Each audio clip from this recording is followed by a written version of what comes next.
points is out the door in the parking area, out by the door in the parking area on the paraplegic parking. There's a fire extinguisher and a fire hydrant as you go to the ladies' bathroom on the left-hand side. Thank you. Right, thank you very much for that. Okay, so just getting back to then our first presenter. Yeah, so as I said, he is a registered occupational hygienist with the Southern African Institute of Occupational Hygiene. He has a master's in public health, which he got from the University of the Witwatersrand. And yeah, just summarizing up, also he has been both the president of SIO and also the president of the International Occupational Hygiene Association. So he comes to us with a lot of experience and knowledge in the field of occupational hygiene. Yeah, so I'd like everyone to give a big warm welcome to Jakes, please.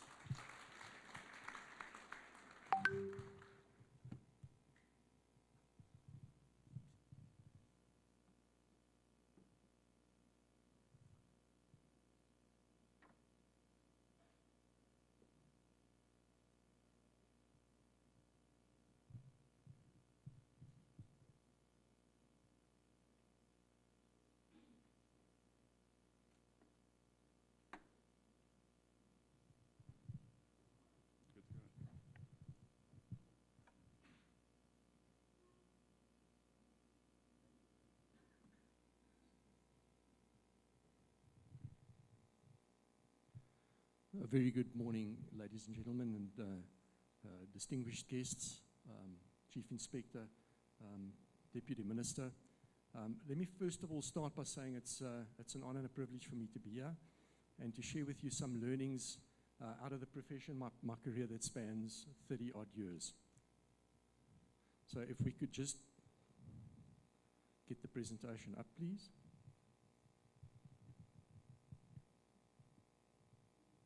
Oh, lovely. So before I get going, the views in the slideshow are my own views based on research from reputable sources. Images I portray are aimed at highlighting workplace health risks, and the intent with the presentation is to for us to continue on the journey of creating healthier workplaces. So we'll go through processes involved in iron and steel making, occupational hygiene as a profession, what it entails, health risks, controls, and so from an occupational hygiene perspective, the very first thing we need to do when we want to understand risk of disease in a particular work environment, particular workplace, particular sector, is we have to go and dissect exactly processes, activities, tasks, this sort of thing in that particular environment. So for those of you that know this, bear with me. For those of you, or repetition's the mother of learning. For those of you who don't know this, yeah, this is where we start from an occupational hygiene perspective.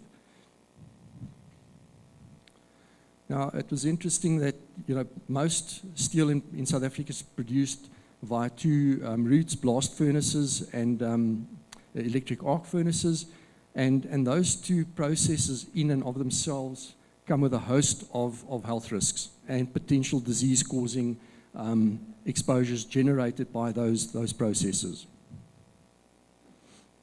Now, blast furnaces rely on chemical processes called reduction, so you're looking at iron ore coming in or iron oxide ore coming into the process and then needing to be separated out. So these processes also running at very high temperatures. Electric arc furnaces, key components are graphite electrodes. Heat necessary for melting. The metal comes from an electric arc. So essentially, you're creating a massively induced electric current to actually end up melting metal. You're running those processes at around 1800 degrees C.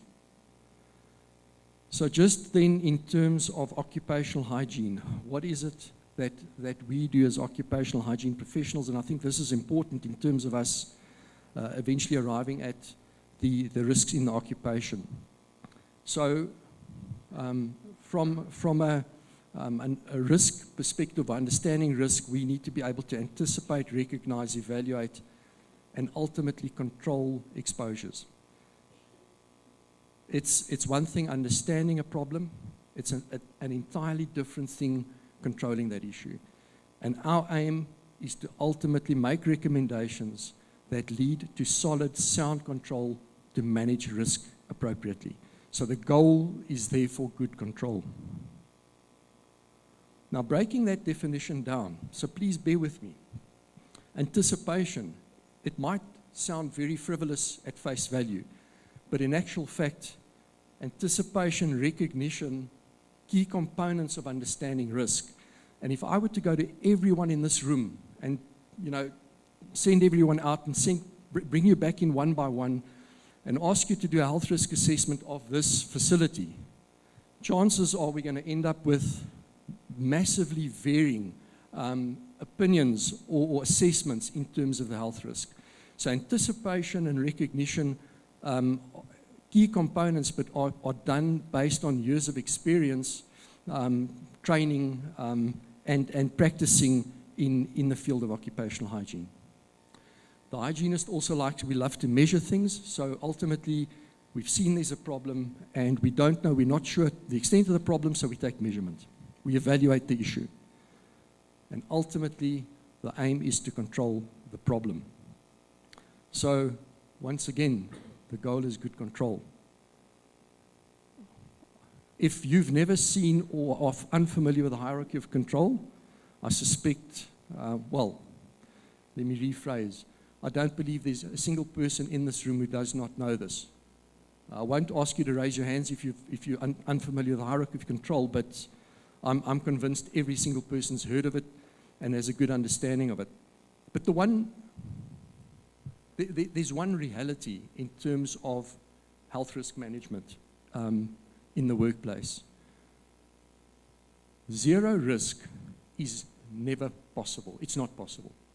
So what we've got to set about doing is managing the risk, as I've said, to the best of our abilities to ensure that exposures are contained and people aren't going to end up developing a workplace disease. The goal is good control.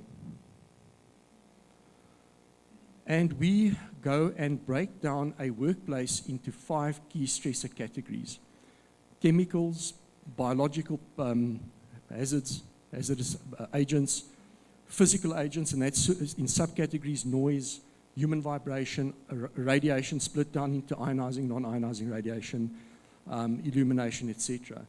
The other key category is ergonomics, and then we also talk about psychosocial.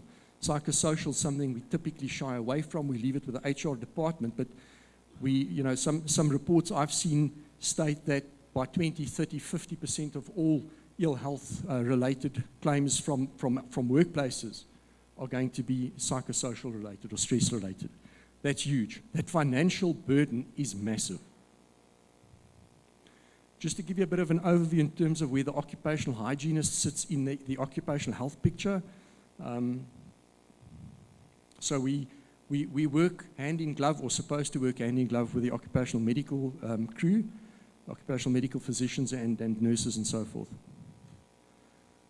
Some stats, just some from a global, putting things into a global perspective. 450,000 deaths each year from exposure to airborne materials or matter. This is a health and safety conference. The blue bars represent safety fatalities, 1998 to 2015. The orange bar is fatalities as a result of workplace diseases, which is the bigger problem. Which way surpasses safety?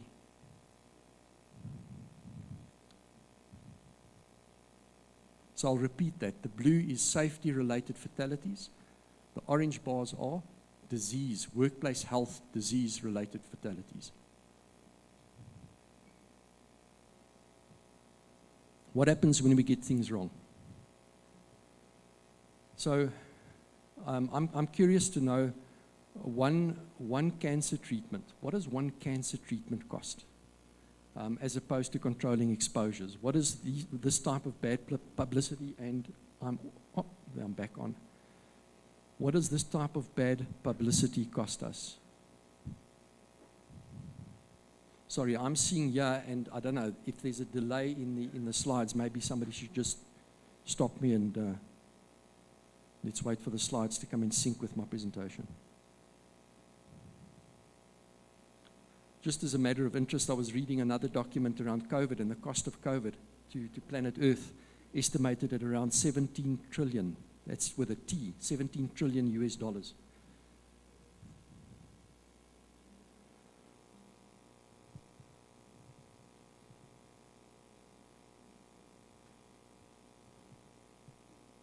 That's an interesting one.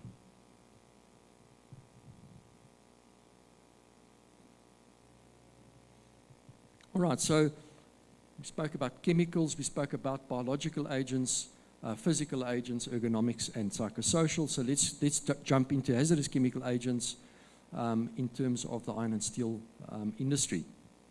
So what we're looking at as occupational hygienists are states of matter, because we've got an animal that's posing a risk, and we've got to now to go and catch that animal to properly quantify it.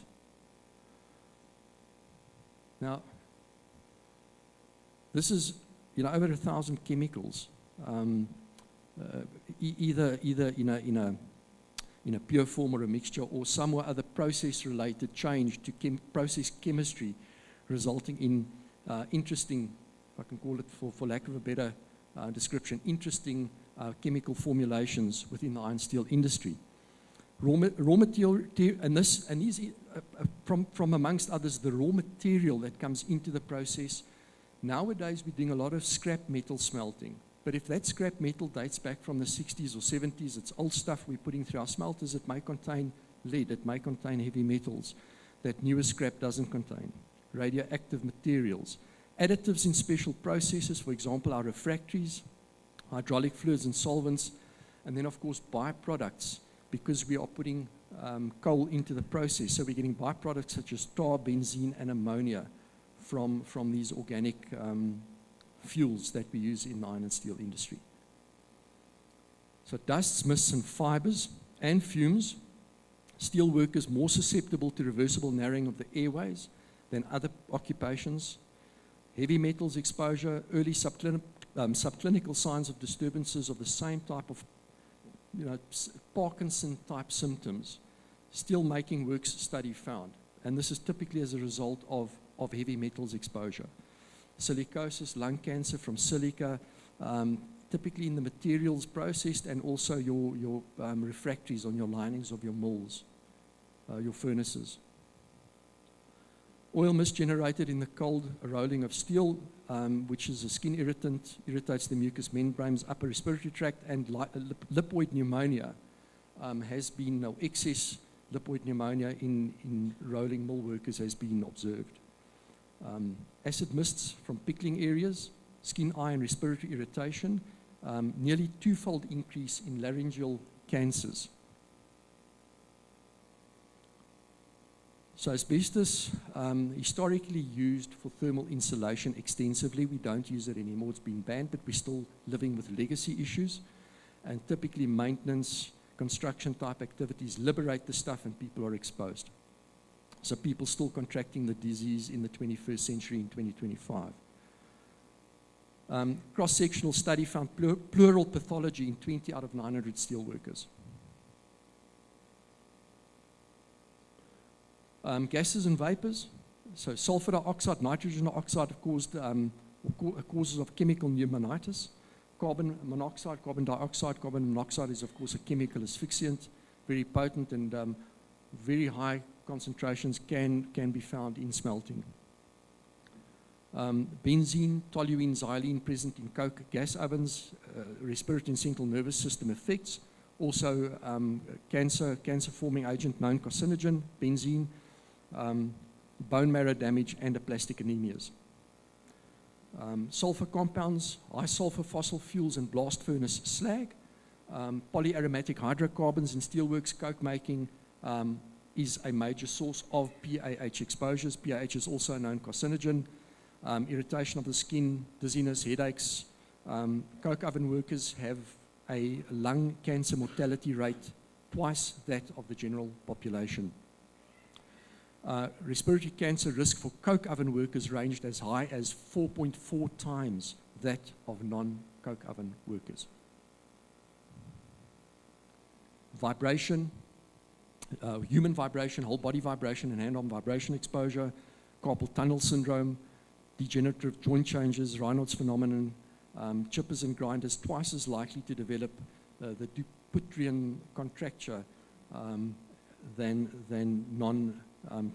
people not involved in that occupation.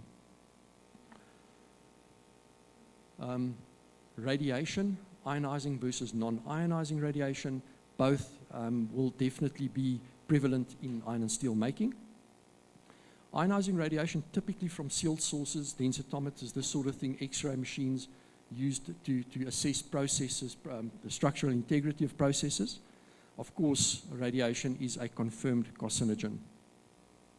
Non-ionizing radiation, lasers have a wide range of application in steel making and may cause retinal damage. Infrared radiation, of course, from your furnaces themselves, from the burning process, combustion process, ultraviolet radiation with cataracts, keratitis, chronic dry eye problems, and of course static and low frequency EMF exposure, which is highly prevalent in this industry. And that's as a result of those very high energies that are employed to actually smelt the material, to melt metal or smelt iron ore. Some health risks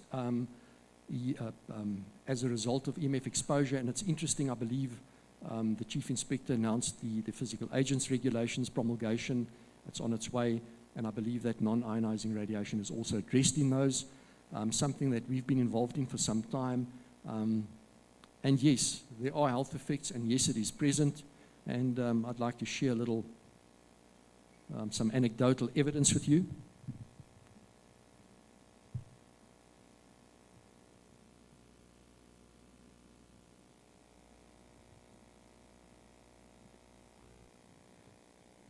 So this is us at a smelting facility, and you can see the device on my arm is a EMF dosimeter, and it was calibrated. So by the way, I do have certificates to prove that it was in good working order. But you'll see that the alarm on the device, or the device alarm, is triggered as a result of that exposure. Now, that's probably about, 10 yards from the actual furnace where the arcing is occurring.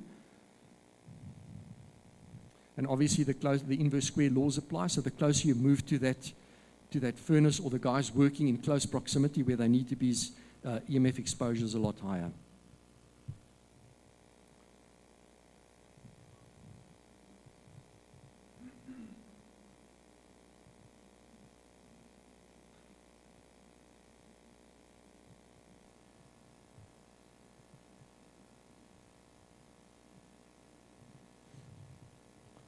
Right, so the jury is still out in terms of EMF and cancer, but there's more and more studies that are starting to take place around EMF and as a cancer-forming agent.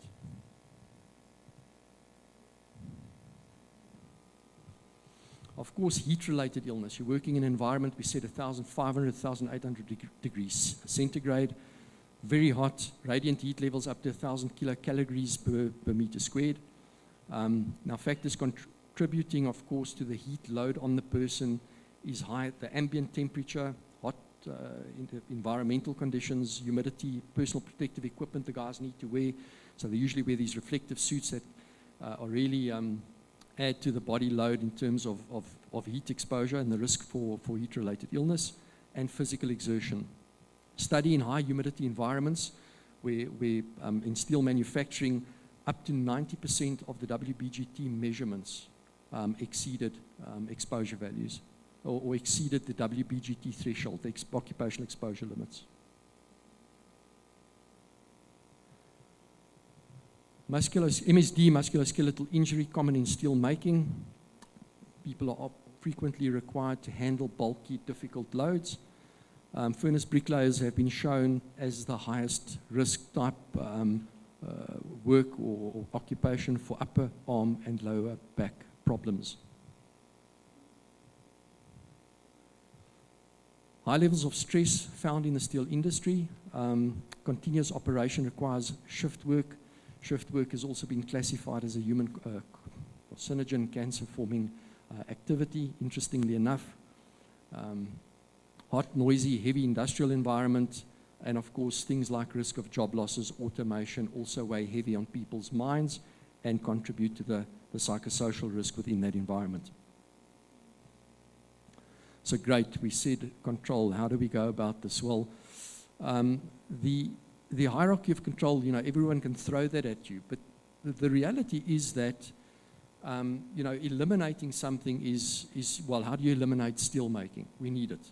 So right, no, we'll go over to engineering controls. Well, in reality, designing, implementing an engineering control takes a lot of time and costs a lot of money. So where do we default?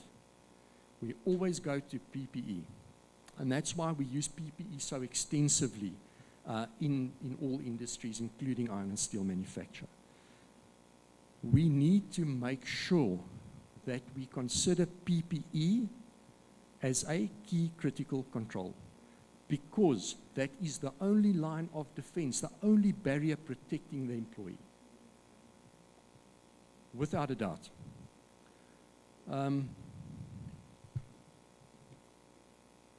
The primary route of a contaminant entering a human body to cause harm is going to be through inhalation.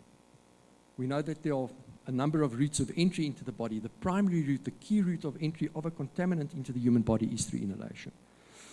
Now, as a result, respiratory protective equipment should also be considered a key critical control. How do we select our RPE? How do we train our people on the use of that RPE? How do we maintain and care for that RPE? Are we doing things, are we proactive in things like fit testing? Have we confirmed that the key critical control I've given somebody actually fits them? Can I put hand on heart to say, I've invested in this respirator, I've tested it, and it actually works? It's a key critical control. It was my first line of defense. And if we look at what's happening internationally in terms of these key critical controls and RPE, we can see that fit testing has become mandated. Things in North America in your OSHA regulations, in the UK under the COSH regulations. Australia is also moving in that direction in a very strong way. We get two types. We get a qualitative type and a quantitative type. Qualitative is literally, you're asking somebody, you know, can they taste something, can they smell something? With quantitative, it's a machine quantifying exposure or efficacy of the respiratory protection. Here's a little chart showing us quantitative methodologies versus qualitative, and typically your ambient particle counting methodology is the most effective to make sure that that key critical control is working.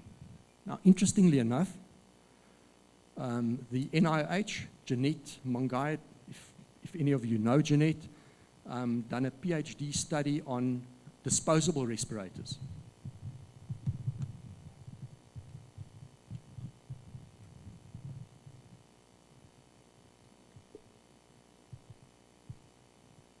And found, and particularly disposable respirators on black faces, and found something in the order of 68% of disposables do not fit to the faces that were tested. And this was trying to get the best fit, taking the respirator, putting it onto the face. And the reality of life, colleagues, is that you get somebody making a respirator in a specific environment, selling it into a completely different anthropometric environment, which it was never manufactured for, never manufactured to work in that environment.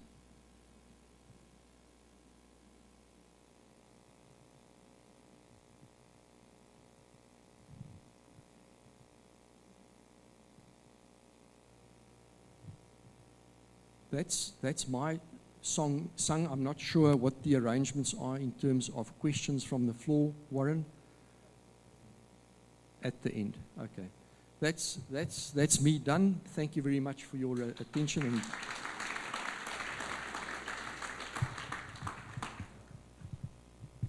And okay, thank you, Jakes, for that presentation.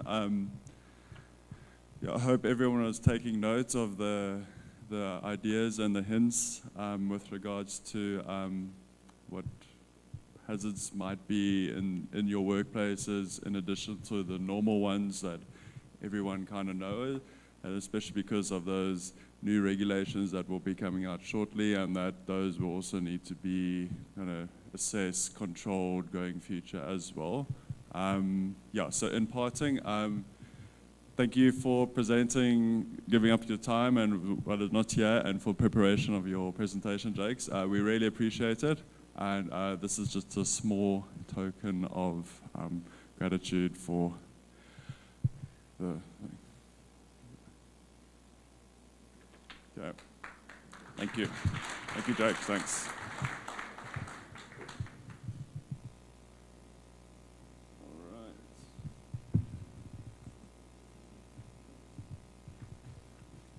Okay, so on to our next speaker.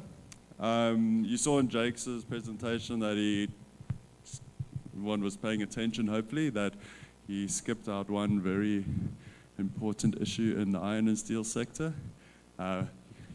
We were asked him to do that. He didn't do it because he doesn't know about it. We have a special presentation, well, a separate presentation on noise, and that is going to be done by Clyde Uren. Clyde is a lecturer at the University of Northwest, and he specializes in teaching in ergonomics, toxicology, and also fundamentals of occupational hygiene. Yeah, and he's also waiting he has completed his MSc, and he is waiting for a degree to be confirmed. So yeah, he is very passionate about health and safety. So yeah, I'd like to welcome Clyde up to come give his presentation. He is going to be speaking specifically on the effects of noise and concomitant factors of exposure in the iron and steel sector.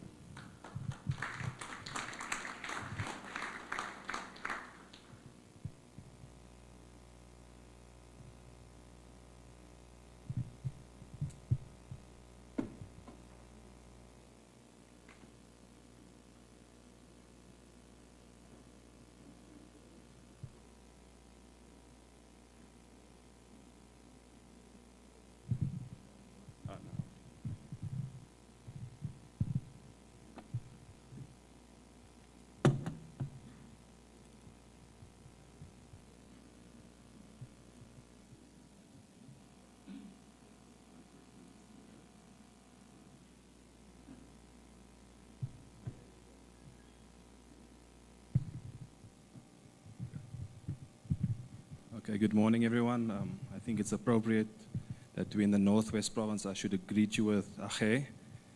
So, yeah, good morning, goeiemorgen, guten morgen, and then top of the morning to you all. If I'm not audible at the back, I think we're just going to go with noise-induced hearing loss at the back.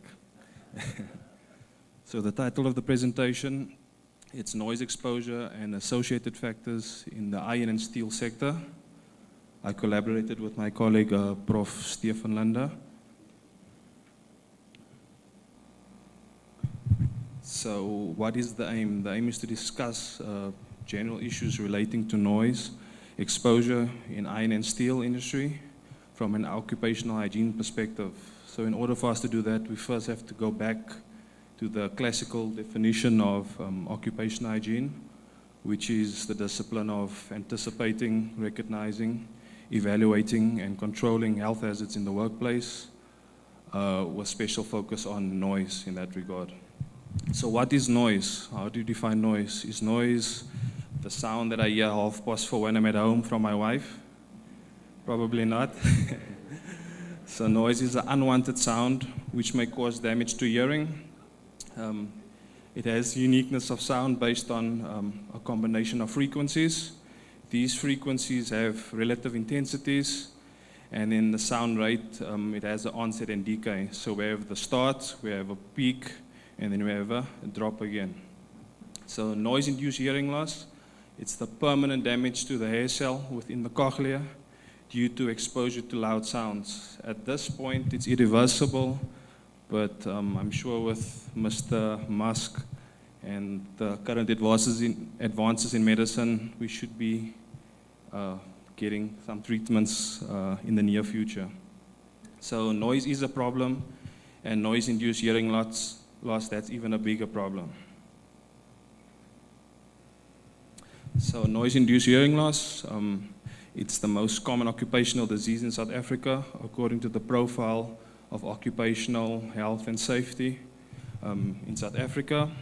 It also constitutes a very high percentage of reported occupational diseases claims, and approximately 16% worldwide hearing loss in adults stems from this excessive exposure to noise.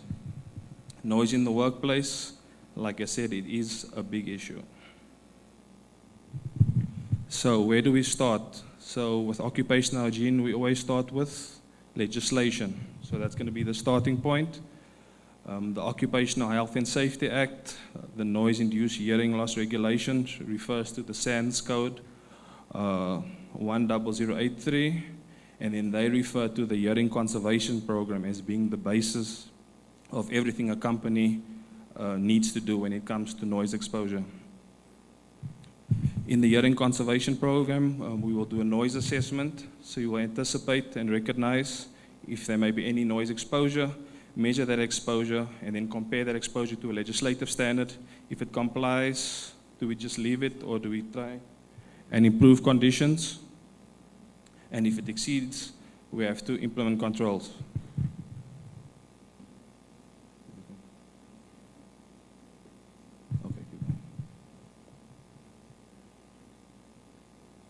So those are the basic steps: anticipate, recognize, evaluate, and control, which all forms part of the hearing conservation program.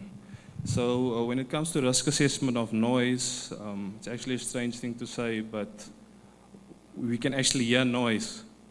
So we don't really have to measure for it when we get in the work environment. We know it's going to be noisy, so we are able to implement controls already before we do all the steps.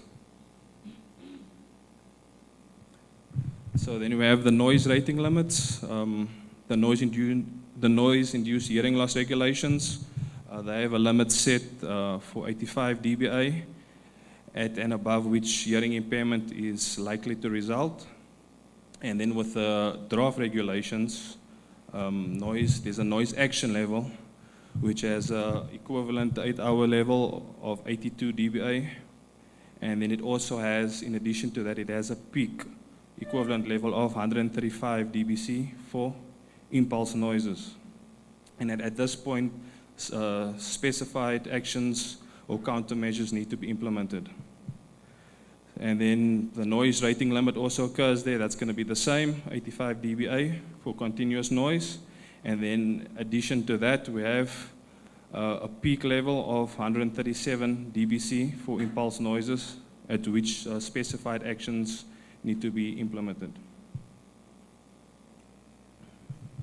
So on to anticipate and recognize high noise sources. So the first step, as I mentioned, it's always going to be anticipation and recognition of high noise sources. There is abundance of resources from credible sources online that you can consult with regard to this. So the information over here, this is from NIOSH, which evaluated noise exposures at the gray and ductile iron foundry. So that's a typical iron and steel industry. They found a lot of high noise exposures, with most of them exceeding the rating limit. The noise sources found were, as you can see on your right, that's going to be the dropping of metal in metal bins. Compressed air, that's another source. Vibration from equipment, and then grinders and saws.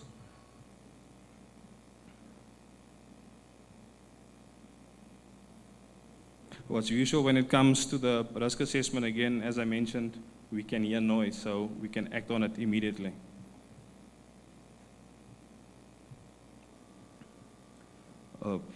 Continuing with anticipation and recognition of high noise activities. So another study conducted by NIO, they found that 64.1% of area measurements exceeded 85 dBA and 22% exceeded the 95 dBA. And then 80.8% of personal, those measurements exceeded 85 dBA. So we can see that they are exposed to excessive noise. High noise activities that they found that included extraction systems, vacuum systems, when using steam ejectors, electrical transformers, and the arc process in the arc furnaces, rolling mills, cutting activities. So by seeing that, we can kind of group the associated noise with these activities. So we know if we find those activities, we know there's going to be noise. And then they also have online databases. So they have the Noise Gem that's in the USA, and then Swedish Gem. So what they did was they associated or they linked all that data to the specific activities carried out or job profiles. And then another domestic study with a collaboration between the University of Limpopo and Northwest. They did a similar study where they proposed a database set of task-based area and personal noise exposure measurements suitable for risk assessment in non-mining South African workplaces. So, for example, they saw in a juicing plant, the juice extractors, vibrating metal structures, that was a bad source or high source of noise exposure, and then they proposed certain control measures to be implemented. The study is still ongoing, so it looks like it is going to produce some valuable data for us. And then on to autotoxins, also part of the anticipation and recognition part. So autotoxins, what are they? They are chemicals that may lead to hearing loss following exposure. This could either be alone or in conjunction with noise exposure, so the effect would then be potentiated. Approximately 700 substances have been identified. The 5 major categories, that's going to be the solvents, so that's going to be quite relevant to the steel and iron industry, so that's from the paints and degreasers. Another one would be maybe heavy metals, lead and mercury. Chemical asphyxiants, that's going to be the carbon monoxide and tobacco smoke. So how do we go on managing these autotoxins? So autotoxin substances at 50% of the OEL, you're going to need to include the person in medical surveillance, audiometry testing. Autotoxic substances at any level with the noise, even if the exposure is below 80 dBA, you're still going to have to do that.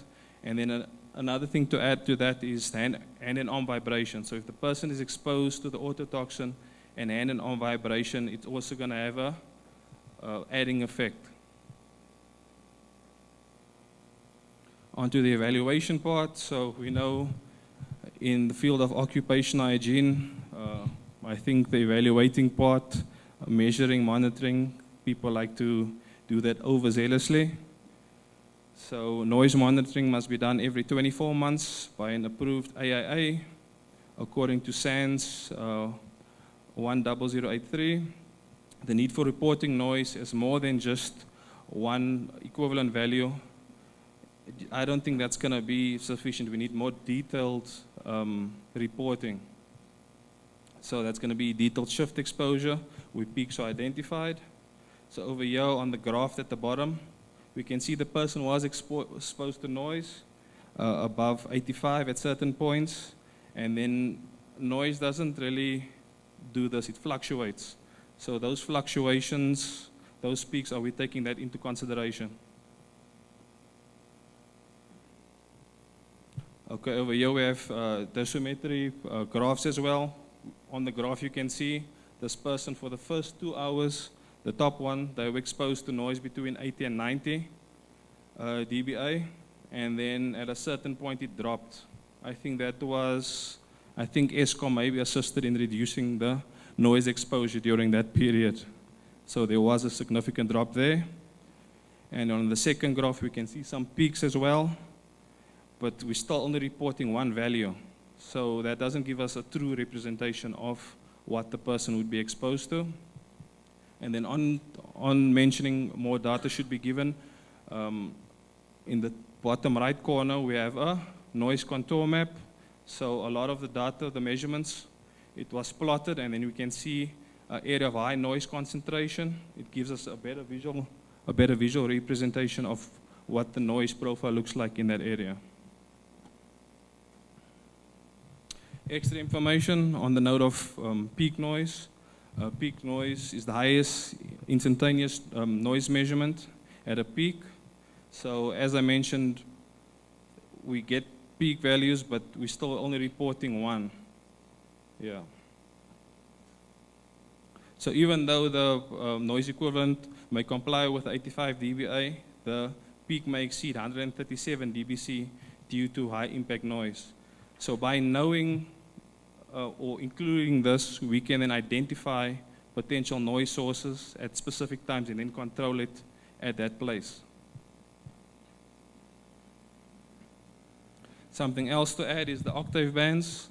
So that's just noise at ear level. So we know the human ear, it hears frequencies between 500 and 5,000 hertz. So the frequency is much lower. We have problems hearing that, and much higher as well. So as you can see with these graphs, high frequencies, you see we have some high spots there with the grinding on the right, high frequency, and then to the left we have low frequency. So we can associate in the high frequency part with the grinding, the wheel on the metal, low frequency, that would then maybe be or transmission of the noise through the stand or table that the person is working at. So noise is a combination of the different frequencies, and it can be useful for engineering controls or hearing protection to know what frequencies are being emitted. And then on to extended work shifts, also something important that we should keep in mind. Exposure is dependent on work exposure levels and exposure time. So if a worker works extended shifts, then the level of exposure should be then reduced. So for example, a 10-hour shift, noise rating limit of 84.3 would be applicable, and for a 12-hour shift, a noise rating limit of 83.24 dBA would be applicable. On to control. So the control part that's heavily emphasized in the hearing conservation program. This is where we're going to document the controls that we implemented, the monitoring process, all of that. So with the World Health Organization, they listed some components that should be included in the occupational hearing conservation program. So they also start with implementing the engineering controls first. So let's first implement the controls, and then we can do the noise monitoring. We can prescribe hearing protection, educate the person on how to properly use that, and then also the hearing surveillance. And then we can do further testing as well. So when recommendations from occupational hygiene surveys or reports, they should be specific on the situation. So they can't just measure and we find out, okay, it's a noise area. Let's just mark the area as a noise zone and then we move on to the next. The control measures have to be specific for that machine, or we can look at the data and then we could identify the exact source and the time.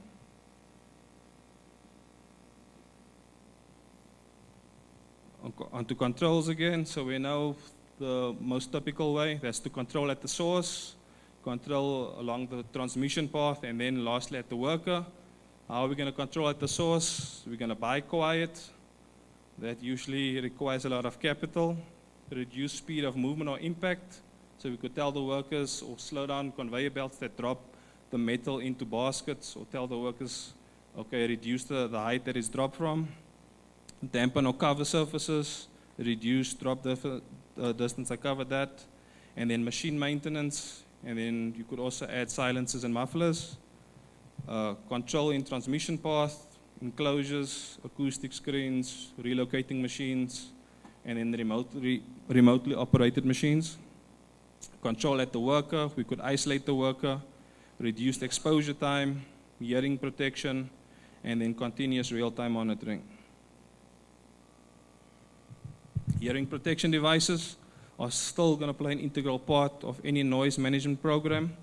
There is a wide variety of hearing protection available. I think we could have a discussion about that forever and a day. So we get the basic foam insert plugs, pre-molded plugs, custom molded plugs. We could have the ear inserts with the muffs on top of that. Then you get the muffs with the comms in. And then furthermore, hearing protection, selection, different methods, octave band method.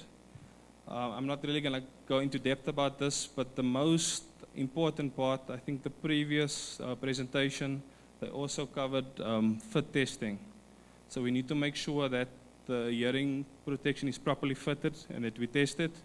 And then the best hearing protection is the one that will be properly used by the workers at all times when working in high noise areas. So it's not always going to be the most expensive. It's going to be the one that's used correctly and most oftenly. Opportunities and challenges. So exposure to noise is an inherent problem in many industries, particularly the iron and steel. Exposure control can be complicated and involve many different people. That's management, that's purchasing, engineering, maintenance, occupational health and safety, etc. Opportunities, noise-induced hearing loss is permanent but preventable. Prevention is always better than cure. Risk assessment is relatively simple because we can hear noise. No analysis costs followed by exposure assessment. So the moment you get the equipment, we can then conduct the measurements relatively cheaply. There's a lot of information available from these sources here, and then controls have to have a big impact. Okay, so this is the segue where I need to just mention or plug the university. So we do have a 4-year BSc in occupational hygiene. We have a MHSC with occupational hygiene. That's a research master's degree. A PhD in health science with occupational hygiene. And then if you guys would like to collaborate on any research projects, we could help you answer specific questions you need through applying student projects to that and then reporting on that. And then thank you for your time. Over.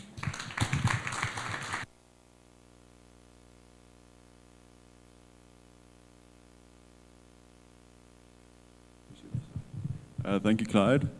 So yeah, once again, it's a token of appreciation for your time spent this morning and preparing the presentation. Please accept this gift from Somakazi on our behalf.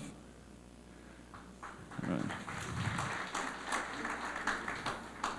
Okay, so yeah, so both of our speakers this morning, yeah, they were looking at the preventative aspect or the occupational hygiene side. And both of them mentioned a few issues that might or might not be in our new regulations. You're just going to have to hold on for a little bit to see exactly what's in it. But yeah, Clyde mentioned a particular point in his presentation, particularly with noise, and that you can actually hear that there's a problem. So why not implement some controls and then get the AIA to come out and do some monitoring to see if those controls are implemented. I'm sure a few of you here do your occupational hygiene surveys, and you do, for example, illumination. And what is the main controls they tell you to do with your illumination is replace defective light tubes or clean them. So couldn't you have maybe done that before you got the AIA to come out and tell you that they are too low? Just a little point there for FYI in future. Okay, so moving on with our program. Okay, we're going to touch on our secondary prevention aspect, and here we have Dr. Khalo. She is from the National Institute of Occupational Hygiene, and she is our occupational medicine specialist. So I can tell you in South Africa, we do not have that many occupational medicine specialists in the country, so we are very privileged to have her here. And she is head of the occupational medicine facility there, and she is also responsible for occupational medicine as well as the ergonomics unit. And she has been in the field for 20 years, and particularly an occupational medicine specialist for the previous 12 years. So, you ready up on stage? I've got your presentation here for you. Are you going to...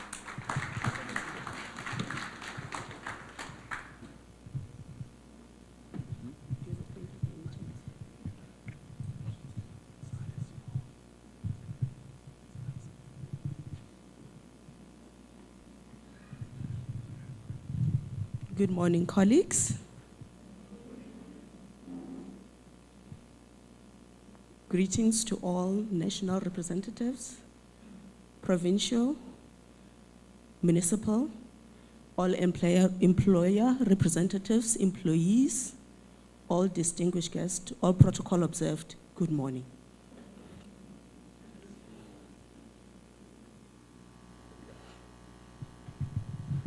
As indicated, my name is Mpo. I'll be discussing the design and implementation of an occupational medical surveillance program. The objective of my presentation is to align the processes that is required to develop and implement the medical surveillance program. What are the necessary steps that are required? That will be an adequate risk assessment that will lead to a risk-based medical surveillance, identify key stakeholders that will form part of the team in developing and implementing the medical surveillance, provide an overview of the national risk assessment monitoring, provide an overview of the global burden of disease that is there, and how, after we've gotten a medical surveillance programs, how do we go about evaluating and monitoring such a system, and what are the barriers that we've identified that will actually prevent us having an adequate medical surveillance, and the recommendations. Since we are going to talk about designing a medical surveillance program, let's just, to be on the safe page, what exactly is a medical surveillance? As defined by the Occupational Health and Safety Act, it is a planned program or periodic examination which include biological monitoring of employees by a qualified occupational health practitioner. That part of biological monitoring is a planned program of periodic collection of analysis of body fluids. I apologize, it seems like my slides seems to be on a timer, so I'm not sure what is going on there. But what are the objectives of us? Why should an employer say right now, I need to invest in a medical surveillance program? First of all, we need to have a baseline. When an employee enters the work environment, the slogan should be, as I came, I should leave, without having acquired a work-related disease or injury. We need to say, is this individual fit for their job? Physically, mentally fit for their inherent job requirement? Identify any hazards that are in place and put preventative control measures there. Ensure that workers are kept informed of what the risk in the workplace and potential for disease.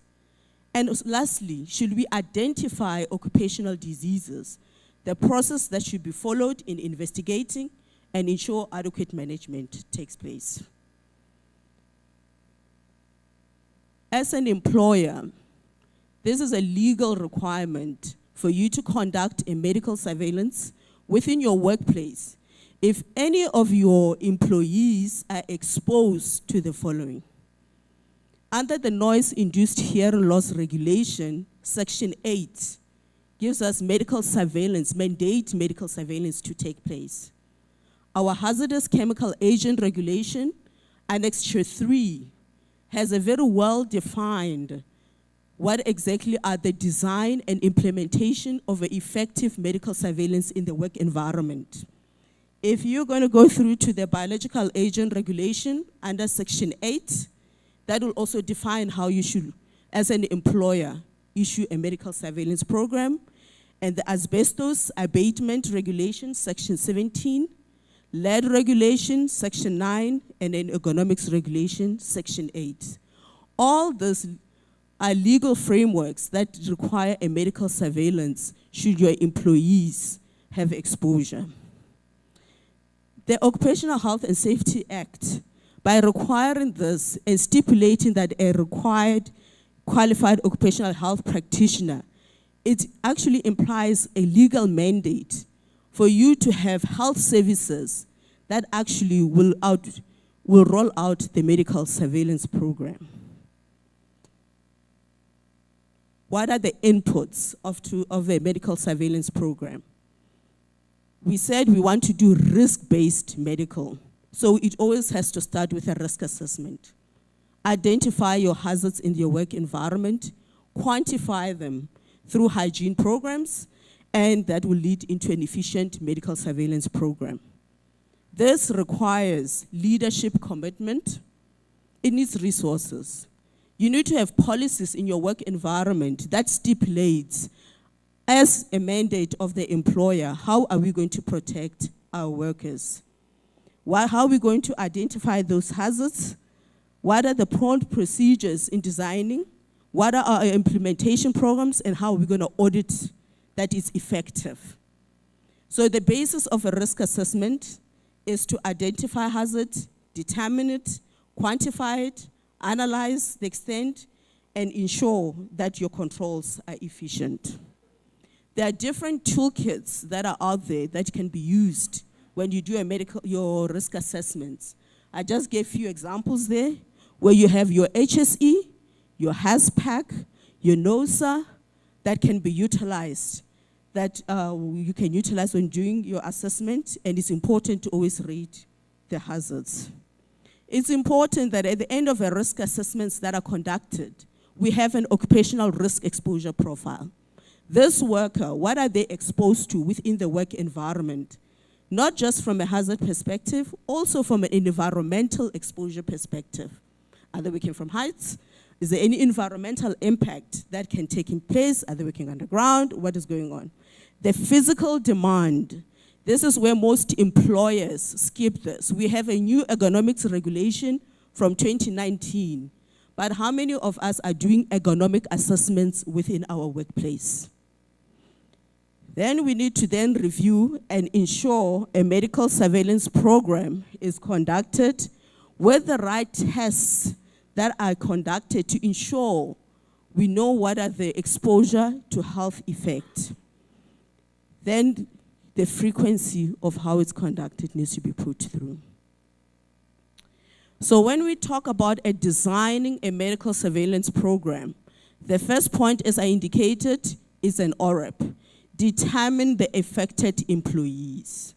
Second is importance is to look at the test selection. The test that you're going to conduct, it's very, you cannot have somebody who is exposed to certain hazardous substances and you're not doing biological exposure indexes, BEIs. So the test that you're conducting, it should be in aligned, their validity, specificity, sensitivity of those tests are important for you to pick up if there are any issues. Standards for medical adjudication needs to be followed, and obviously the test frequency as I indicated. Important component are medical ethics consideration. For a program to succeed, you need both employer and employee buy-ins. Inform the workers why they need to go for a medical test. We're not doing just HIV testing. What is the reason of the hazards and the exposure? Once you get their buy-in, get written consent that goes through. Confidentiality of the information that is gathered. Aggregation of that data, how it is stored is important. Education and training cannot be emphasized. So the outcome of a medical surveillance program that you should always look out for, did we pick any work-related disease, exposure-related? Obviously, you'll get the non-work occupational diseases, but we're interested also in the occupational disease. Once we've confirmed that there is an occupational disease, do we have causality? A dose relationship response. Case management of the individual. Not only just from a treatment perspective, do we need to remove the worker out of the exposure area? When do we reintegrate the individual back into the workspace?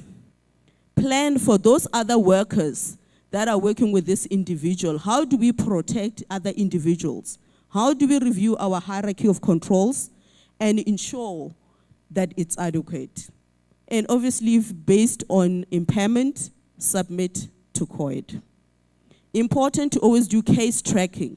If you've got one individual that you have diagnosed from that workplace and task, the likelihood, because of similar exposure with other workers, others will also creep up. What are we doing to do? After a case that you've diagnosed with occupational disease, can you say there's investigations that were conducted to ensure that we investigated our hierarchies of controls and mitigated if there was anything that was found wanting? So determinants of health, of fitness to work, it's two ways. There's also pre-existing health status that contribute to workplace exposures and disease outcome that comes through. To determine fitness, you need to see if it's biologically possible, appropriate time relationship, that is the latency period from exposure to actually getting disease, biological gradient, and cohesion of evidence. This is a very well-defined graph that you can get from Synergy by Dr. Greg Crew, where he does a medical surveillance program guidelines. So it was a nice one that will tell you from what are the different steps as I've outlined, from a risk assessment, ORAPS, all the way to evaluation and monitoring through. So from a national perspective, where are we? There's data that we have from the Occupational Hazard Surveillance Report that was conducted by the National Institute of Occupational Health. I said a medical surveillance is defined, the first point is doing a risk assessment and hygiene survey that will feed into it.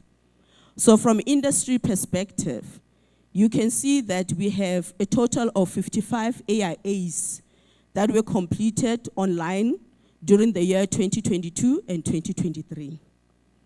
From this data, just under 6,000, about 5,800 cases were reported from 23 industry sectors. It's important to note that all 23 industry sectors, as recognized by the compensation fund, were represented. So if you look at the first line there, the sector that performed the greatest hygiene surveys was building and construction at 21%. You should be asking me what happened to the other close to 79% of cases or employers that did not do or report. If you look at the list, was professional services. Professional services only conducted one AIA for the year period 2022 and 2024. Professional services are, as example, your engineers. When you go under the Department of Employment and Labor sector, it will classify the different sectors for you.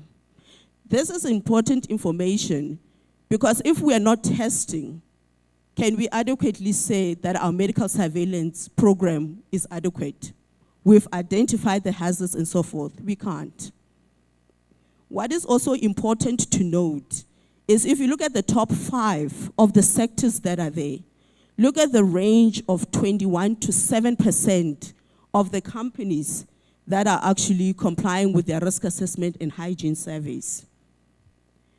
Data that comes out from the South African Labor Force of survey of 2022 indicates that 60% of employed South Africans fall in the category of your community and social service, that is about 24%, your trade industry, that is 21%, and your finance, that is 15%. 60% of employed individuals fall in that category. When you look at the risk assessments that is done by those three categories, it's less than 10% of employers that conducted assessments in AIAs. That is worrying. In the next slide of occupational hazards monitoring, across the board, noise accounted for the highest number of monitoring that took place. If you see the first sector there, that is the wood industry. It had the highest at 34%. And if you look further down on the iron and steel sector, for noise, 22% of assessments were conducted. For hazardous chemical agents, it was commonly done in the chemical industry at 22%, with agriculture 29%, and iron and steel at 17%.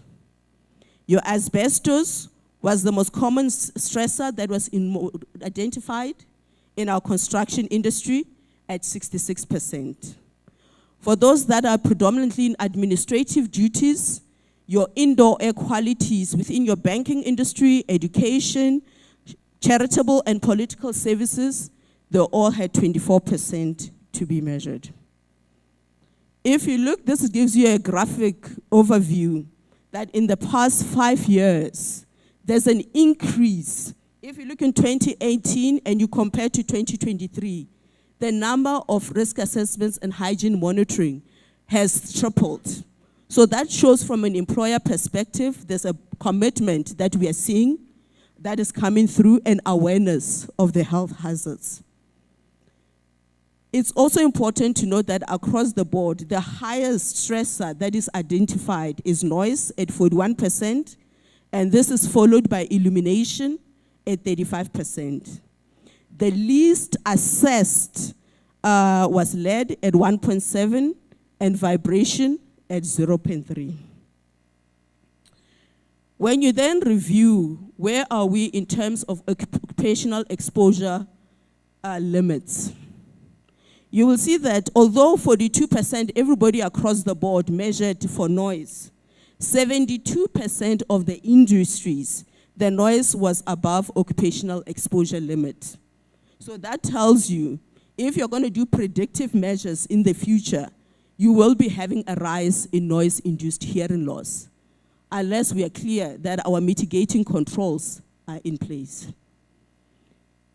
Then this was followed by indoor air quality and hazardous biological agent. That then shows that we are above OELs. So we're going to see an emergence of your sick building syndromes that are going to come through, and biological agents that can cause disease. Vibration, although had small percentage that is above OEL, what is important is that a very large percentage of above 36% was above the action level. So that means the employer needs to put corrective measures in place. Illumination stands out as a very poorly compliant hazard. It has over 75% of its monitoring that was above OEL. So that goes back to currently, from a COID perspective, how many of us can submit that we have impaired vision as a result of the workplace? We're working in dimmed light, we're working with visual display, and we are getting health impact. So such information, we also need to review our Schedule 3s on certain emergence of diseases that will come through. Research is required to check such health effect. And we need to work with our collaborative partners, such as our South African National Bureau of Standards, to see what are measures that can be done to improve illumination without costly assessments and designs. From a global burden of occupational-related death, if you look at, unfortunately I don't have a pointer, but at the far end there is what we call the sub-Saharan Africa. We have the least amount of occupational diseases that translate into mortality. At a face value, it means as a country we are doing very well. Is this due to underreporting, underdiagnosing? We're not sure. But then when you look at review there, it's predominantly occupational cancers that are emerging, asthmagens that are coming through that needs a review on. Then when you look at DALYs, the global occupational related DALYs, DALYs are disability of life years that we review. You can see that exposures that are causing a problem from a Southern African market, ergonomics is emerging. A lot of people are taking time off work, going through for a long period of work due to back problems, lower back pains that are now coming. So we need to review our work-related musculoskeletal disorders that will still start emerging out there. I'm getting a pointer when I'm already done. Apologies for that. In terms of monitoring and evaluation, as an employer, it's important for you to review your input. Your input is now in your risk assessment. Are they adequately done? Are you identifying all the hazards there and quantifying the processes that go through and your output measures? The medical surveillance that you have in place, is it detecting work-related occupational diseases? Your Section 25, are you reporting those adequately from a health perspective? Opportunities for improvement, compliance with the Occupational Health and Safety Act. As I indicated, I showed for you the slides there that says the highest industry that was compliant was construction, where it had over what? It had over 21% of employers. Our target should be all employers should have risk assessments that are conducted. It should be above 80 to 100%. So we have a long way to go.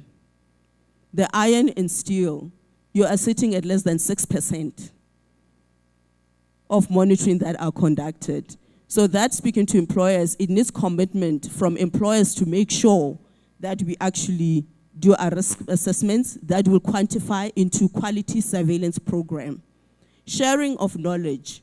Once we've identified collectively hazards that are causing health effect, that will then prompt industry to do a collective focus and commitment to improving workplace surveillance.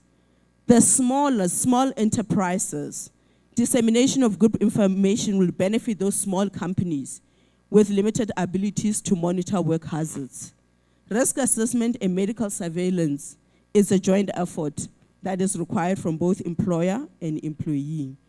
To conclude, an effective medical surveillance program needs support, it needs financial muscles from the employer, it needs commitment from workplace management and employee representative. It is a preventative measure to identify early health effects, reduce the burden of disease and the cost of disease. The program should be based on ORAPs and health risk assessments, and resources should be made in place for those risk assessments, hygiene surveys, and investigations in the medical surveillance. It is comprised of a multi-stakeholder, which are both health and safety. From a health perspective, you have your health and safety representative, your medical team, your safety officers, ergonomics, hygienists, and obviously management needs to pull in. Education and training for employees concerning workplace hazards and health surveillance tools should be ongoing. All employers, if you have hazards that are identified under occupational health and safety regulation, needs to prescribe with legislation and ensure that we work collectively to ensure that our employees are kept safe within the work environment. I thank you.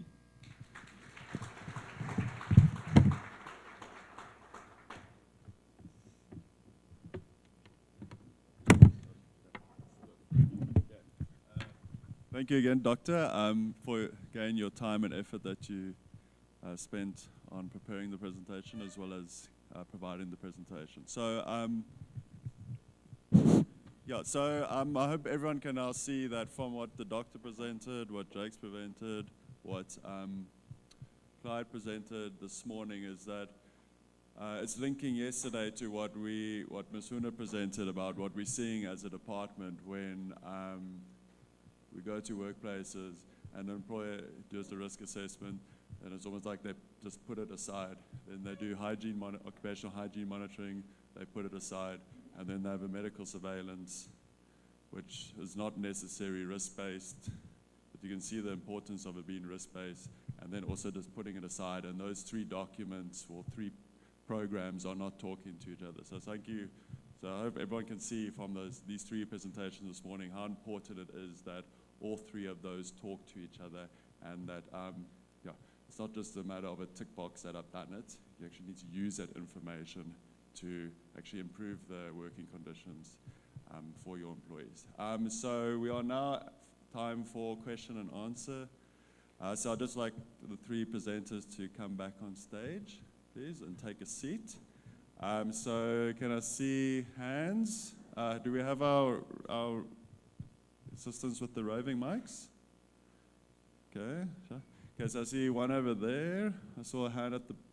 Okay, so we've got three that side. I think let's take... There's a fourth hand there. Okay, so I think let's take those four now. So when you ask the question, just please state your name and where you're from, please, and then who it is directed at. Okay, thank you, Program Director. My name is Maonga. Surname is Madolo. I'm from the National Union of Mine Workers. Maybe questions will be directed to Jack in relation to contributing factors to occupational diseases. And then the other one will be directed to Clyde. Yeah, those are the two. What one would want to thank the presenters. I think they are quite informative. I think from the first presentation, what becomes very striking was the issue of the fatalities, that we always see fatalities that result from injuries as very striking, and certain media and shock that goes out there. But there's not been a serious focus that relates to fatalities that have been resulted from injuries, from diseases. I think from the presenter, it's quite, the figures are quite high that are resulting from diseases. One would want to, because there's a link, for instance, if there's a fatalities from an injury in the workplace, there's an immediate link to that employer. And what does not become a link to an employer is a disease that takes place sometimes years after that worker was engaged in that employer. So one want to check that, is there a way of having to know that from a particular employer that these diseases are able to be linked to that particular employer? So you got the report that says these are so many diseases, you can link fatalities. My question is that linking now one employer to those particular diseases, linked to that question, am I able to know when I join I work for a trade union now, but I once worked for an employer in the industry. But I was not able to know when I was employed that when I'm an employee in this workplace, these are the diseases that are likely to affect me as an employee. So one would want to check the declaration from an employer is an obligation that I must know, for instance, when I enter a workplace, that these are the diseases that are linked to this particular workplace. So I would want to check that. And then I think there's a point that mentioned about noise from Comrade Clyde. The noise, you made mention, want to check first, is there from an induced noise in a workplace? So if you are shifted from that place, does it get reversed? That's one part that I would want to know. Now suddenly the employer has moved you from this, does it get reversed from that effect? And secondly, you made mention about an extended shift. You're meaning that if you work an extended shift, there is a need for you to be moved from, or the noise should be reduced. And does that mean, for instance, how I should understand from a representative of workers that now this worker cannot continue to work in the same operation that it has been working for these 8 hours. He needs to be moved to another operation which is less noisy. Just clear me my understanding, because my understanding, it means exactly that. If I was working in a particular body shop area that has got this noise, it means by implication, if I were to work for another 2 additional hours, I should not be working in that, or machines should be switched off. I work in a much more less noisy area. So those are the 2 that I wanted to check. Thank you very much. Okay, thank you. There was 3 other hands that side. If we can take those questions as well. Good morning. My name is Robert Mpai from LPDA, Lift Professional Development Association. I'm not sure if we have pastors in the house. My question is more of noise. We do have members here who are going to church every Sunday. And what I've experienced is that in churches, when they control the sound system, it's very high. And these members do come to work on Monday, and they go to church while their hearing is sound. When they come to work on Monday, their hearing has defects. I don't know how can you manage that? Right. Okay, thank you for that question. There was 2 more on this side. Good morning.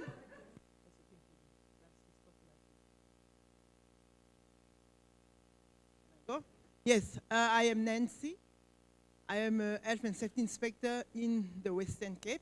I have 2 questions. One is for Clyde, and the other one is for the doctor. Clyde mentioned in his presentation, he referred to a draft noise-induced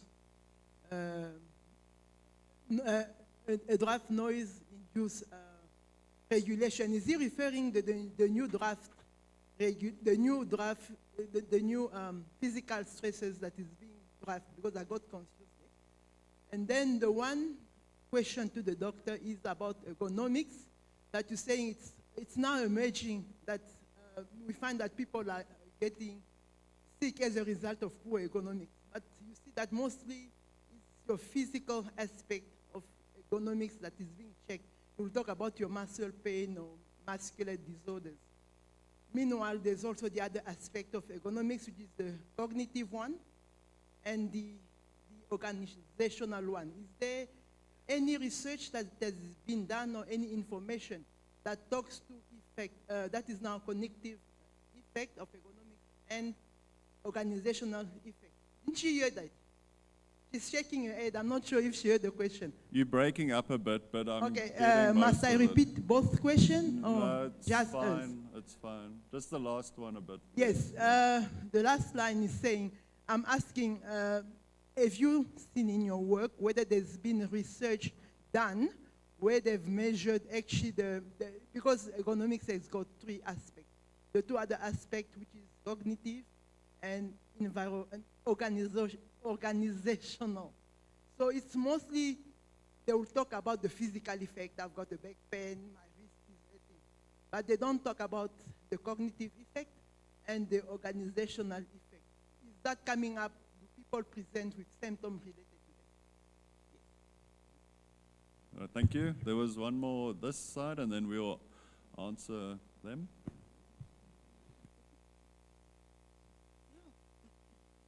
Morning. My name is Palesa from the Free State. My question is for Dr. Rahlaole. I want to find out, is there a way to measure or maybe find out if a general practitioner is indeed qualified to do an occupational survey or perform medical surveillance? Thank you.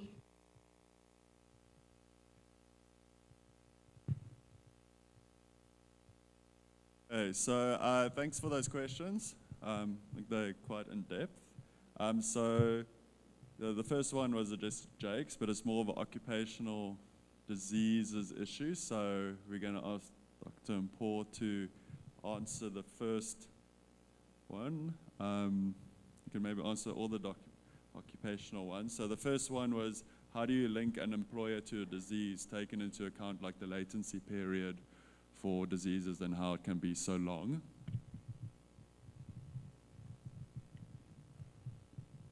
Good morning, colleagues.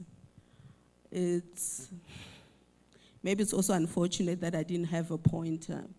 In one of the slides that I indicated, there was information from the World Health Organization that reviews the burden of occupational diseases per country.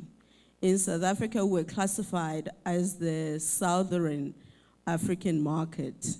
And if you look at that slide, it indicates in terms of mortality, mortality is death as a result of occupational disease. The emergence there that come is your occupational asthmas that are coming through as a source of disease, your pneumoconiosis and your asthmagens that follows through. This is in response to where you are indicating that because an injury is an instant, a person, there's a fatality there, automatically you can see such. With the occupational diseases, unfortunately, most of the people, when they demise, it's only that we submit the cardiorespiratory organs. Within NIO, we have a pathology division. So it's important as a representative and health and employer to say if a person has possible occupational disease that they demise, they must have signed consent to bring the organs where we have the facility to then review and give you data. So those are data that we have from our pathology sectors that were confirmed work-related occupational disease. This is taking into consideration the latency period from disease, from exposure to outcome. If it needs for you to have that within 10, 20 years and people demise, the only thing that will advocate for you is if you have signed consent for your organs to be taken through for analysis and your family can be also compensated. So there is that data that is available that goes through.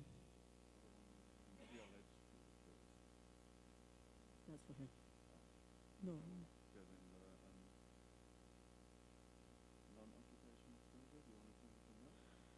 What was about the non?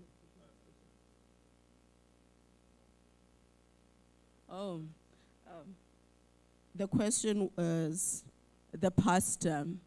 You indicated church members having exposure to noise. Colleagues, remember, it's the same as having hobbies. If you are going to go to a shooting range, right, and you're a young generation, you go to clubs, you blast your music, doof, doof, doof, and you end up with noise-induced hearing loss.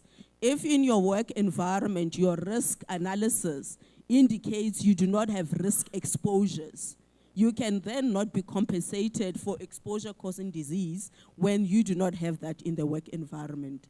So unfortunately, your recreation, your religious purposes, it's not compensated. That will be treated as a non-occupational. There was also, yes, there was also a question on ergonomics. I heard the unit for occupational medicine and ergonomics unit. So the question from the colleagues from the Western Cape was that, is there any research that is being done, not just on the physical, but also looking at your cognitive, psychosocial matters that can arise? There is research that we are currently busy with. It's currently for the SAMI, what the element you're looking for is for the South African mining industry that we are busy with, dealing with the topic you just raised. So that is ongoing, but it doesn't mean that in terms of ergonomics, remember the thing we have to fall back on right now. We have your Schedule 3 that lists, these are diseases, occupational diseases that you get compensated. But there's also a section 2.3.8, that says that if you have exposure and yet it's not listed, you can do literature reviews, what is happening in the other market, whether in Asia, in Europe, that people have been exposed adequately and get disease that we can also fall back on. So that is where your health practitioners can also review through. In terms of GP, are they qualified to perform the medical surveillance program? OSHA is very clear. That's why the first thing I did is let's define what a medical surveillance program is. It states under OSHA, this is a legislative framework, it's a planned periodic medical surveillance that is conducted by an occupational medical practitioner. That is very clear. That is not a GP. A GP is not qualified to quantify hazards in the workplace, review how those ORAPs results in occupational disease. If you are a GP and you are doing fitness adjudication of employees, saying they are fit, not fit, when you are not qualified to do so, may God help you. Because when the chief inspector is going to inspect that company, because one day there's a mortality, there's a section 25 of occupational diseases, the first point of call is going to be who did the risk assessment, who quantified it as an AIA, and who as a medical person did the medical surveillance, what are the qualifications and credentials? You'll be found working. I think for me not to take all the questions, I'm doing medical. If you don't answer the last one, the reversed one, then I can assist.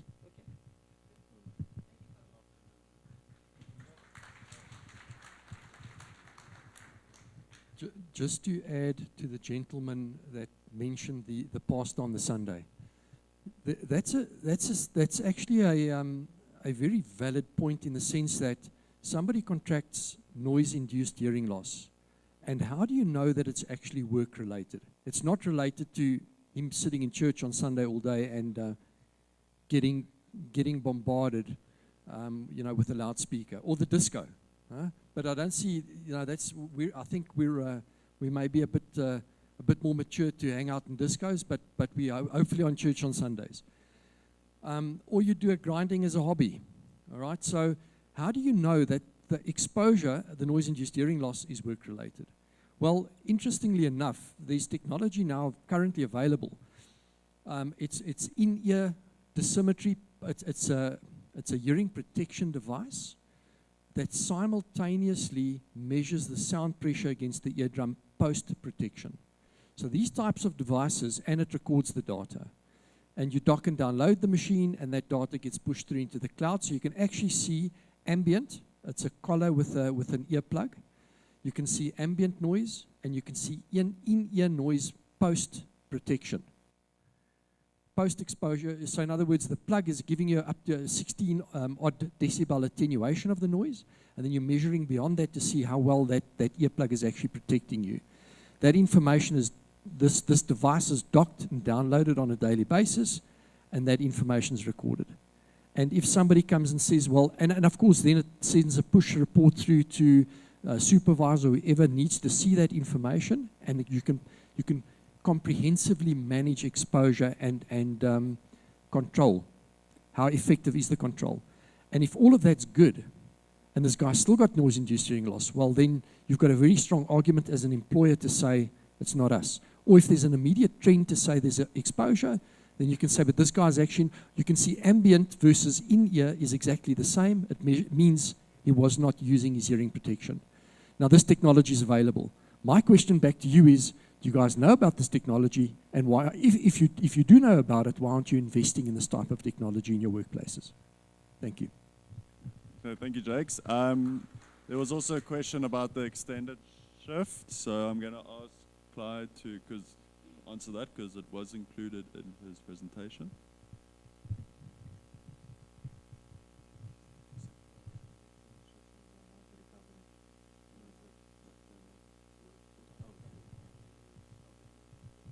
Okay, so on the extended shift, if the shift is much longer, you're also going to have to quantify the exposure level. So if the shift is longer, you do need to decrease the exposure to the sound. And then the opposite also applies with, is the effect reversible if you're exposed to higher noise levels? So some do argue that exposure for a short duration to, for example, let's say it's 90 dBA, it's better to be exposed to that for shorter duration than for, let's say, 85 for full shift length. So the ear does have that ability to recover. The same if you go to a concert, you're exposed to sound, obviously that's a longer period, and then the sound is much louder. So there is that recovery, yeah. Did that answer the question? Yeah. Okay, then just lastly, the question about the draft regulations. So our first two speakers did touch on aspects which were mentioned in the draft regulations which were out for public comment. But as was mentioned yesterday, that regulations have been finalized by the technical committee and they've been signed off by the minister, so they will be coming out very shortly. That's why I also did say some of the stuff might not be there, because we can't say exactly what will be in there until you actually see it. But I just need to maybe point out for those of you who are here or maybe watching online, just because there isn't a regulation doesn't mean that you can't risk assess that particular hazard. Section 82D of the OSH Act is very clear, and then it says an employer must assess hazards in the workplace and control them. It doesn't only say hazards where there's a regulation.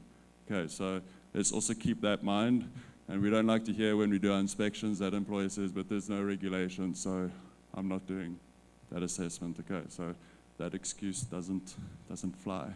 Okay, so we are moving on with time, so which one?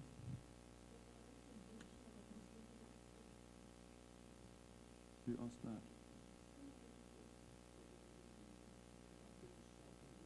Yeah.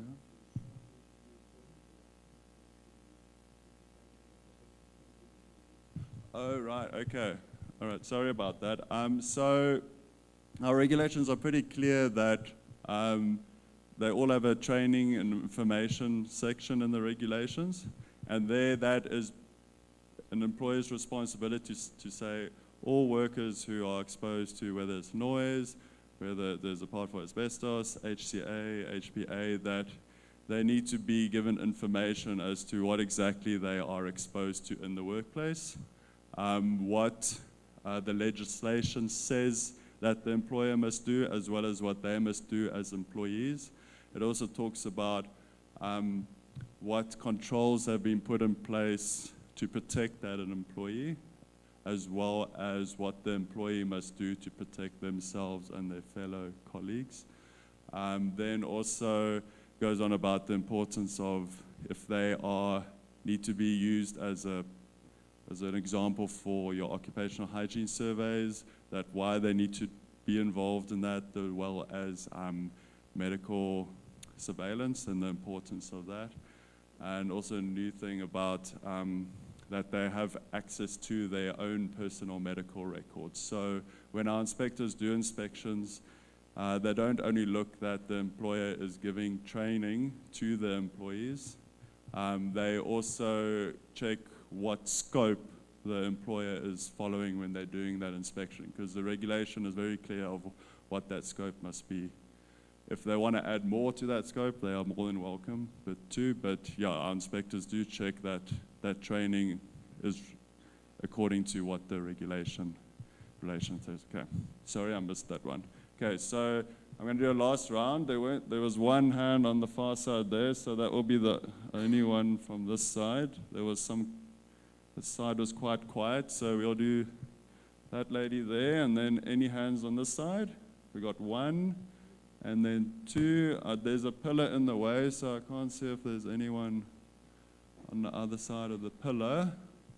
Okay, but we'll start off with that woman over there. Thank you, Program Director. Morning, everybody. My name is Penny Babua from the National Union of Mine Workers. I have a concern regarding Mr. P. Jacobs, the registered occupational hygienist. You know, as an employee at the shop floor, I always knew that in terms of occupational hygiene or the hierarchy of controls, we start first to eliminate, eliminating the source, and to end up at PPE, which we all understand that it's regarded as the last resort. However, based on the presentation presented by the occupational hygienist, I saw him indicating to us that I think the world now is evolving.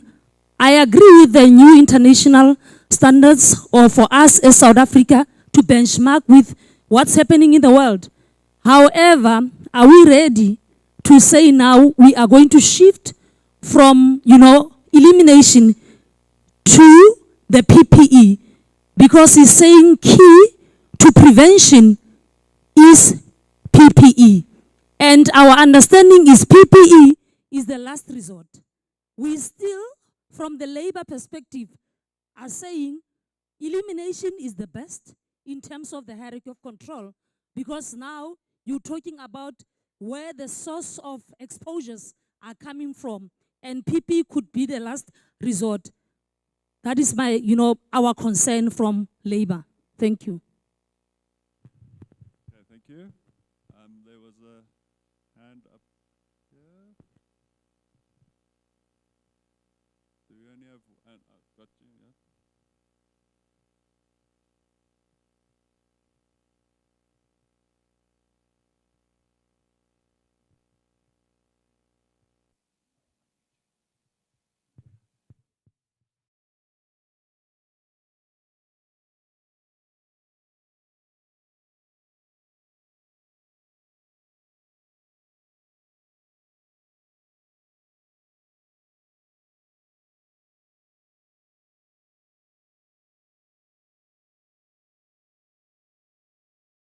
In terms of when you cannot manage it with engineering controls, how do we ensure that employees comply with the clean-shaven policy, especially when they have concerns regarding religious or medical constraints?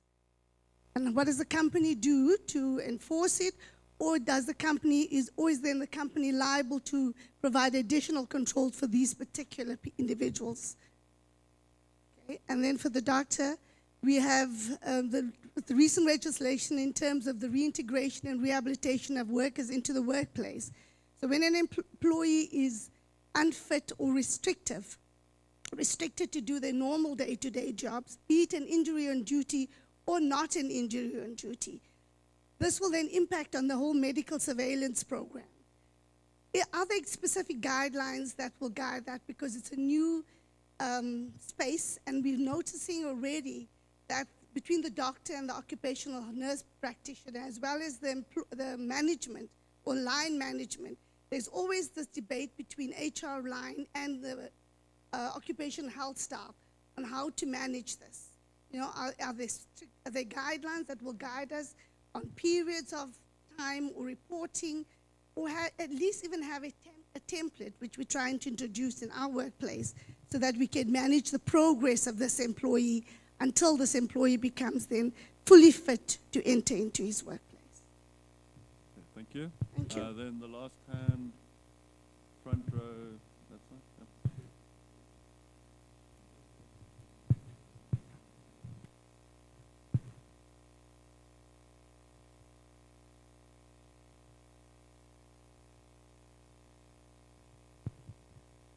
Thank you, Program Director. My name is Muadi Aldrich Malope from Department of Employment and Labor, Limpopo. Our colleagues already asked one question. Mr. Jacobs, can you please elaborate why you say PPE is the first in terms of hierarchy of control?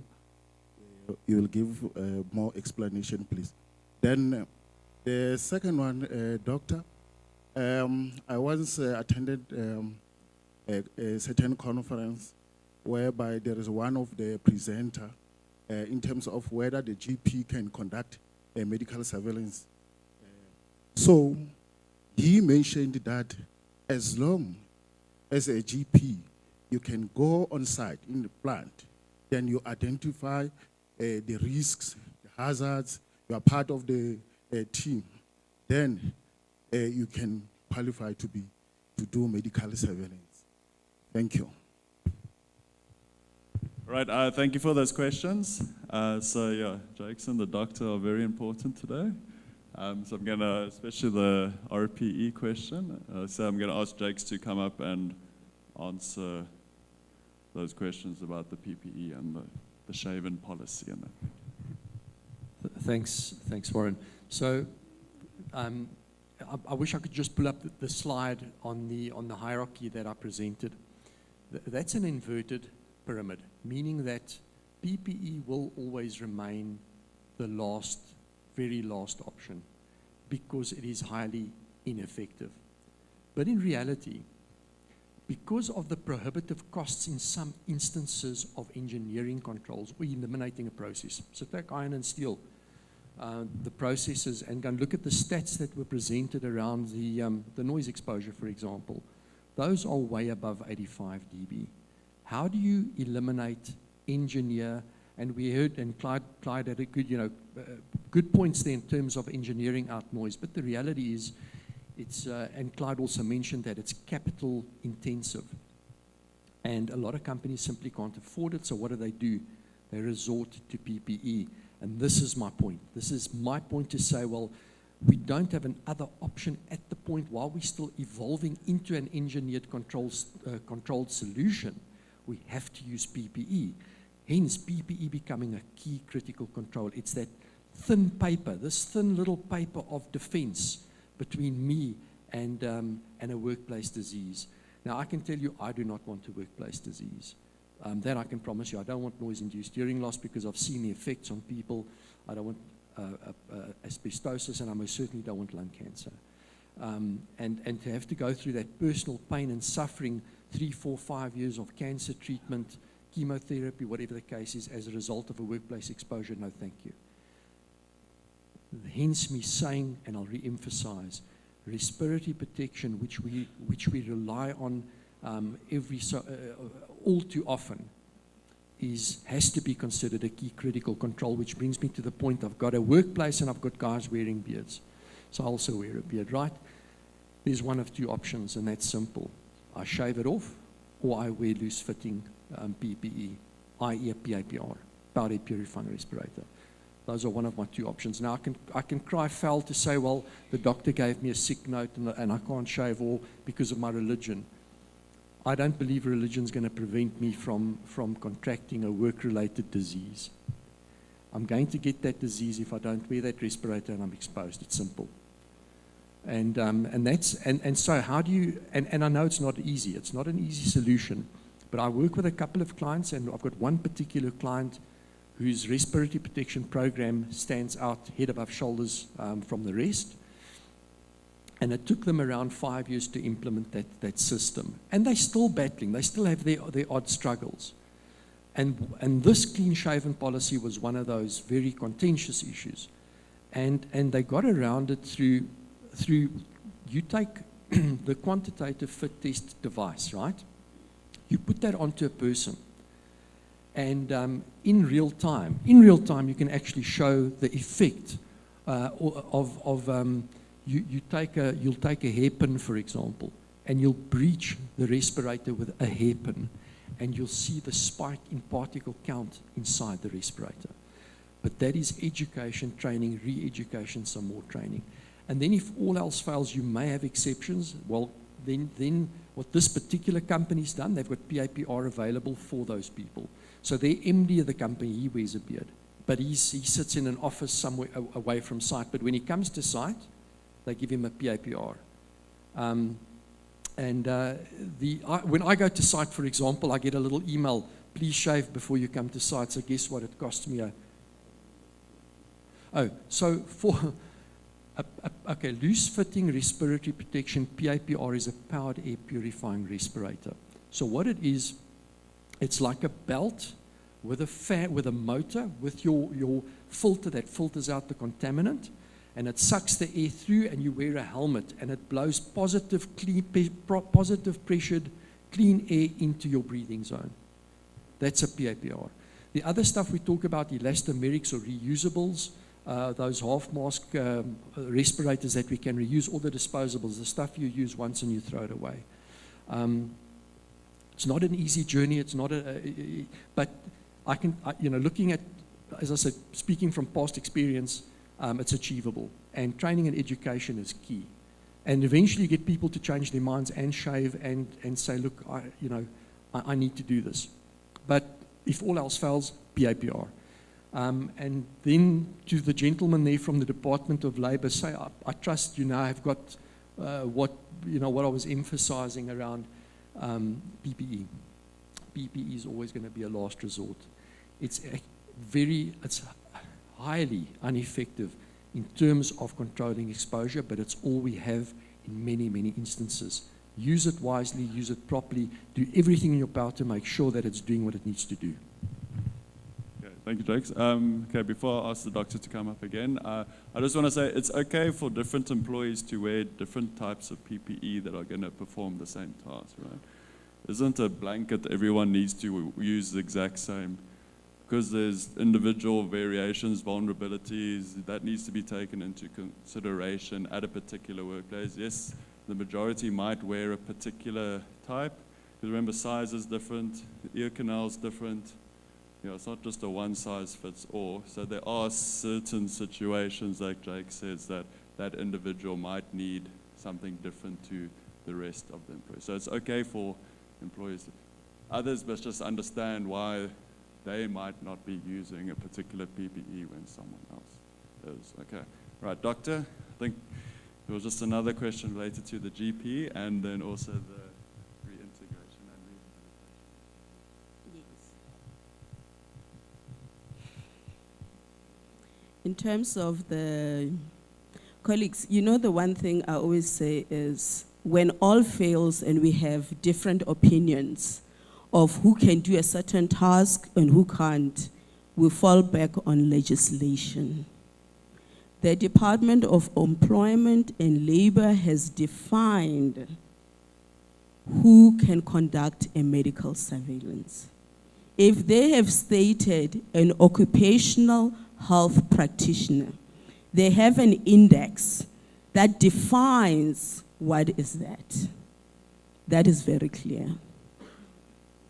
When we say that Mpho can go to the police force because she forms part of a community forum, she knows what a criminal can do to break in and this and that, I do not become an officer, a police officer by default and experience. It's the same principle. It is defined within the Occupational Health and Safety Act. And when we looked at the legislative framework of who conducts the medical surveillance, it is listed who does that, and it's well defined. Okay, I hope that answers. The second question is a bit tricky.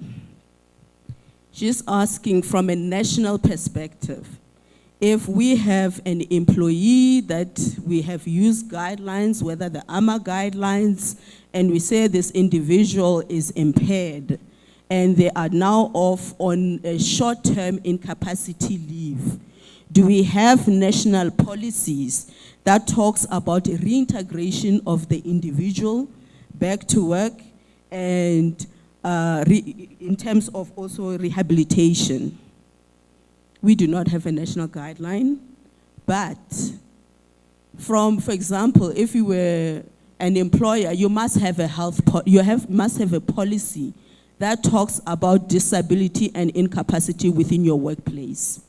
Because her concern is that somebody who comes in declared by a medical practitioner to be unfit is dragged on for 2 years, 5 years on incapacity. When do they medically board off?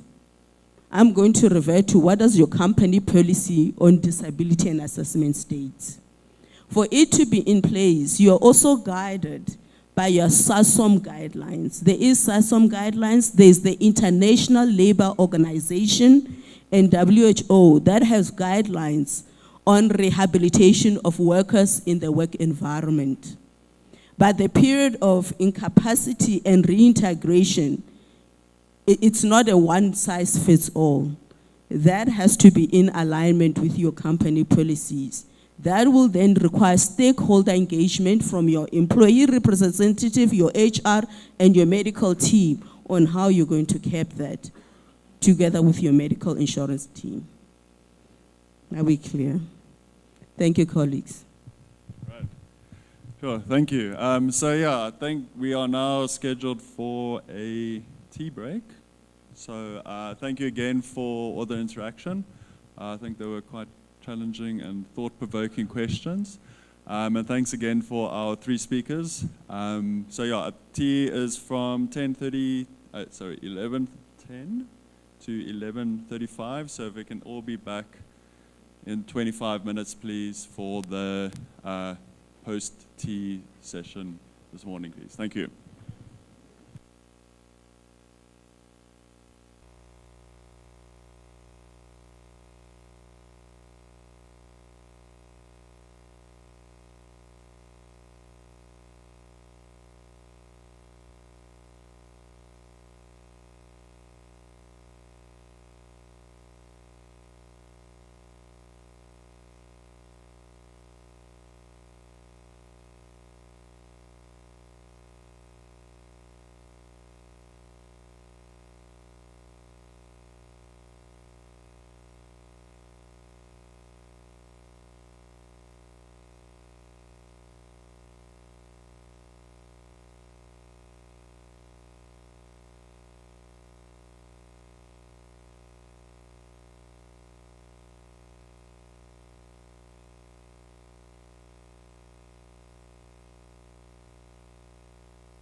May we all take our seats, please. We want to start with our program.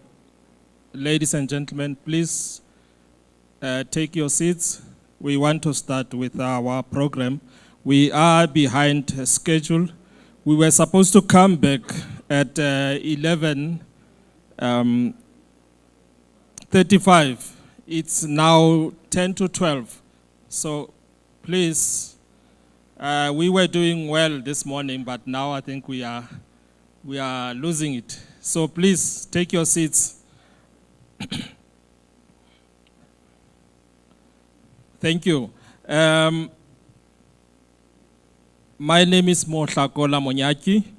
I'm going to direct the program for this session.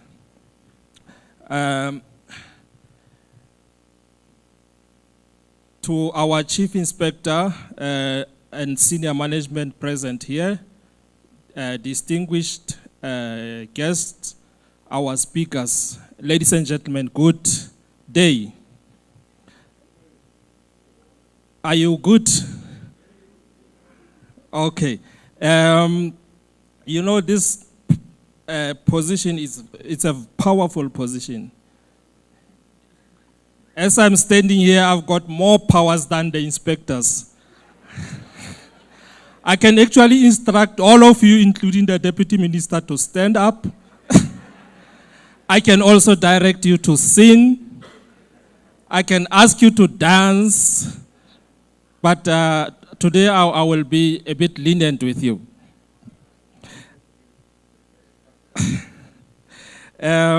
Without any waste of time, our next presentation is by Mr. Eddie Cook, and the topic is safe handling of gases within the reticulation environment. Briefly about Mr. Eddie Cook. He started his career as a mechanical engineer. So you can see now we are moving into the mechanical environment. We're moving into the safety environment. We're going to talk real stuff now. I'm challenging the hygiene guys. We're going to talk real stuff now. Okay. I almost said Eddie doesn't need an introduction, but he does. He started his career as a mechanical engineer.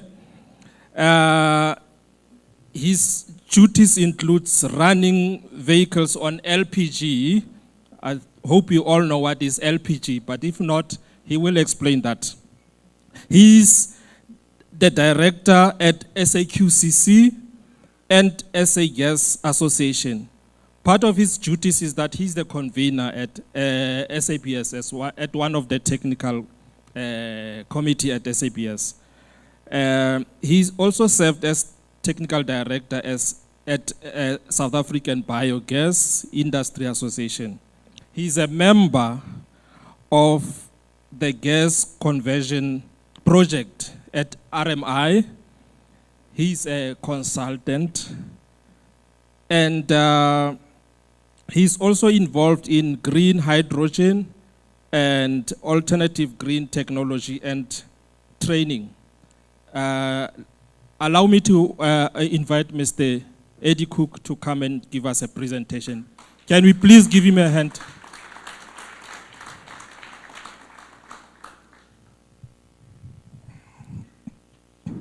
Good day, everybody. Firstly, thank you for this opportunity. Welcome to all the astonished guests, all protocols reserved. Before we're going to get active and stretch legs, I decided we're going to not do it because you just came back from a break. So let's save some time and continue. Maybe I want to start off. Can we maybe get the presentation on? Sorry. Okay, while they're getting the presentation, I'm representing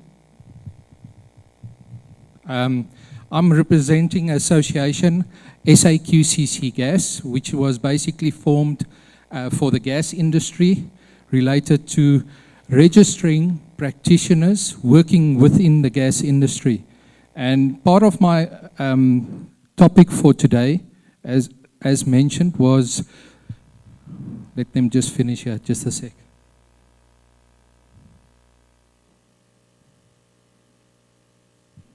That's it, thank you very much. My topic for today is safe handling of gas within the reticulation environment. And I think I want to first start with that and say, what do I mean by this? And what is actually, why this topic? There's a lot of gases that we are using within a factory, at a house, being at a restaurant, manufacturing, steel industry. Sometimes gases is used, sometimes gases is produced in those type of environment, and sometimes certain of these gases must be exposed of. And all this must happen in a safe way, and for that reason it's important to know what you're working with, what are you qualified for, and what is needed to keep that environment safe. Okay. Just as I said, who is SAQCC Gas? Gas compliance, what that is all about. Electronic certification of conformities, or COCs. Electronic practitioner's IDs card. Then we're going to just touch quickly on the PER related to what is needed within the reticulation environment. And then also, I want to also touch on equipment certification and what's required there. Before I go to who is SAQC Gas, a lot of people of you know who we are, what we do in the industry. I want to highlight a very important case that just came through a few weeks ago. Even though it's in the domestic environment, I think it's very applicable right through the whole industry. And it just shows you the importance of having a safe gas environment to work in. This was a typical guest house that was using gas geysers, and these gas geysers was mounted inside the bathrooms. So there was certain ventilation requirements to deal with, certain ways of installation, and subsequently, in a previous attempt, this guest house owner was warned that these installations is not compliant. He actually refused to actually get it compliant because he said he's been fixing and installing and repairing this all along. And unfortunately, a young couple booked into one of his units, and the following morning they were found dead in the bathroom. Subsequently, this went through the gas associations. Later on, it had to go further as a legal scenario. And the long and short, because of carbon monoxide toxification or suffocation, what you want to call it, the judgment was passed about 3 weeks ago, and this guest house owner was charged with double murder. So I think the urgency and the responsibilities of keeping it safe in the environment is very important. And a lot of people say, why all these processes and systems? There's no value to a life. There's definitely no value to a life. We cannot say, what does it cost to stay safe? Because how are you going to determine if you lose a life, what that cost was? So just on that point, it's relevant to the whole industry. It can happen in a factory. It can happen anywhere, restaurant, wherever you are, wherever there's certain rules to be taken regarding use of gas. Please, this is very important. The next one is if we say gases, what is all the gases? There's a lot of gases, and we represent 4 associations. You've got the LPG association, that's your cooking gas, or as mentioned, you can even drive your car on LPG as auto gas. It gets used quite a lot in industry for thermal heating processes. Then there's the Southern African Gas Association, dealing more with methane-based gases, methane-rich gas, natural gas, new technologies coming up, CNG, there's a lot of talk of LNG. We've just heard about the LNG terminal that was approved in Richards Bay and needs now to go to financial closure. Then we've got our industrial gases, which is handled by the South African Compressed Gas Association. Here we're talking about your oxygens, nitrogens, welding gases, acetylene, argon, quite a few other gases. All these gases is included in the Compressed Gas Association. And then lastly, we've got Saraka, which deals with all your refrigeration gases. Some people say it's a closed system. Why do I need a COC for my aircon system at my house? I must say, compared to yesterday's heat, it's a little bit better. But we can't live without aircons. But we must remember there's gas in those aircon systems. Those systems run under pressure. Sometimes it's flammable gases used in these systems. Some of the times it's very toxic gases. So all of this is very important, and it's important that the practitioner working on these systems know what he's doing and is fully qualified, and he needs to know that a COC must be issued.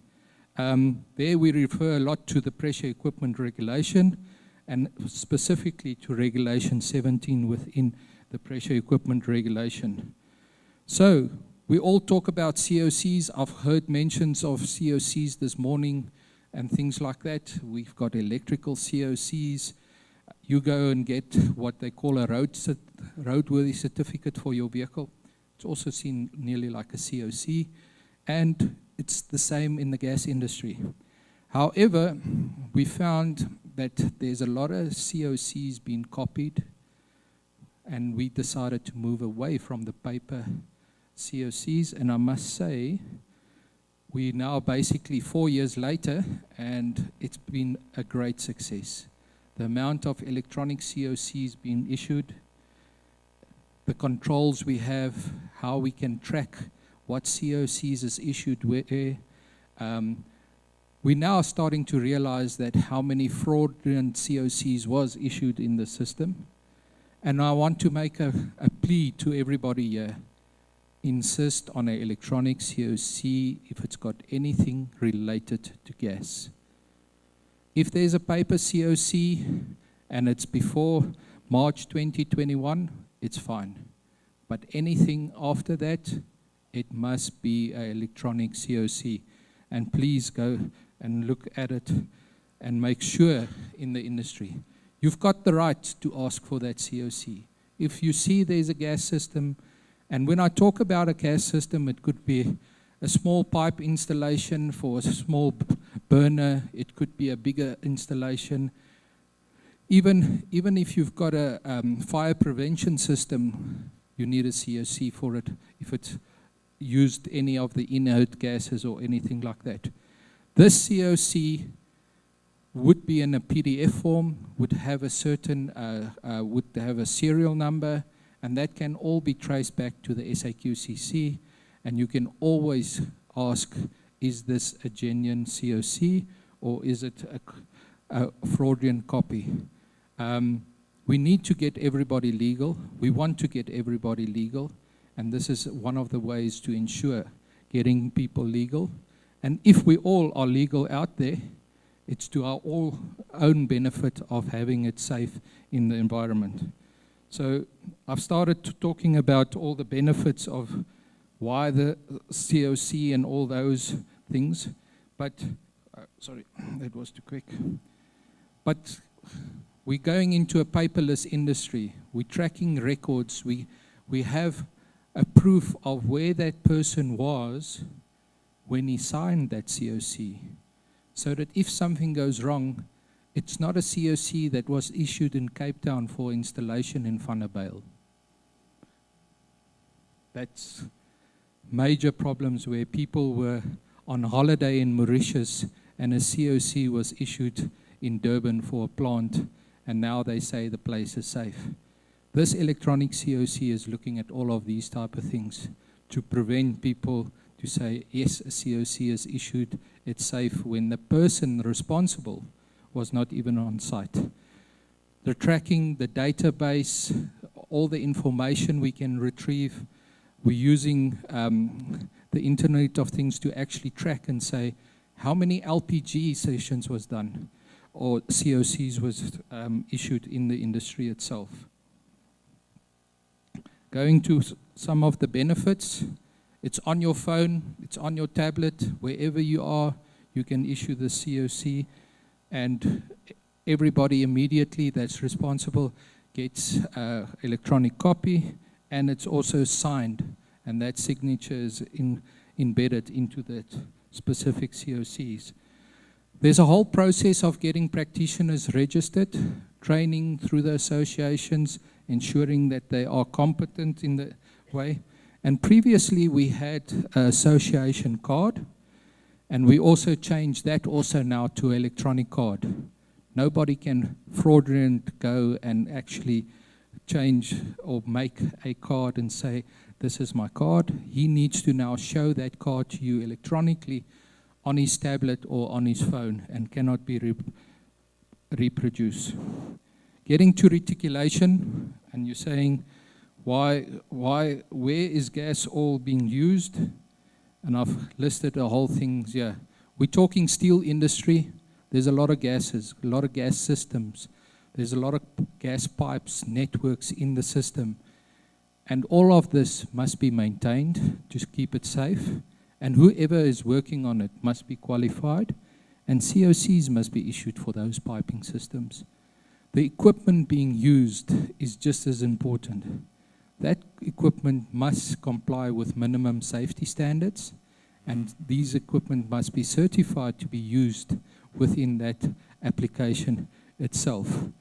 COCs, maintenance COCs must be issued, and that will ensure the systems within the reticulation system, which according to the regulations within the boundary fence of that specific site must be complied with. The following speaker is going to talk a little bit more about pressure vessels, certifications of pressure vessels, pressure systems, and all of that, so I'll keep away from that. But the last thing that's always important after installation was installed a gas system is the maintenance and the safe operation of that system. That's the key of that. I tried to push as much as I could from a time perspective. I hope you got enough information. There is some links for more information if you need. And I know we're going to do a Q&A session a little bit later. If there's any questions, I'll handle those questions then. Thank you very much for your attention.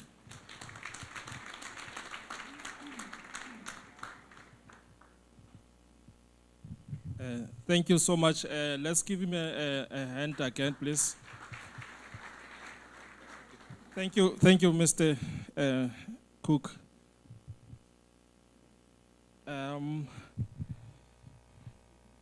Before we move on to the next presentation, what I've picked up from the presentation is maintenance is important, the competency of people that will be responsible for installation as well as maintenance. Certification is important, as well as safe operation, meaning that whoever that will be operating the system must be able to operate the system safely. I'm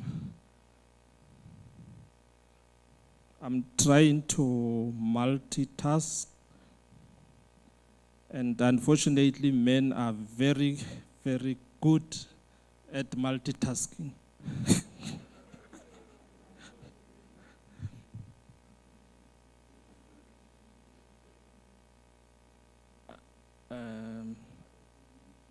Okay. Our next speaker is Mr. Polo. No, take it out. Please. Polo Pereira. She is going to talk to us about the importance of inspection and tests of pressure equipment. Let's give him a hand, please.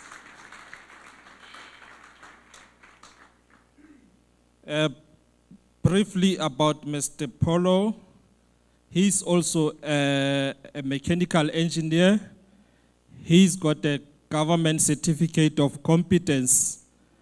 He's got 30 odd years experience, and he's also involved in inspection and testing of pressure equipment. He is going to talk to us about the importance of inspection and testing of pressure equipment. Over to you, sir.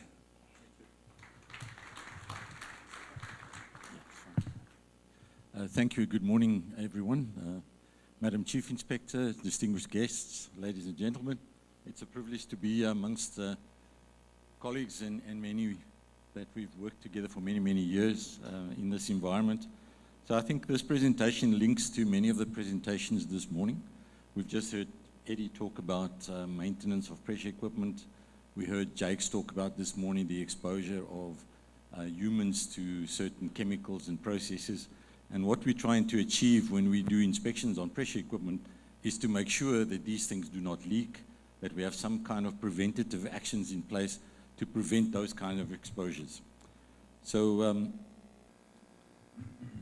as we know, pressure vessels are critical components used in various industries, from oil and gas, chemical, aerospace, energy, amongst others, including obviously the iron and steel.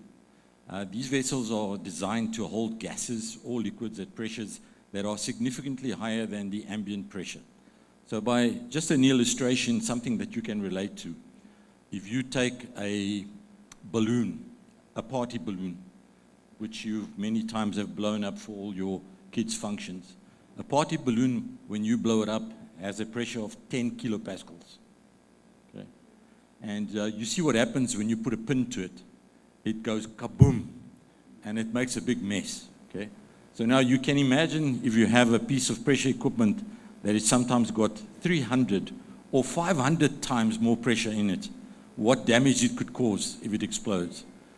And a balloon is elastic, so the latex disintegrates, but it can't cause damage. But pressure vessels are made out of metal, and when this explodes, this metal flies all over the place. So it's like having shrapnel, as if you had a bomb that's just exploded. So it's as serious as that. You know, if you put it in that perspective, you understand how critical these things are. Now, obviously, when one of these vessels fails, the consequences are disastrous, both in terms of fires, explosions, damage to property, in many cases, loss of life. Now, to try and prevent this, we have a systematic approach of inspecting these vessels. And in many industries, this is seen as part of an asset integrity program. And these asset integrity programs are there to try and prevent equipment getting to a point where it fails and you have an uncontrolled release of pressure.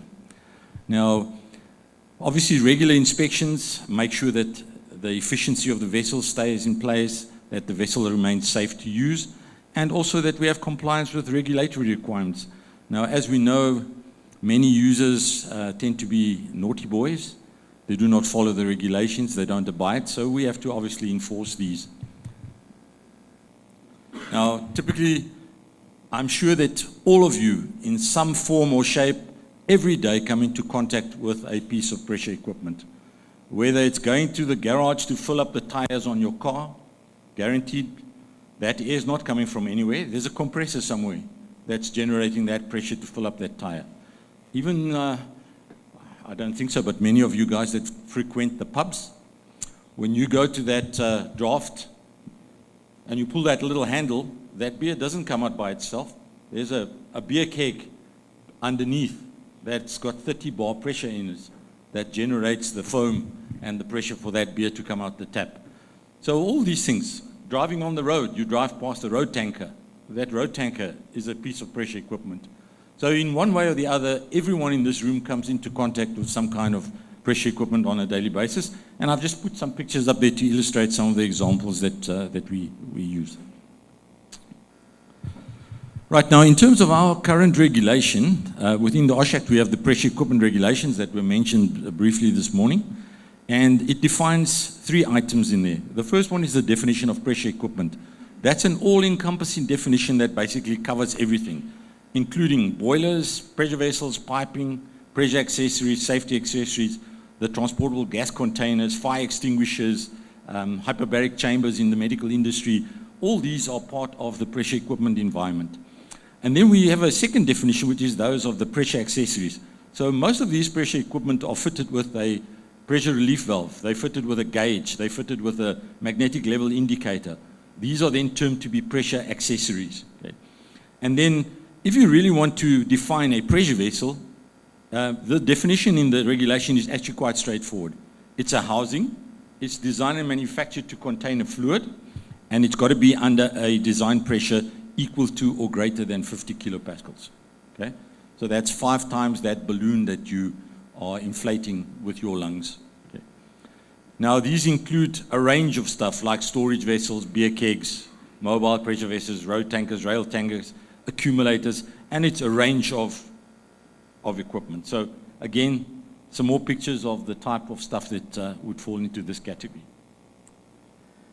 So in terms of the general requirements that we have in South Africa, we have gone and followed the approach that the European Union uses.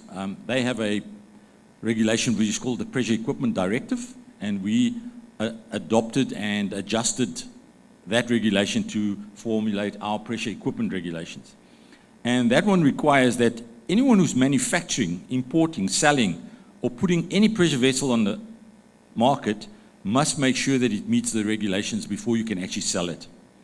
Anyone who's going to erect or install the equipment has to make sure that it's where reasonably practicable, installed or erected in a safe manner, and that there's no risk to any health and safety when it's properly used by the user.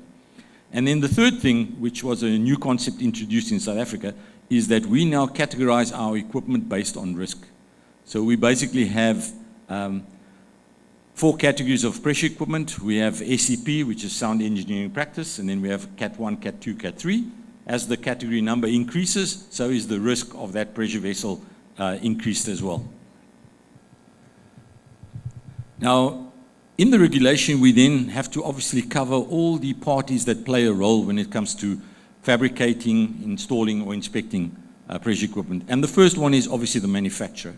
So right from the start, when this vessel is built, that manufacturer has to ensure that he builds it according to an international standard, that the vessel is conforming to one of the categories in the conformity assessment modules that is dictated in our pressure equipment regulations linked to our SAN standard 347. And he obviously has to issue a certificate of manufacture endorsed by someone that is legally binding within that company, declaring that this vessel is compliant. Now, once you have that, the vessel is then sent to the user will then install it, and then the next portion of this vessel's life continues. Now, obviously, one of the problems we have in South Africa is that our manufacturing industry over the last 10 years has declined rapidly due to being non-competitive. So most of our pressure equipment now comes and is imported into the country. Majority of it coming out of China, but also some from Europe and some other Asian countries. So how do we control that? Somebody has to take accountability, because if that vessel lands here and you install it and you have a problem with it and you phone that Chinese company on the other side, the first words you're going to hear is, don't speak English, don't understand. So you're going to get nothing out of him. So there's no legal responsibility for them. So we had to make sure that the importer in South Africa now, he takes accountability and replaces the manufacturer. So in terms of our regulation, anyone who imports any pressure equipment into South Africa, once the equipment lands here, he has to do a conformity assessment review of this equipment, issue a certificate on his letterhead confirming it meets the pressure equipment regulations, and then subsequently he takes over the responsibility of the manufacturer. So should something happen to that vessel, you no longer have to go to China, you go to the importer and you ask the importer, okay, I've got a problem with this vessel, whatever reason, I need a technical review, and he's then responsible to fulfill that responsibility. The users themselves also have a responsibility that once the vessel is installed on their premises, they have to make sure that they operate it within its design parameters. So a stupid example, I manufacture a vessel, or I want a vessel manufactured, and I tell the manufacturer, I'm going to use this vessel in milk service. We know milk is not corrosive, it's got no risk. But now I take this vessel and I go and put it in my plant, but I fill it with ammonia, and tomorrow it fails because I've used the wrong process. I can't now go and blame the manufacturer because I gave him the wrong information. I told him I'm going to use it in milk. So he built it for milk, but now I've put ammonia in it. So, you know, that's the responsibility of the user, to provide the correct information to the designer or the manufacturer to make sure that this thing is properly manufactured. Then, obviously, to police this whole environment, we've created within South Africa what we deem approved inspection authorities that fall under the department. And these are accredited organizations under SANIS to the international standard ISO 17020 for inspection bodies. And they are then, in addition, approved by the department, and they are then the ones who execute most of the activities of inspection on the equipment. We then get to Regulation 11, which then mandates certain testing that has to be done on this equipment. So the first test that happens is once that vessel is installed in position. So I brought it by road or from wherever, I bring it into my plant, I install it in position. Before I can use it, there has to be a pre-commissioning inspection done by an inspection authority that confirms the vessel is properly installed, all the necessary records are there, nameplates meet the requirements, it's got all its necessary pressure accessories, and once I have that report from my approved inspection authority, I can then press the button and start using that vessel. The next step is that then, within a maximum period of 36 months, I have to do an internal, external visual.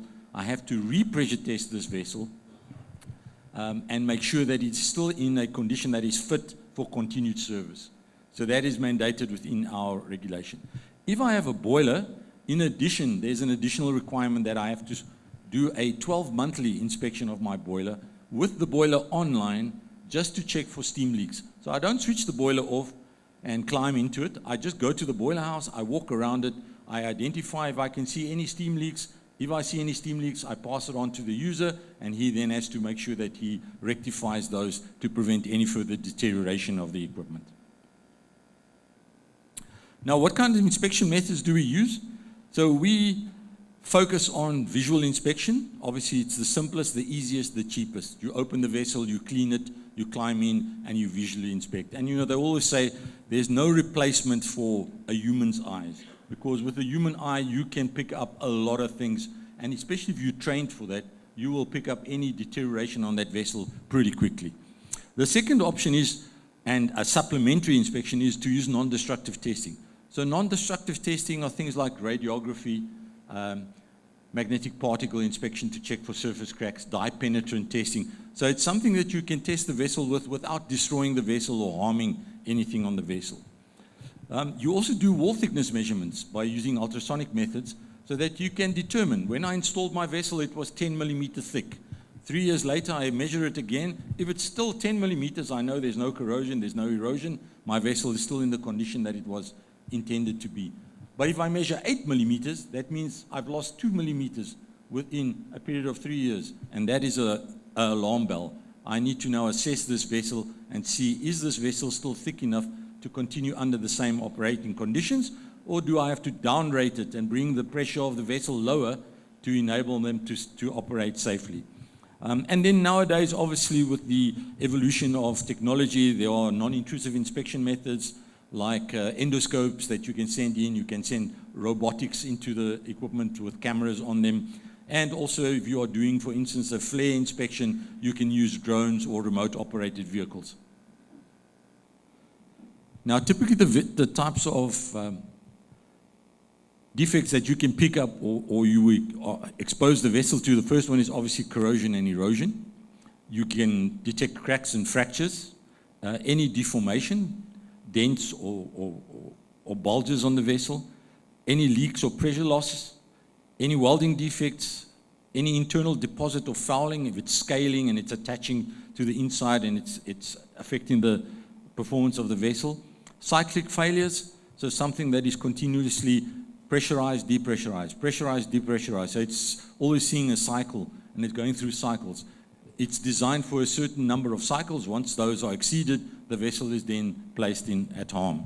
And then obviously process-related failures, like certain process medium like ammonia, caustic, all these have a tendency to crack vessels if the material is not selected correctly.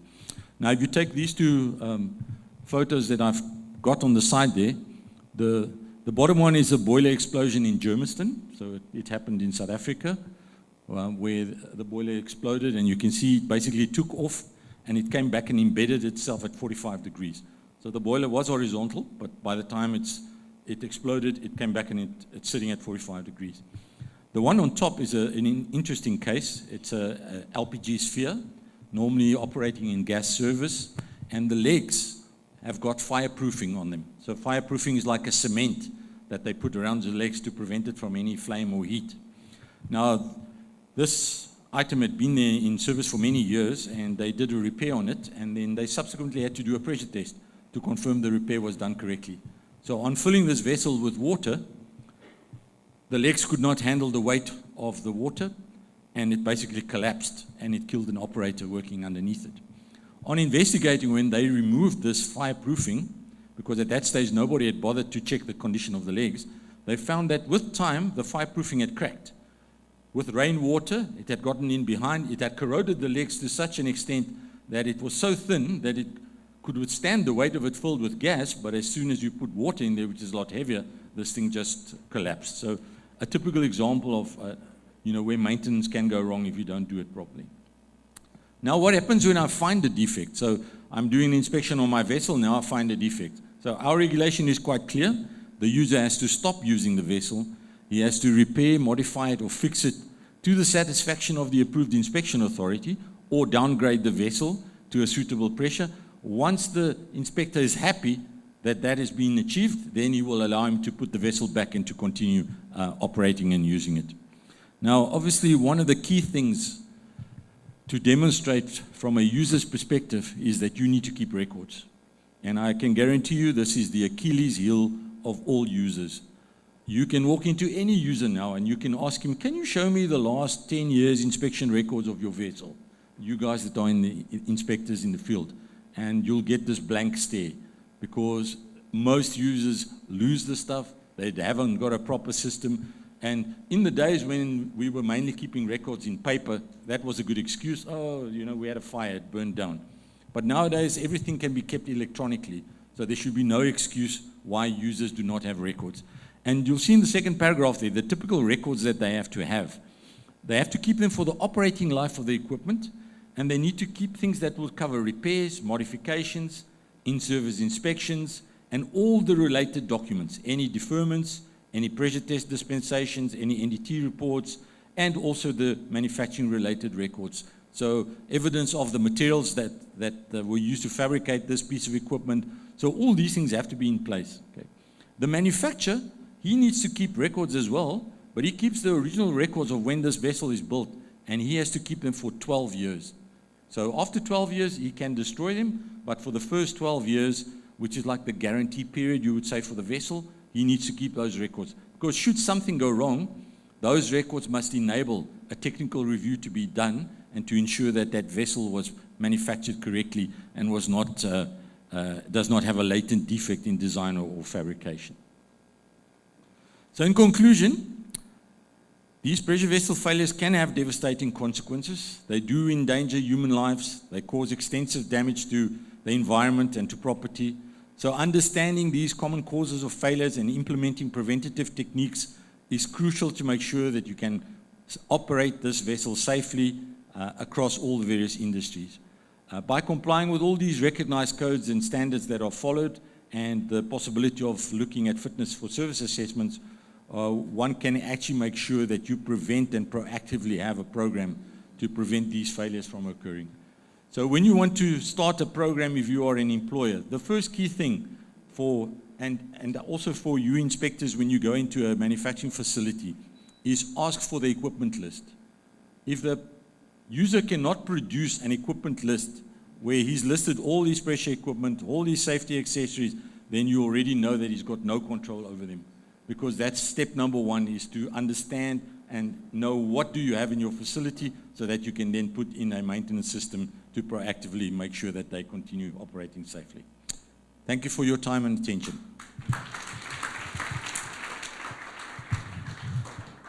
Thank you. Sorry, Mr. Pereira, come closer, please. There's a token of appreciation for you. We really thank you for honoring this invitation. And thank you for the informative presentation, Mr. Pereira.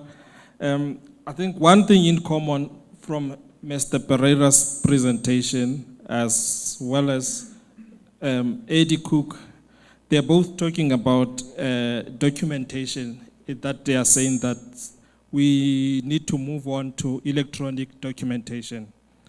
And interestingly, as part of inspection methods, he spoke about robotics as well as drones.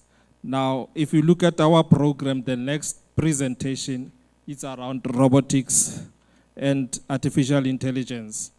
So it's real stuff, ladies and gentlemen.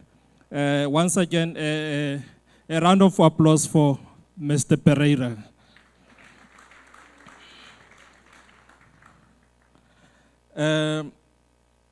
I'm now going to, I think we are doing well when it comes to time. I'm going to call upon our next presenter.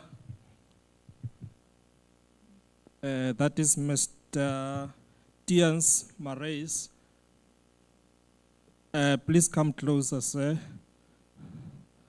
Mr. Tians Marais is going to talk to us about artificial intelligence as well as robotics. Mr. Tians Marais has got a background in electrical engineering, so he's a qualified engineer, and he also has got GCC. He's currently head of maintenance, and he's the GMR 2.1 at Atlantis Foundries. He's got 13 years experience at Atlantis Foundries, so he's got more than 15 years experience in the field. A round of applause for Mr. Tians. And over to you, sir.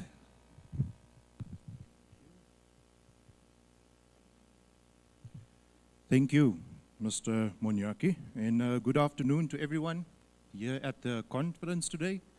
So I'm Tian. Thank you for the good introduction, Mr. Monyaki. From our side, it is really, truly an honor to be able to stand in front of all of you today to share our journey with AI, with robotics, with digitization. As you know, there's been a lot of buzzwords for the past few years in the industry, and I think it would be good to have an example use case from a company that's actually done it over the past few years. So I hope the presentation brings some value and some inspiration, and yeah, I will get straight into it. So first of all, a little bit of background.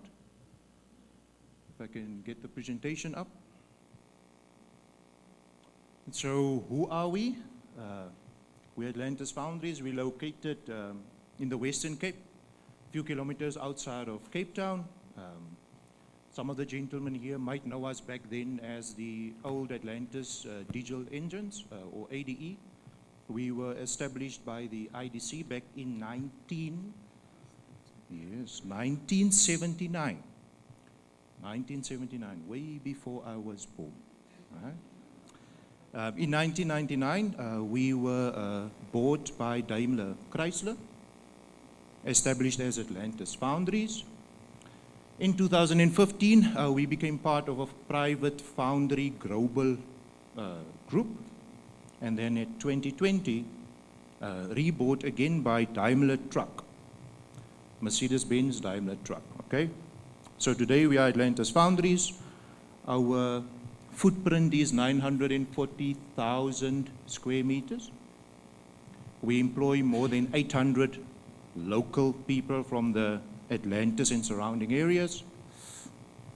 We have a solar plant on site that provides a maximum of 13.5 megawatts, more than 20,000 solar panels, and it certainly goes a long way to help us with our power draw of 112,000 plus megawatts per year.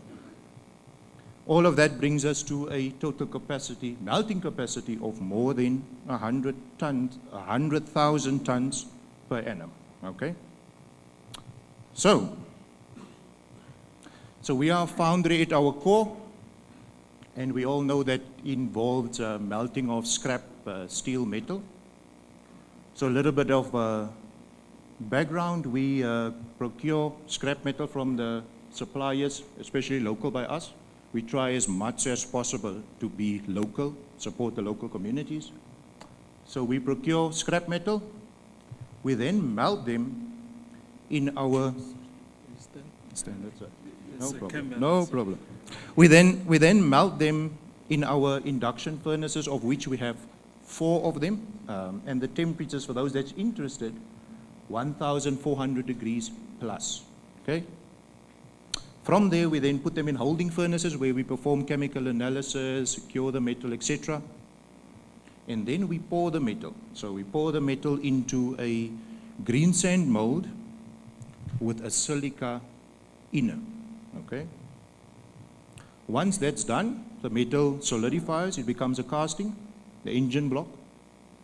We then do some pre-machining, and then we ship it to our assembly and installation plants in Europe and USA. So, the truck that you see there on the picture, whenever you see another one parked somewhere, if you are brave enough, look between the driver's side tire and the wheel arch. If you look underneath, you will see a proudly South African sign saying it comes from South Africa. Proudly, proudly South African. Truly an honor. Truly an honor. So that's what we do. Now our journey with AI. Okay, so our journey dates back to the year 2016. So the problem that we had back in 2016 is we had a highly complex, quality-intensive quality problem, right? So the quality problem that we were facing were subsurface defects, the defects you can't see with the eye. So what we would do is we cast the engine block, we pre-machine it, it goes to the assembly lines, and remember now this is in Europe.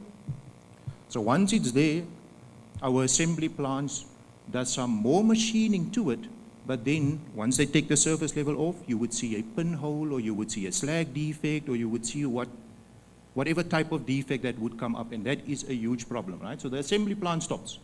We have all of these parts that ship to the plant, and for this reason, stopped. Massive quality, cost-intense exercise that needs to happen to be able to make sure that we get that part out of it, and also all its brothers and sisters. Oh, it was costly, it was painful at the time. So due to the nature of the complexity of subsurface defects for those metallurgists that are here today, it can be a multitude of things. Multitude. Almost confident to say that it is more than what the human mind could comprehend at the time. So we reached out to a higher power. The higher power at the time was AI. And remember at that time, today everyone is talking about it. At that time everyone was talking about Industry 4.0, you need to roboticize, you need to digitize. No one was talking about AI. So we decided to take the leap of faith back then already, right? So we got in contact with AI Partners, a new startup company as well. Very bright people. And we said, okay, we're going on this journey, 2016.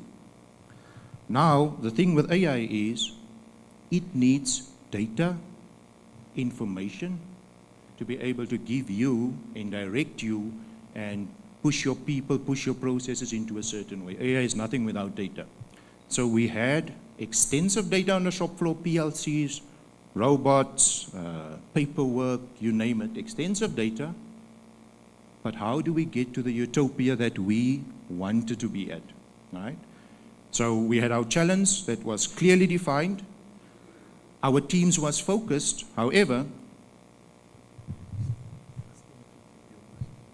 keep it a bit slow, yeah, great. And so our challenge was clearly defined. Our teams was on board, but now what? How? Remember, it's a newly developed field at that time. Expertise wasn't there. The universities at that time couldn't give you any talks on AI, etc. So we wanted to get on board, but how? The best way to start is to get stuck into it immediately. So we then sprang off in 2017. So what we did was we have the shop floor of all the different departments, from a melting department, from a molding department, assembly, etc., all of them different departments. We spend fiber networks into all of those departments. Fiber networks to mine the data out of the machines, directly out of the machines. So data such as moistures, temperatures, running rates, you name it, right? By the time when we opened our eyes, we had more than 6,000 data points flowing in live into our common SQL database, which now became ready to be mined by AI. And along this journey, you can see on your, what would be your right-hand side, all of the data that is displayed in our engineers' offices, digitally, bringing the information directly live to them. Such an extremely valuable exercise at the time, which unfortunately we couldn't go to another plant to see it. We had to pave the way for ourselves. We had to pave the way. That last point, expertise required. So let me make an example. You have a pressure sensor that is registered anything between 0 to, let's say, 15 bar. It is a mechanical component. The pressure sensor has a 12-pin plug that you have to wire analog signal to. That analog signal needs to go to a PLC. That is an electrical component. Out of that PLC, you must have networking that is driven into a database, and the data to get to there is an IT component. And to get the data out of the database into the processing side of it, there is a data engineer component. So when you have a machine that's on the shop floor, to get to the utopia of getting data out of it, you need 3 to 4 different disciplines just to be able to get the data out. So a brand new field of hybrids, individuals that we had to create internally. Because once you're electrical, you're electrical. Once you're mechanical, you're mechanical. Once you're IT, we had to create that. The people didn't exist, right? So now that we had the data was flowing in, live, we soon realized, unfortunately, trash in is trash out. So the data coming in had to be formatted, cleaned. It had to make sense from an engineering point of view before we fed it to the AI. Because in the beginning, we fed it to the AI, and the AI, trash in, trash out. We took quite an extensive exercise to make sure that the data coming in is clean, is recognizable, and it's ripe and ready for the AI to understand and interpret. Because remember, on a shop floor that's as big as ours, you have all of these multitudes of operations that's running all around the plant, and for the human mind to sit, to comprehend, to put that data point with this and this data point with that, quite intensive. You can't do it. It's beyond the human, but for the AI, not. Right? So we fed it, and what you can see on the trend, the first one on your left, when it is blue, it means that your AI model is not confident in telling you, hey, what you've just done, that particular engine block is of good quality, or that particular engine block is of scrap quality, when it's more blue. So as you put it in and you feedback the results, as you put it in, you feedback the results, you are training the AI model. And as time goes on, all of a sudden, the AI's confidence started to increase like the red one. As we can see, as time went on, confidence of the AI model started to pick up. So when it would predict that, hey, that would be a scrap that you've just casted, it was a scrap. When it would predict, hey, that was a good product, or that would have been a good product, it was a good product. So now we got to a maturity point of the AI being able to tell us that when you ship this particular casting to the assembly plant, you might want to hold back because that one has a high probability of being scrapped. And a lot of the time it was correct. And we soon realized that, okay, the AI is now able to tell us that we've just made scrap and we've just made a good one. So let's change the narrative a bit. Let's ask the AI, what do we have to do in the first place to prevent making that scrap, which is anyway money lost? So then the AI started to run. So if I go back to this one, back there. So that's where you see the model running the animation. So where you'd want to be is in the green section that's highlighted there. And where your process was distributed at the time was all over the place. You could see that sometimes the neural network of our process was in this section, it was there, it was there. At the time, we were keeping our eyes on a lot of the things that didn't make sense.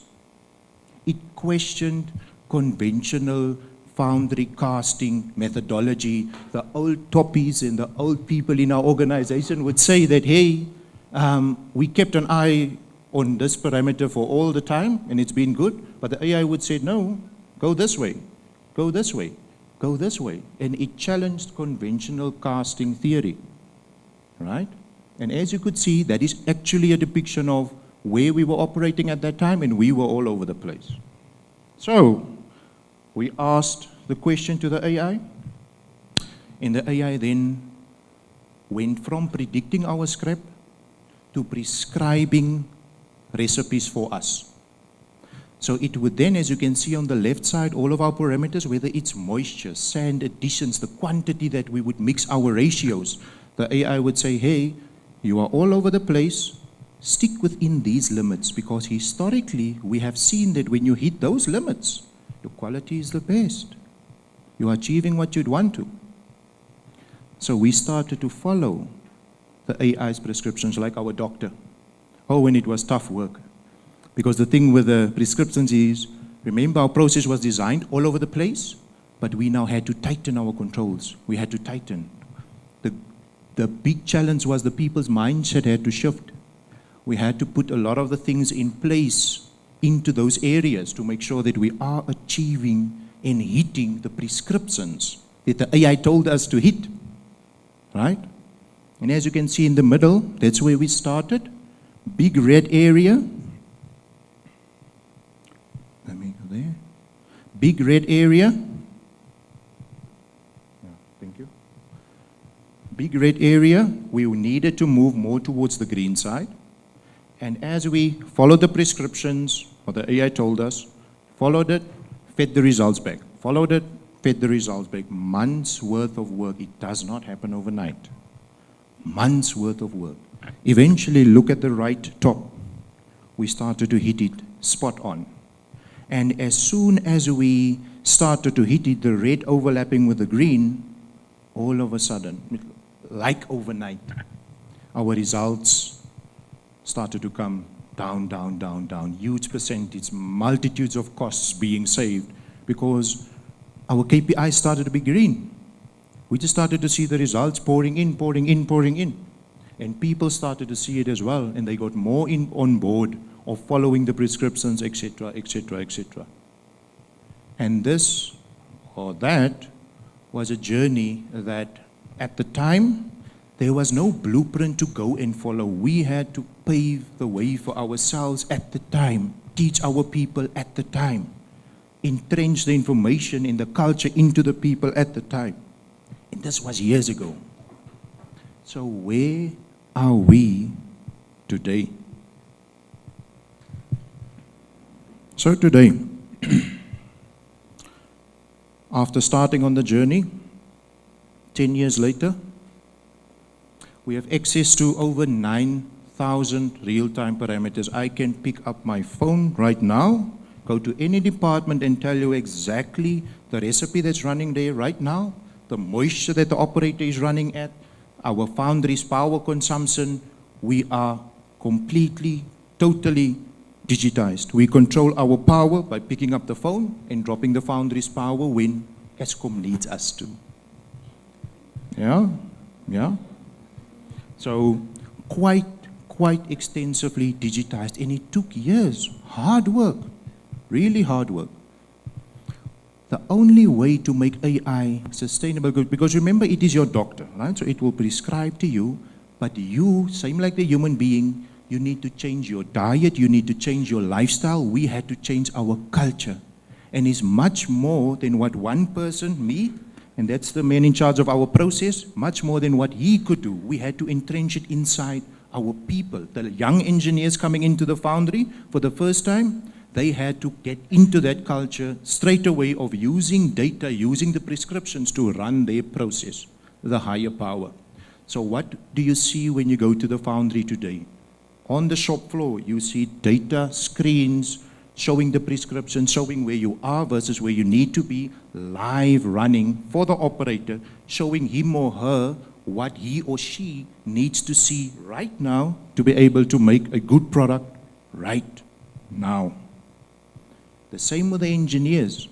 When they go to their desks, when they sit with their laptops, they open a screen, and they can go into any department and show that you are now consuming X amount of water, your electricity consumption is X, you are pouring at this particular quality rate, this is the temperature of this is the green sand moisture, everything live for the engineer. And what does that do to the engineer's mindset? Remember, so I come from an electrical background. When there would be a breakdown, I would go to the machine, do some fault finding on it, and then I had to, with my multimeter, I must check and test all of these values and give myself a background of what should these values be, where should they run. Today, because I see the machine digitally, my mind automatically shifts together with all of our other engineers. We automatically benchmark that machine of this is what it should be. As soon as something goes wrong and you go to that machine, you have an holistic view of exactly what should be happening at that machine, which means that your breakdown turnarounds are like this. Your engineers' expertise dramatically increase and improve and fast track their development. Such a valuable tool that is now entrenched, and we endeavor to keep it entrenched in our culture, all right? As you can see on the right-hand side, all of the screens that are there, live information. You can see the last minute's information, the last 6 months, or the last 5 years worth of information. They're live for the shop floor, for the normal electrician, for the normal mechanical fitter, you name it. Access to the information live at that time. Now you would see the last one on the bottom left, robotics. Or at least let me rephrase, in our experience, AI quality efficiency control is nothing if your process doesn't have repeatability. That's what the robots brings. We have multitudes of robots all around the foundry. And remember, this is a foundry, an iron and steel video that you saw earlier that was put up. This is an age-old history, tradition, hard work type environment, which we've automated like this. So there's robots everywhere. And remember, the robots is not just there for the process repeatability. When a human is doing an extensively hard task of taking something that's heavy, bending up, and remember we do, I can't name the exact figure, but multitudes of engine blocks per day, but they have to do a repeated function every day. Very hard on the back, very hard on the shoulders. Robot replaces it. And here's the thing, up until today, not one job lost due to deploying robots. So not one. And although, yes, it is expensive, but the human life, the safety, the cost of a lifelong back injury has no value to it. So for instance, when a human is doing a repetitive task, after a few years develop carpal tunnel syndrome, we take the human, shift the human to a quality inspection, to an administrative task, and you deploy a robot. Because remember, that robot requires maintenance, it requires lubrication, it requires parts, it requires cleaning. The mindset of robots are replacing this, and that. Here's the experience from a company that actually done it. No, that's not the case. The robot requires someone to take care of it as well, and that's where that human is redeployed to. You upskill, you train that people, and they then look after your robots. Because a robot is repetitive, but he does not have a mind. He does not have eyes. You cannot replace the human eye. That's where the human comes in. The robot takes our casting like this, shows it to the human that was working there before, and the human says, "You okay?" and the robot continues. When there's a noise environment, the human is standing right next to it. You take the human away, deploy him there or her there, and you put a robot there, out of the hazard. Elimination fully realized. Don't jump straight to PPE. Eliminate. Take the human out of there. Huh? Straight out of there. Straight out of there. So there are ways that you can justify these things. Yes, it is cost intensive. There's no cost on a human life. The payback of the efficiency that that robot gives you is payback enough to justify the cost of that robot. The quality improvement that you see with the repeatability is justification enough for that robot. And the cherry on top is the safety payback is above everything else. Huh? It is above. It is above. So then lastly, to bring it home, what we learned over the few years, and it's been quite a journey, and I'm really, really thankful and fortunate to have been with it from the start, together with my colleague. You expedite decision making with digitizing your shop floor, bringing information to your people, to your real experts on the floor, so that they can see and make a decision, make a conclusion. Alleviates your management, alleviates your supervision to do what they actually need to do. So that is one big benefit of digitizing, number one. Number two, your expertise with an holistic view on the shop floor, it's unquantifiable. The people, the young engineers, today they are growing at a much higher rate than previously, much, much higher. The only thing I want to mention with digitizing your floor is protect your data, protect your information. With cyber attacks that's climbing worldwide, don't be too hastily, for the employers that's here, don't be too hasty to digitize and deploy AI, etc. Do it the right way. Make sure you put firewalls in place. Make sure that your antiviruses are where they should be to protect your information, because the hacker, the Chinese, the whoever, they don't sleep. They don't sleep. They are always looking for their next victim to hack you, to hack me, to hack us. Right? So the cost of cyber attacks globally, whether it is the guy in your neighborhood, whether he is overseas, whether it's from Europe, whoever, cyber attacks are everywhere. So please protect your shop floor. AI, it upskills your teams. It makes your team much more aware of, hey, the higher power said we need to follow this. Never considered it before. And believe me, send that engineer into a different field now. That's also foundry or casting. The methods and the way that engineer communicates, etc. The other casting places, they can see, but hang on, you've had a different experience. That's where it comes from. Small drops over time. You need to be cautious about the learning curve of AI. Your investment doesn't pay back in 2 months or even 1 year. Patience. Then on robotics, again, the safety element, gentlemen, ladies, honored guests, the safety element is without speaking. Yes, it is expensive, but remember, Remember, there are ways. There are ways, and we are an example of it. Process repeatability. And lastly, something to keep an eye on. As robots are growing, the technical requirement of the people needs to follow. Robots needs to be looked after. They need to be programmed. And this is not just a normal electrician's job, etc. It is a specialized field with highly technical data points and calibration points that needs to be done. So keep an eye when you go onto the journey of robots that you need to upskill your people to perform the function of maintaining, updating, and making sure that your robots are performing the way that they do. And I hope I was able to be of a little bit of value. I hope I was able to inspire.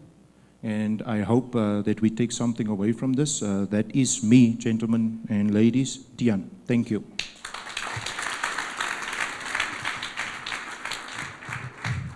Thank you so much, Tian. Thank you for that valuable and loaded presentation. We really appreciate. That's a token of appreciation from the department. Thank you so much. Are you still good? Do you want him to continue? Tians, they want you back. Okay. We're going to have a Q&A session. So I'm going to invite the three speakers to please come to the stage, and we'll allow the delegates to ask questions and maybe even clarity-seeking questions to our speakers.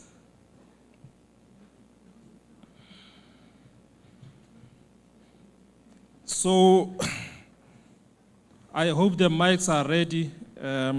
We are a bit behind schedule, but we'll catch up. Let's see by show of hands. I see one hand here in front from the NUMSA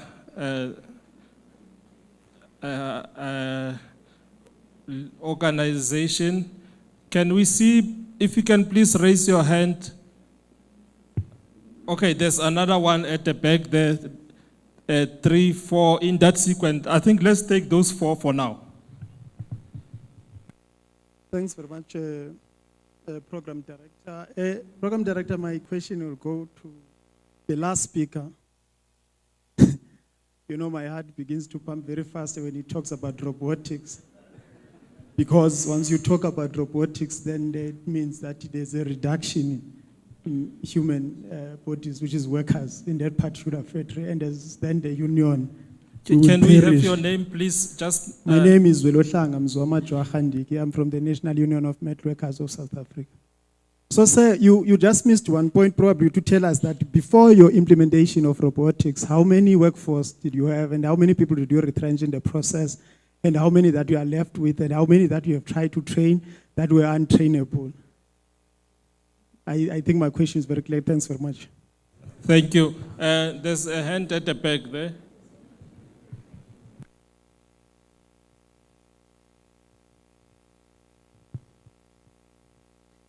I'm Hlengiwe, OHS Inspector from Mpumalanga.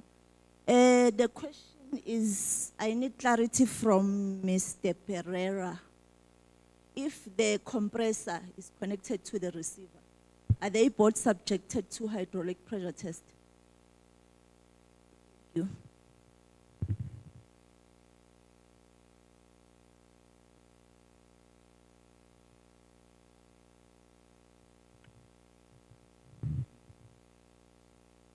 My name is Witumelo Mashile. I'm from CBRE Accelerate, National Facility Manager.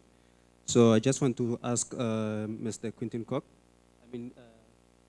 Eddie Koch, like on the refrigeration plants, we have multiplex and we've got singleplex. So when they do installation, should we require COC for all the installation for singleplex or one per unit?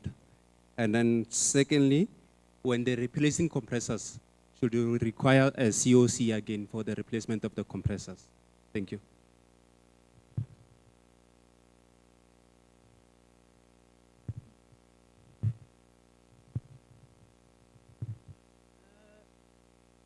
Greetings, yes, it's Nancy again, Inspector from the Western Cape Health and Safety.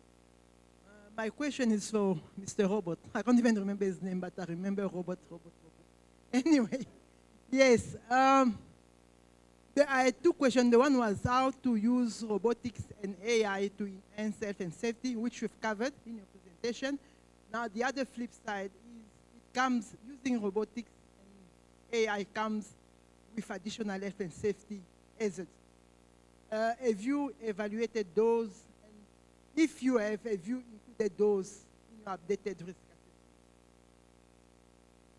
assessment? Sorry, I don't think we got the question. Can you please just speak louder, ma'am? Or Yes. you can assist Hello. my brother. I don't know if it's this way. Okay. Yes. I had two questions, but he covered the first one. The first one was how to use robotics to enhance health and safety, which he covered very well. I was very happy. The second one is the flip side of the question, saying you're now using robots and all these technologies. They would come with health and safety hazards. Have you evaluated those, and if you have you included them in your updated risk assessment?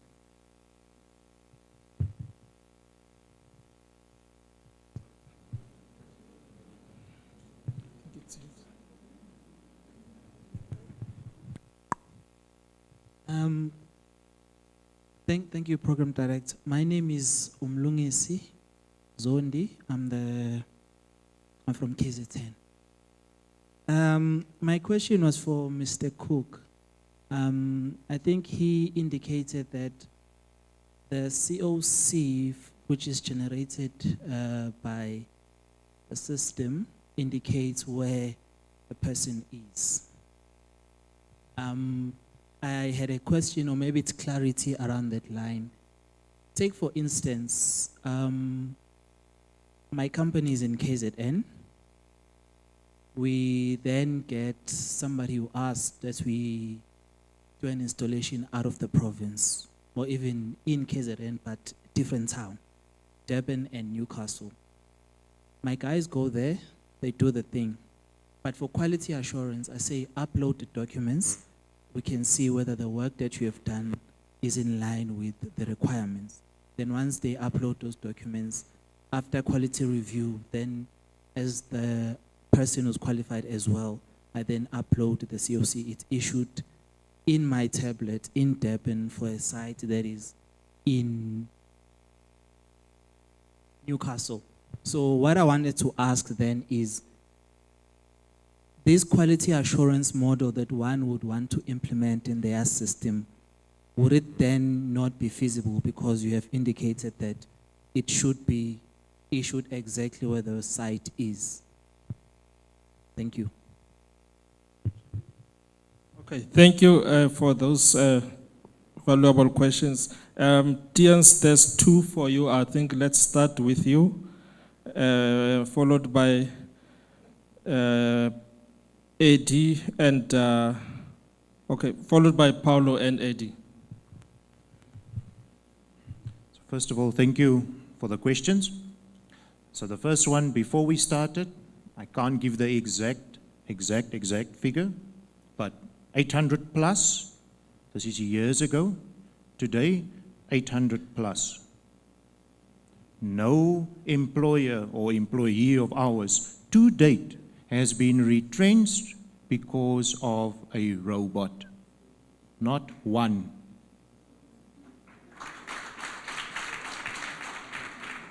You must consider the following. A robot is an additional piece of machine that you are installing. That machine requires someone to baby it, a different person to nurse it, a different person to feed it. It cannot run by itself. That's job creation, my man.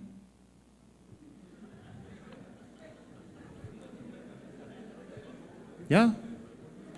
Look, if you look at that presentation of ours, look at the good state that those robots are in. Cleaned every week, lubricated when they need to, the tools are refilled. Remember the robot doing something. Something is friction, something is wearing away.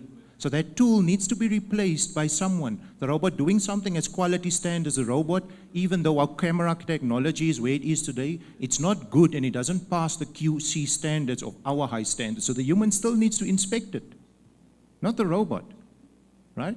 So quite truly honored to say that not one of our employees has lost their jobs due to a robot replacing, not one.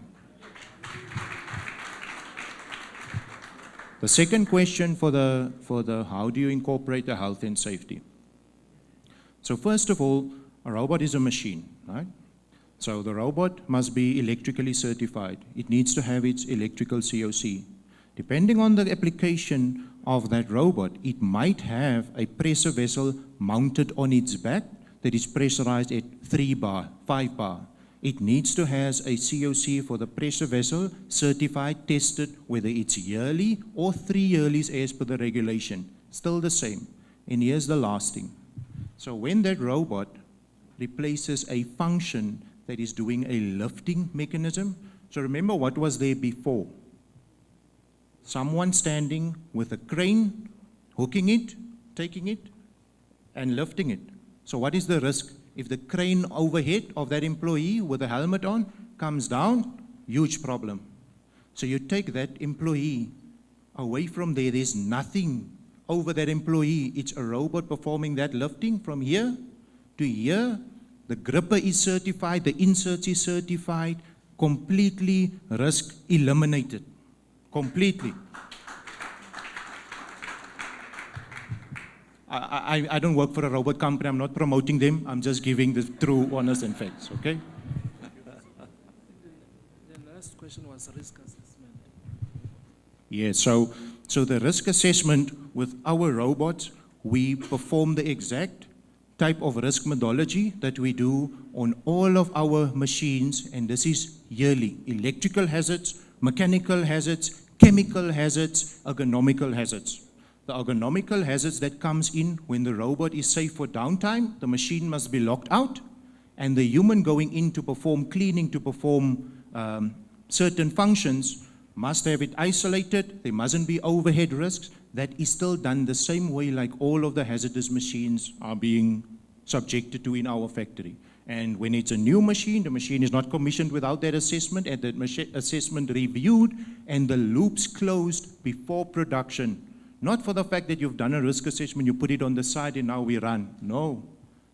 You take the loops, you make sure it's closed, we review again, and then, okay, we give the go-ahead, use the robot, use the machine. So we follow the exact same protocols with all of our other hazardous machinery. The robot is no other. It's treated like a machine.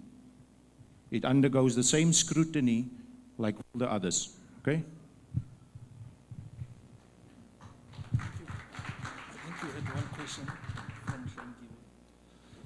Yeah, I think the question around the compressor, so if you know how a compressor looks, it normally got a receiver at the bottom, and then the compressor engine sits on top of it. So I think the question is, when you pressure test the receiver, is the compressor attached or not? So normally you don't want to expose that compressor engine to water, and the pressure test is normally done with water.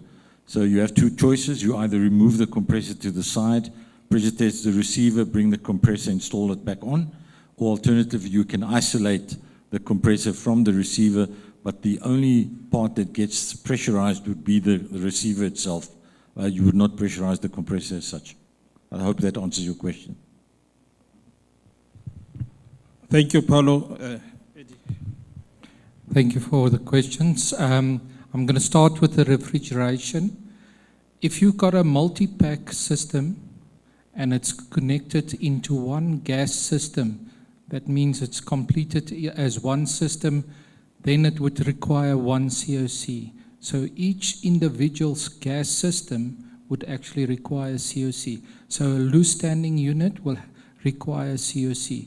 There is, however, a process on domestic and commercial where you have multiple single units, which you can then jointly issue a COC if the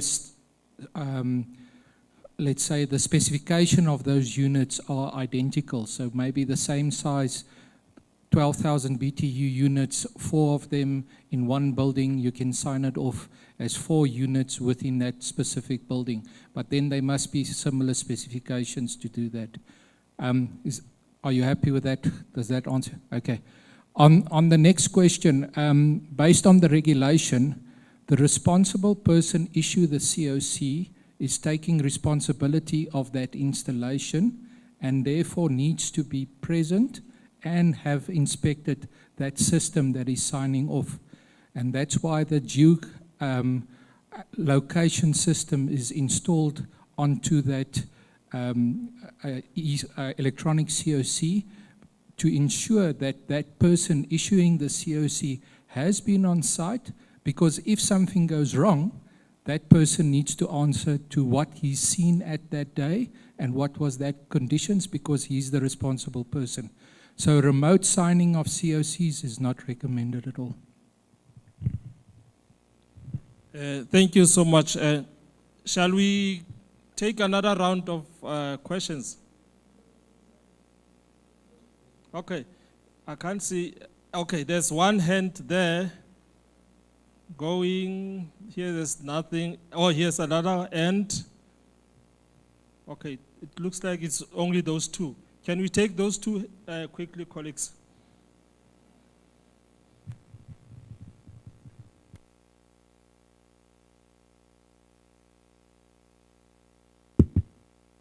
Good day, ladies and gentlemen. My name is Edwin. I come from an engineering company in Jamestown. I think my question is around the incident that occurred at Jamestown. I had the privilege of being involved in the cleanup of the incident. And to the second speaker, I think it's the third speaker, Mr. Pereira. I think that incident was totally avoidable. And one, I would say, from a service provider's perspective, that company was quoted on the repairs for that boiler. And again, there is no obligation for the companies to report to the department, or rather there is no platform for the companies to report to the department on the status of their 36 monthly statutory inspections on pressure equipment.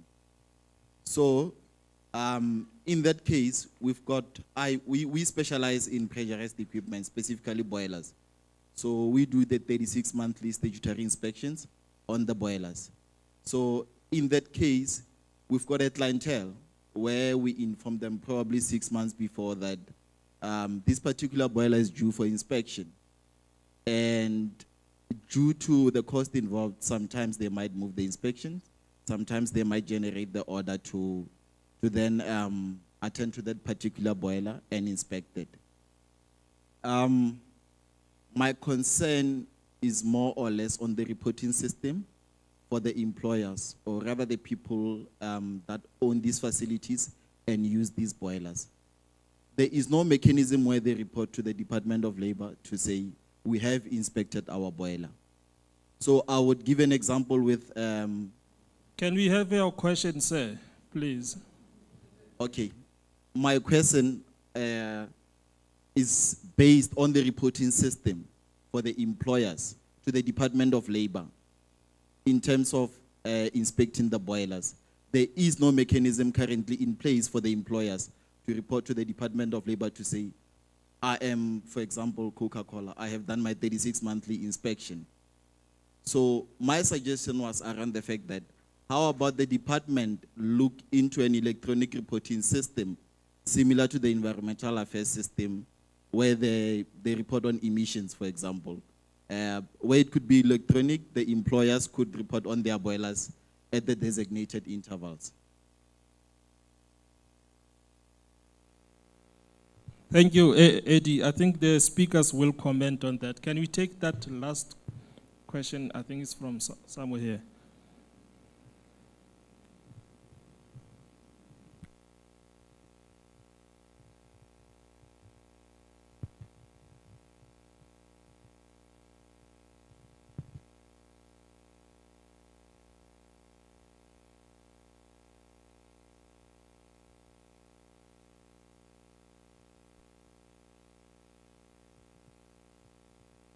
Thank you, Chair. My name is Sirvalan Patlela from Department of Public Works, Polokwane region. I have two questions, one for Mr. Cook and the other one for Mr. Pierre. One, it's in relation to the AIA. I feel like there's no mentorship will in terms of the AIA. I'm saying this based on the background that I have. I've attended training with my colleagues while I was still in Gauteng province. I think we're about 10, if not 15. We went to SAIW to do a course in competent person course syllabus in pressure vessels, and the other one on steam generator. All of us, till today, we are not certified. And one of the reasons is because the practitioners that we meet, the professional ones, the AIAs, they have no interest in mentoring us. I've done some practicals where I even inspected boilers, but you will find out the person that is certified won't have interest on signing your document. So as a result, till today, we're not certified. The second one is in relation to the physical card for Mr. Cook. I heard him mentioning that the practitioners have the electronic cards. I'm not sure if it's something that you are planning for the future or it's something that we already have now, because I have I'm a practitioner for refrigerant, but I have the physical card and not the electronic one. Thank you.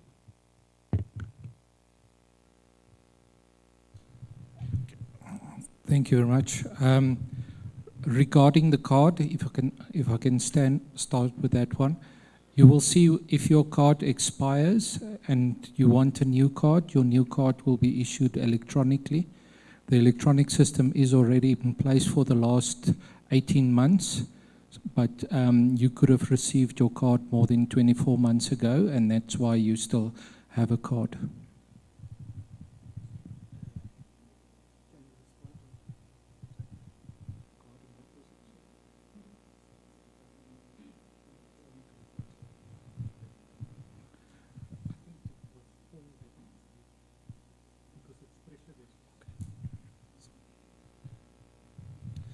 Right, I think let's start with the question or the comment from the gentleman on that side there. So if I understand correctly, you're a supplier that provides a maintenance inspection service on the steam generators. And the question was related to who controls the user. So currently in the regulation, it's quite clear that it's the user's responsibility to make sure that his equipment is inspected within the 36-month period.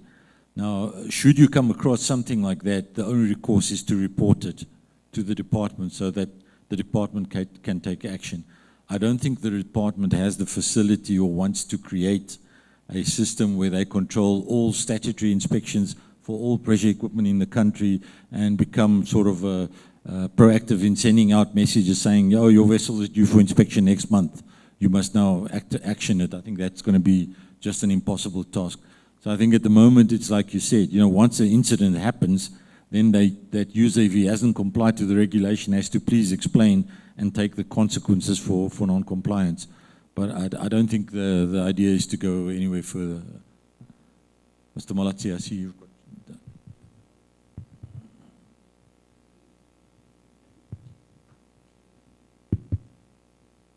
Thank you so much, Chairperson. I think if you look at the regulations and the Act, every role player in the PER has got a responsibility. And all those responsibilities has been tied together. Like, for instance, if you look at the AIA, you look at the importer, you look at the manufacturer. In case of gas installers, those installers as well, they've got a responsibility and they've got a code of practice at SAQCC, and there is disciplinary processes. But also in terms of incident, every user or every employer, if there is an incident, they've got an obligation to report it in the Department of Labor. If they do that, there is consequence to that. So the loose ends has been tied. Thank you.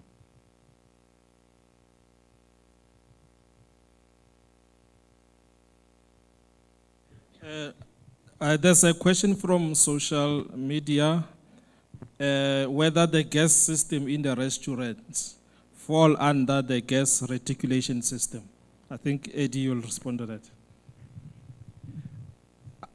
On my, as per my heading, gas systems within the reticulation environment, to state a reticulation environment is within a earth boundary, and any pipework or gas system within that earth boundary is then we need to comply, and a gas system with piping, safety accessories, valves, supply, burners for consumption, all of that then falls within that gas system and need to comply to the regulation and therefore need to have a COC. So yes, it does have to comply with the regulation within a reticulation system.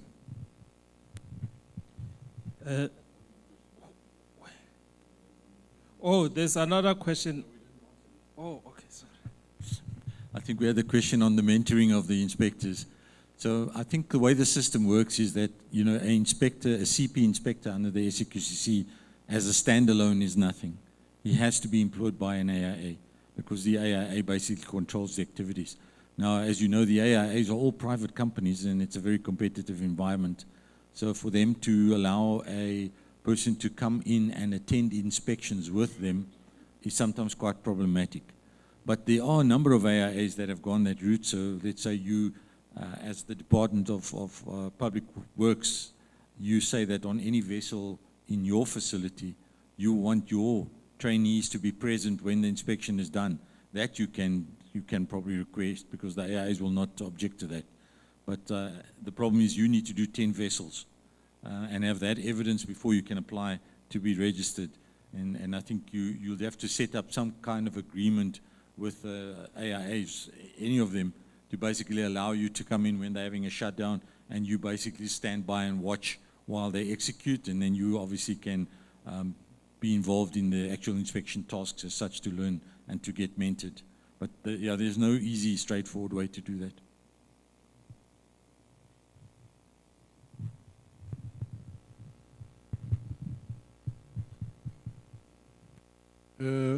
I think that in the AIA Association and the Department of Labor will have to have a sideliner discussion to improve accessibility for training and mentorship. We'll have to have a sideline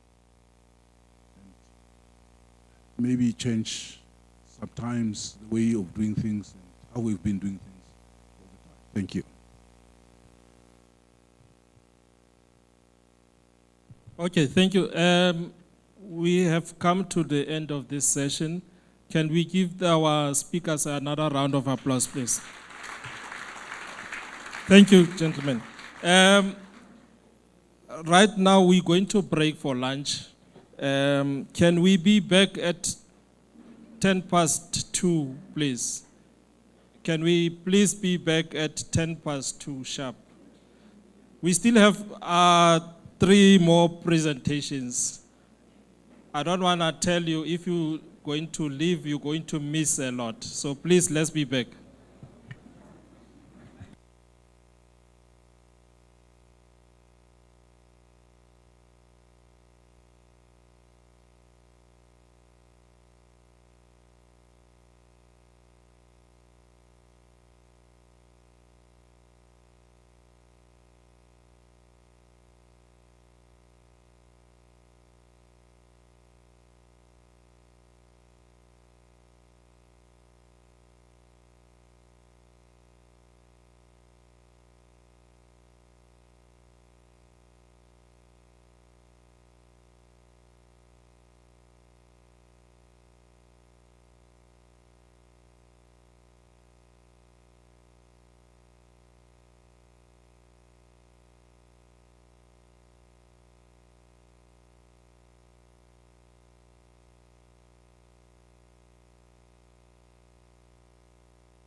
Ladies and gentlemen, can we please reconvene?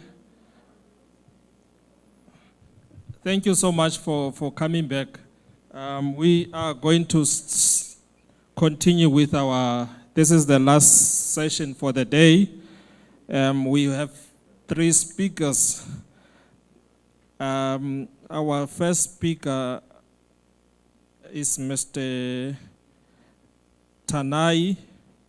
I'm going to ask him to join me on the stage. Please take your seats, colleagues. We want to start with the program.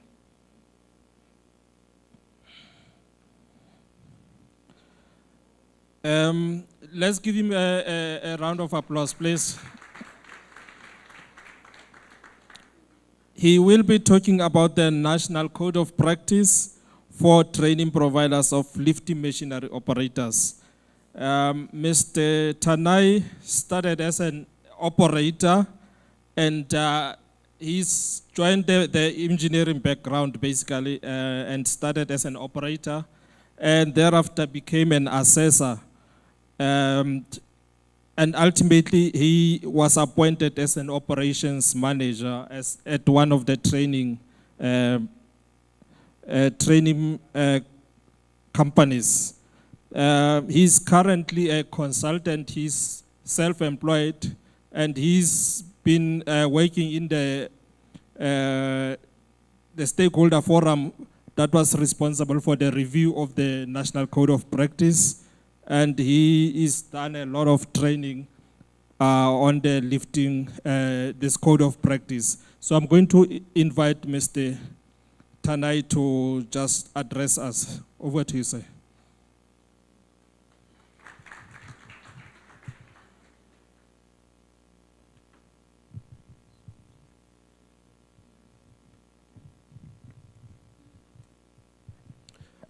Thank you, Program Director, and greetings to everyone in the room and all protocol observed in terms of leadership and stuff like that.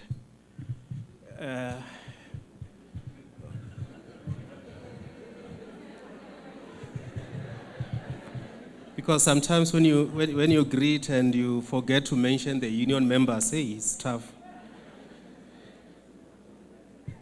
So, and one other thing is what a time to talk after lunch. But I'll quickly run through the slides. But just to give a background, and I'll just once again thank the program director for giving me this opportunity to speak about the NCOP, which is the document that sort of give direction regarding the foundation for training of all lifting machine as well as lifting equipment. And the most important objective there is to ensure that there is standardized training in the industry, there is safety standards as well as the impact for reducing risk as well as death and injuries to employees and damages to plants and equipment. If I may give a testimony first, I am a product of this code, as you heard from the introduction. And I just want to thank the Department of Labor for this regulation, especially the DMR 1811, because I can now buy my wife flowers because of that regulation. Yeah, go ahead. So, most training providers were established in terms of this act. I know operators who started as a mere operator of a lifting machine. Those operators went on, acquired a lot of skills, registered as assessors, and now they are running prospective training providers. And I'm standing here as the testimony of this document, and I'm really privileged to be involved in its design as well as its review as well as its update. First of all, I'd like to thank committee members if they're here. With a raise of hands, committee members, NCOP, anyone? Sure, Nobody, I'm going to handle the questions alone. All right, without any waste of time, I'll just quickly run through the slides to just give you an update, because I had, as I was following ahead, there are a lot of employers who intend to sort of train employees on lifting machines as well as lifting equipment. So here is just important information that we need to know, as well as what updates, as well as major changes from the previous NCOP into the current that was established, that was published on the 24th of November 2024.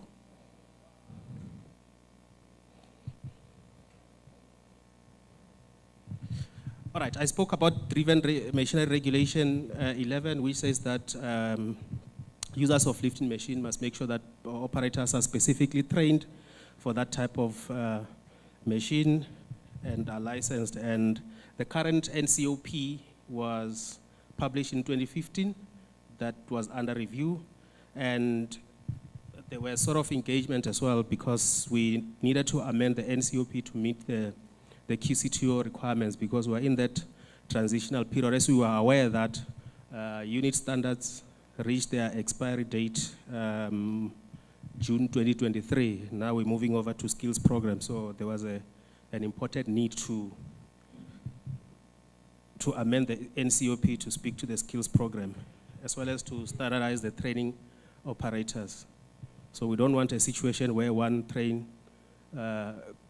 operators declare them competent in 1 day and the other one declare them competent in 2 months.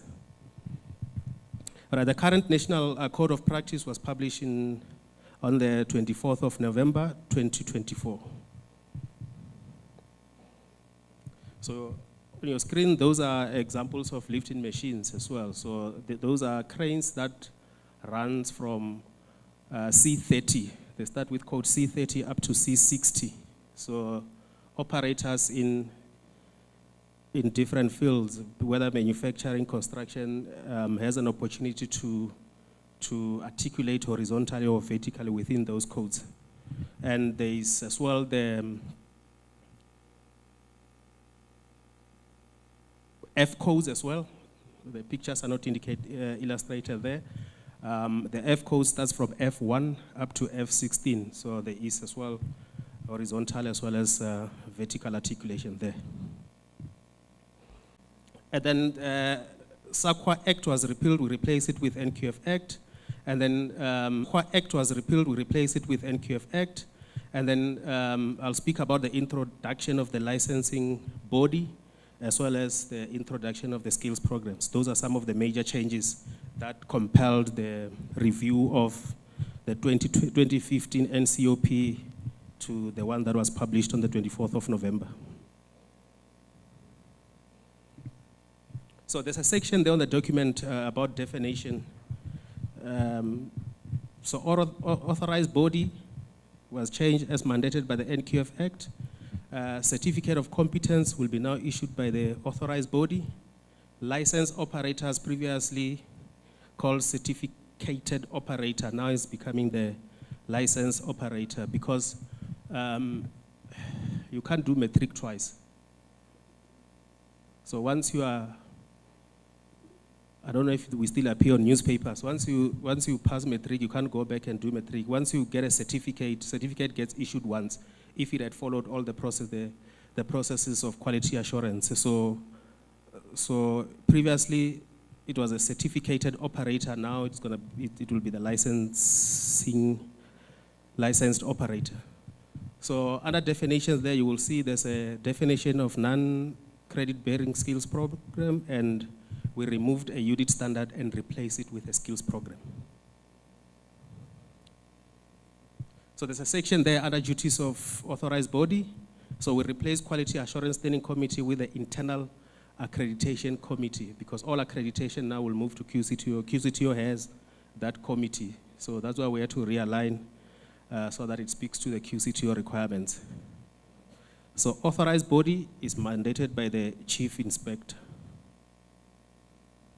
So duties of the accreditation provider, we replaced SAQA with the NQF Act. And the training provider must now comply with authorized body accreditation criteria. And then we removed ETQA, because ETQA were then the CETAs, now we moved to QCTO. And this is the important information that we need to understand as employers as to what is happening in training. We need to understand as training providers to say what are the contents of this document that actually formalize and standardize the training of our operators. Now, as I spoke about the licensing body, these are the duties of the licensing body, and they will issue license to a competent learner. And competency is defined as well in the definition section. So the licensing body will now assess the competence of the learner, and Department of Employment and Labor and QCTO will audit the licensing body, and Department of Employment and Labor, TITA and QCTO will approve the assessment process, and licensing will be implemented within a year. So I think for licensing to be implemented within a year there, it's because of the notional hours that are involved. Notional hours, I think SAQA used to define notional hours as the amount of time it will take an average learner to achieve whether it's a qualification, skills program, or part qualification. So there's a section on the document field of activity. We just replaced ETQA with authorized body. And training course duration, the ratio of learner to facilitator shall be 12:1, and that is for knowledge modules. And the practical remains as it was. Then operators without valid license or temporary license shall not operate a lifting machine. So temporary license comes in to allow the operator to go gain experience after knowledge modules in order to apply for final integrated summative assessment. Because DMR 18 says no user shall allow the use of a lifting machines unless it is operated by an operator who specifically trained for that purpose. So that's where the certificate of the temporary license comes in. All right, licensing. If I may emphasize here on licensing, from when I was licensed to when I became an assessor and trained the operators that are trained all across for the past 15 years, up to now when I assist providers to comply to this document, I stand under oath that I have never had or made aware of any incident of an injury or a fatality. I thought you were going to clap for that. Because that is what the document aims to achieve, to make sure that there is less a risk in terms of damaging the equipment, injuries, as well as so it is important to get our operators licensed, following the information on this code, following these regulations that are indicated on this code. So temporary license will be issued for 6 months where practical assessment is required. So meaning after knowledge modules, if the learner is competent, we'll issue a temporary license, and that license will allow the operator to go complete the notional hours required to go for final integrated summative assessments. And then temporary license holders must operate under supervision of a person in possession of a valid license. So that's where we'll hand that learner to a mentor who's certified.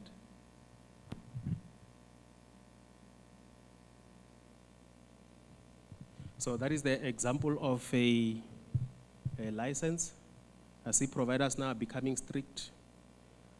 We know what happened in FNB Stadium, capacity 85,000, in the stadium 120 because of this fraudulent thing. So this provider here put a barcode so that if a person or employer wants to verify this license, they can be able to scan and verify information. The provider will now then see if confirm if the information is correct. So I took 2 providers there to make sure that all the licenses are the same because they were printed according to this code. So relicensing, we replace recertification with relicensing, and I explained why. Because certificate doesn't expire if it has followed all the due processes of training. So entrance qualification, learners must possess grade 9 or, so I don't know if it's still adult basic or is it adult education and training instead of grade 7. So previously they said grade 7, now it's grade 9. Because of the sophistication that we continue to see in these machines, the systems, the instrumental panels are changing. So we're moving to technology now. Maybe one of these days, because there was a presentation about artificial intelligence, you will just go and sit in the machine and tell it to pick, to lift a load, and then it does. So entrance qualification for mobile cranes is grade 12 or NQF level 4, not grade 10.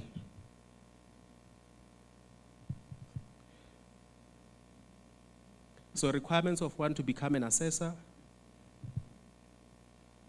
certificate of competence, which is your 115753, that is conduct outcome-based assessment, and 117871, facilitate learning using a variety of given methodologies, will add us an advantage there. And then 3 years experience, industry experience as an operator, as an assessor, as well as valid certification or license of the codes or the codes that you intend to apply for registration as an assessor.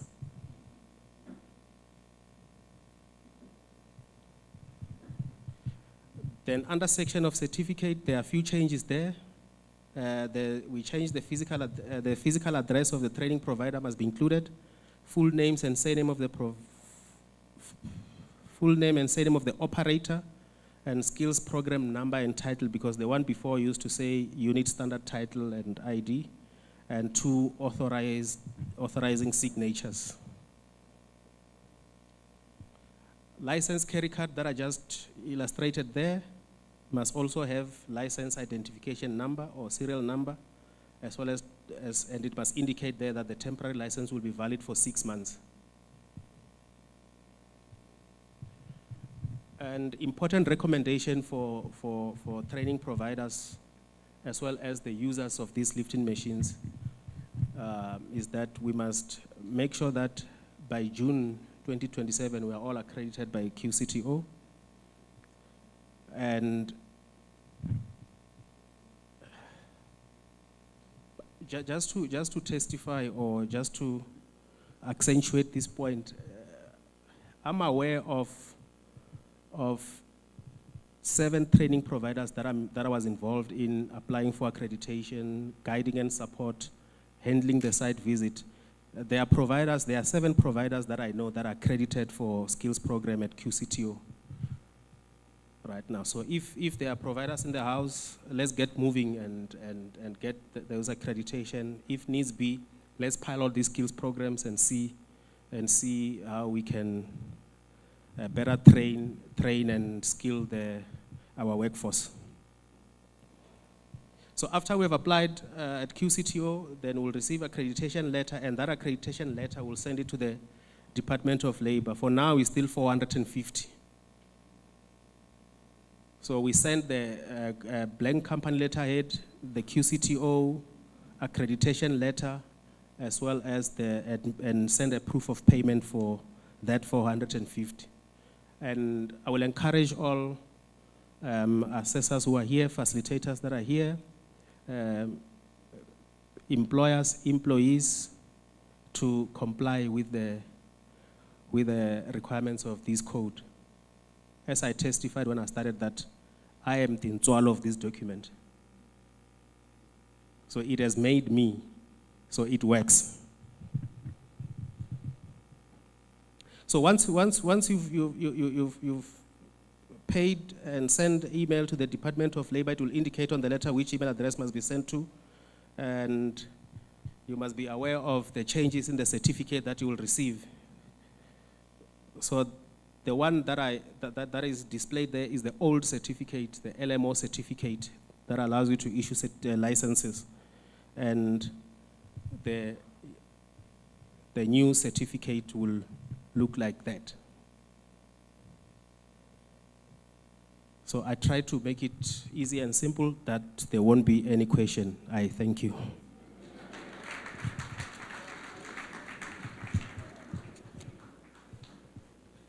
Thank you so much, Mr.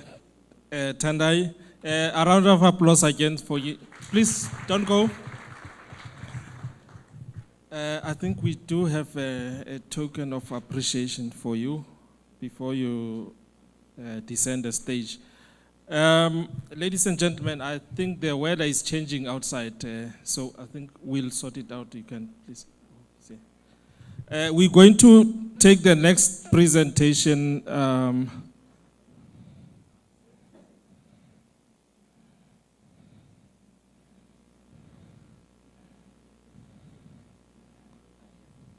You have it, please.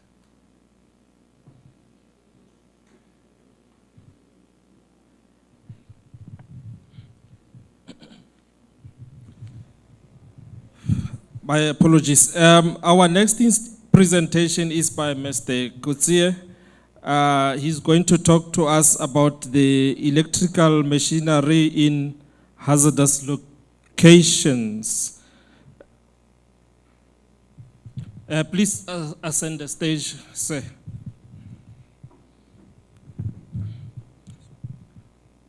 No. Is it this one?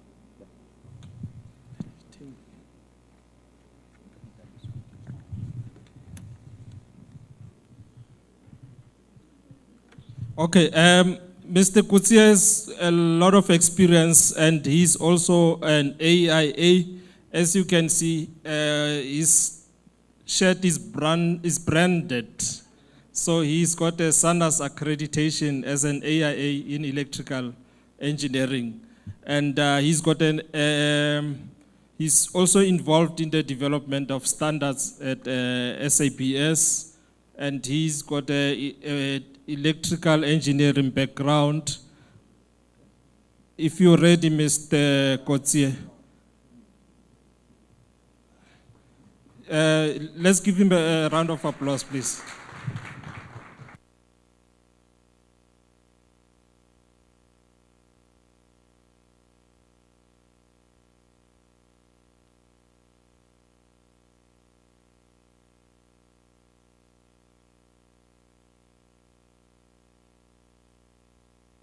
Whilst we're waiting for Mr. Kotsie, I'm reminded that the Chief Inspector yesterday spoke about operators of machinery that are not authorized. And she said it's an accident waiting to happen. So just to reiterate on what the previous speaker was talking about, that we need to make sure that operators of lifting machinery are trained by accredited and approved training providers, as you saw on that certificate that was beamed on the screen. So we need to make sure that the operators are trained by training providers that are accredited.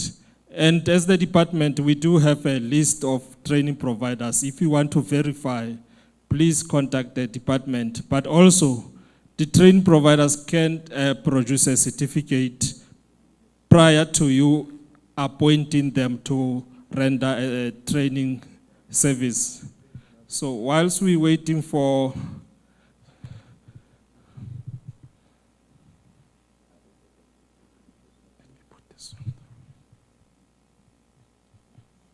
sorry, as you know, we've got Citrix now with this weather.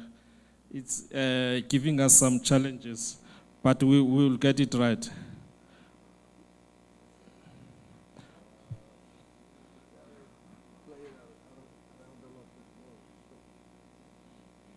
Okay, Mr. Kotsi is trying to play a video for us. We should have informed.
Over to you, sir. Okay.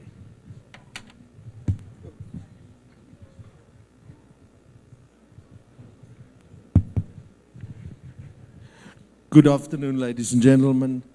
I'm Koos Kutsia, currently the GM of the Proof Inspection Authority. I'd like to play you a little video. That is one of the biggest things that we in the industry is getting, where equipment in hazardous areas is not inspected. This is a major concern to us as Inspection Authority.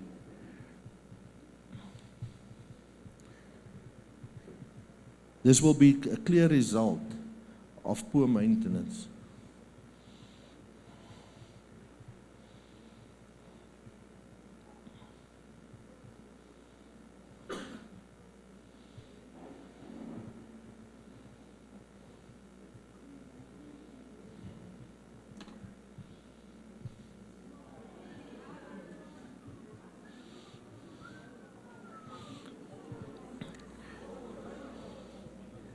Just have a look. When you start looking at it, you'll see people is running. You'll see people running.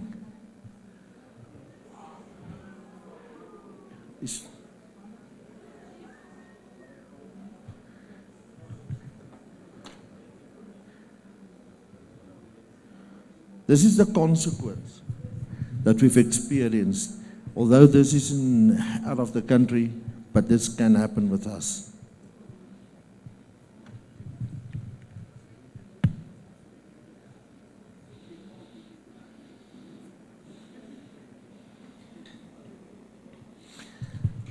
So based on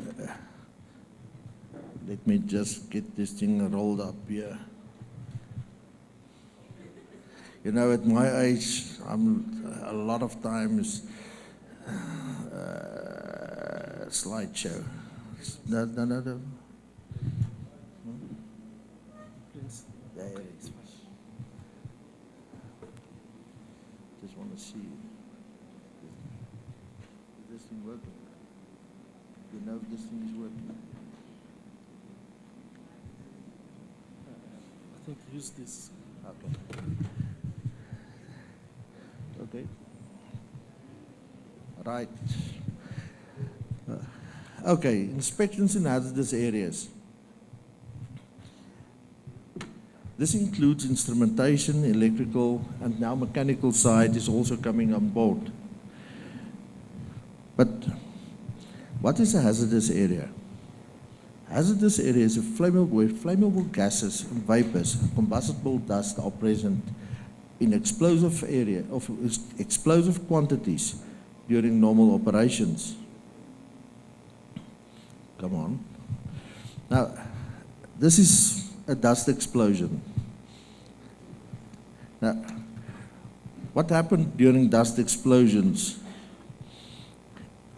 is that the oxygen is extracted from the air.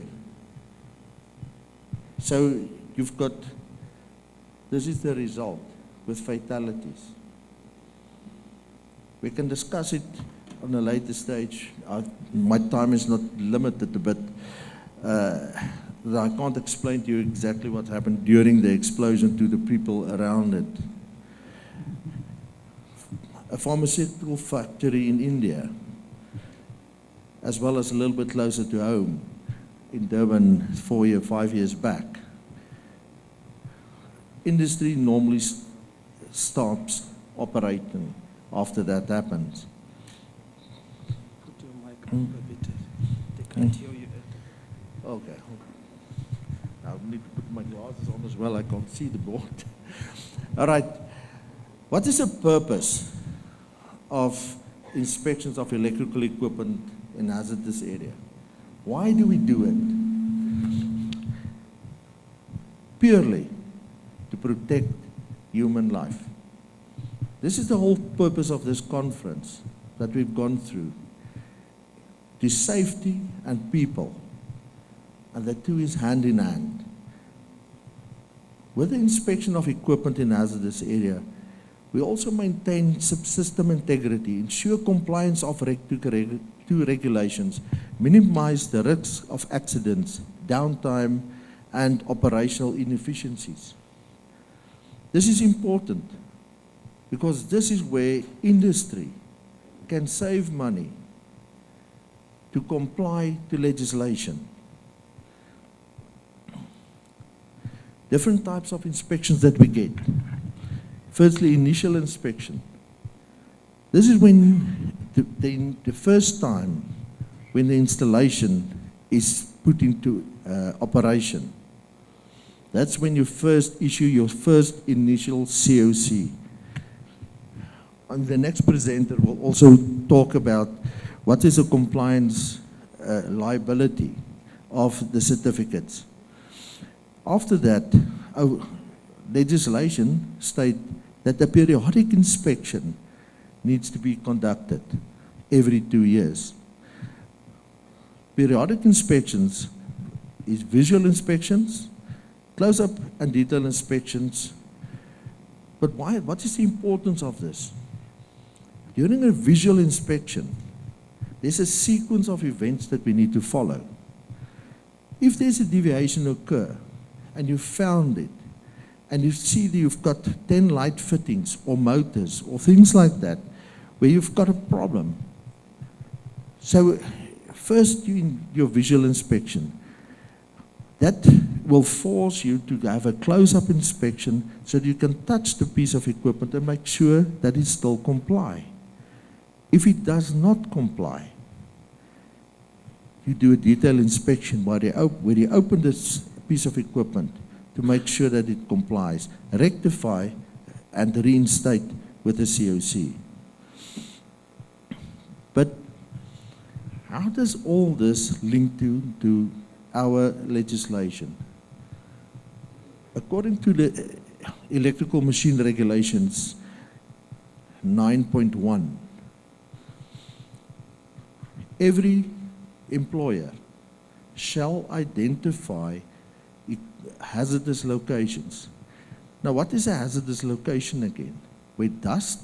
So the duty is now imposed on the owner of the building, of the premises, or the manufacturer, the user, or the employer, to make sure to identify and classify hazardous areas.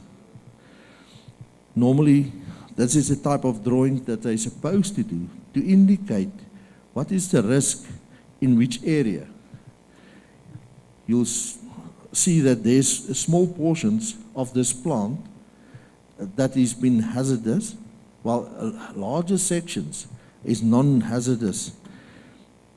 The idea is that you can focus on your equipment in the hazardous areas to do your inspections to make sure it is compliant.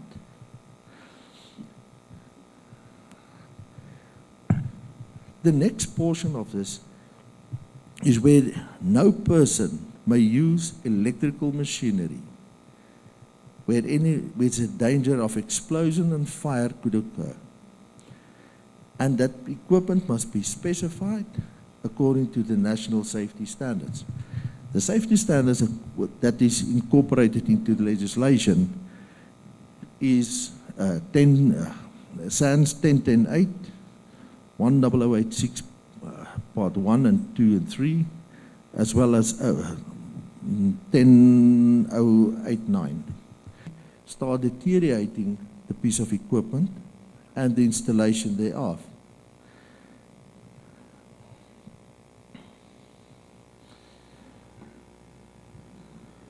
This is equipment that is wrongly installed into the hazardous area.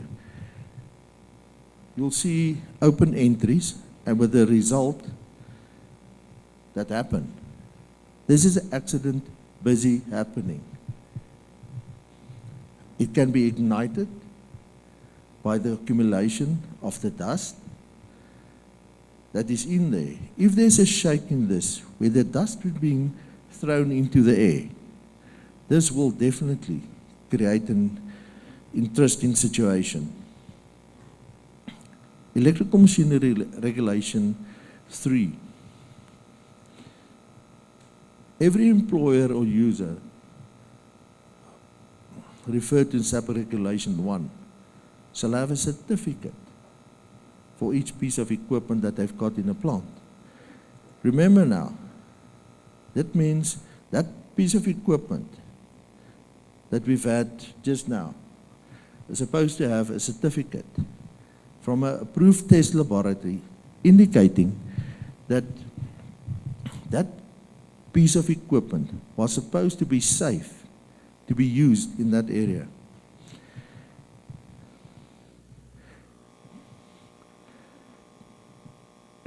Now we're getting to the funny parts.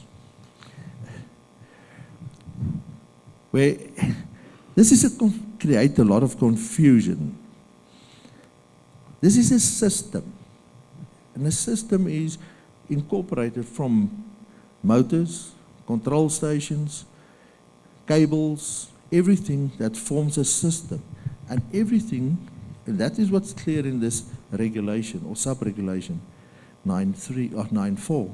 It states that use all the apparatus, the cables, control apparatus together in the system. So we have no lesser degree than if each individual piece of equipment is used separately. So that you must make sure that you comply. That means all the cables and the glands installed must comply to this specific regulation. EMR 9.5 state that the employer or user shall use electrical machinery only under such conditions as prescribed. And that prescription is as per the certificate. Now, this is some of the stuff that we found in the areas. Non-EX rated lands into an hazardous area. What is the consequences of this? You'll see on that side, because the ingress of gas and water occurred, they've sealed it with silicone. Now this creates a massive risk to the people, not only for the people working inside the factory, but also for the people that is other than the employees. I believe it sounds very familiar, like Occupational Health and Safety Act, Section 8 and Section 9.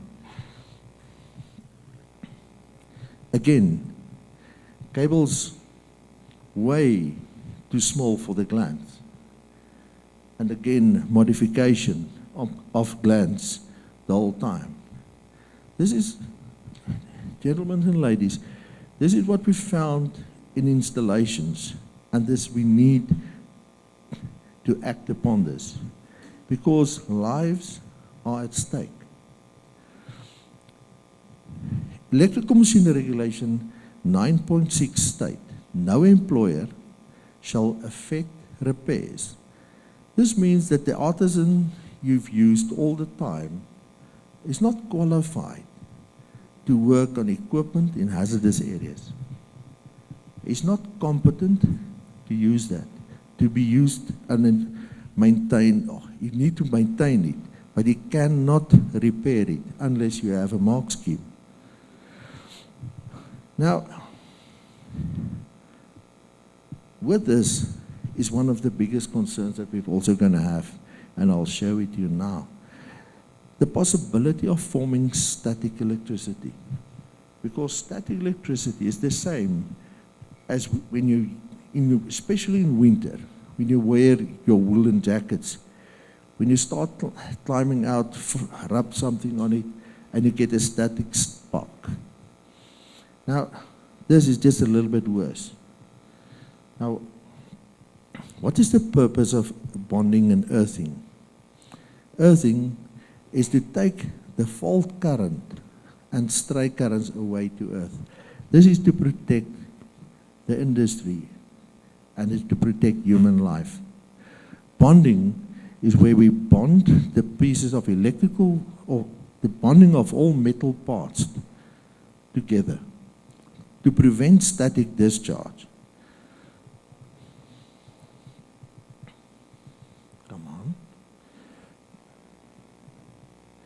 So here we'll see the effect of different materials that is used during the installation. We've got a massive impact because the earthing can't go through a corroded cable of bolts and nuts. What will the impact be of poor earthing?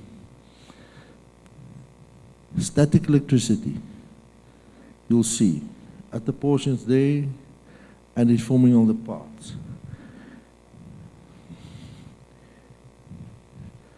This is an accident busy waiting to happen. Just, come on. This portion's been standing up like fingers. And you guys in the industry, in metal industry, should know this stuff. This is physically the static busy waiting to happen. You will have an accident.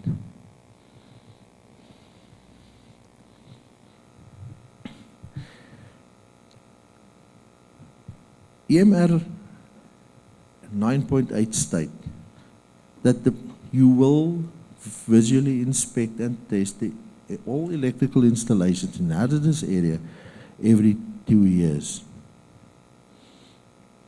But, come on. If this was done according to regulations, would this have happened? In this case, you'll see that no sealant washes, no earth, split shrouds, plus no sealant, no glands, incorrect installations is the norm of the day. What is the impact with incorrect installations? Water ingress into the equipment. What will happen? Because it's electricity, water is conductive. You will definitely have a short. The short will create a fire and an explosion. On this one is the glands incorrectly installed. And it is boils down to bad artisanship. Come on. You need to go back to your industries and decide if you want to live or die. And that's, I'm serious on this. This for me, it's not a joke, because the artisans believe on these flame-proof boxes that you've got, that's supposed to have a certificate, that's supposed to tell you how to use it, how to maintain it, and how to work with it.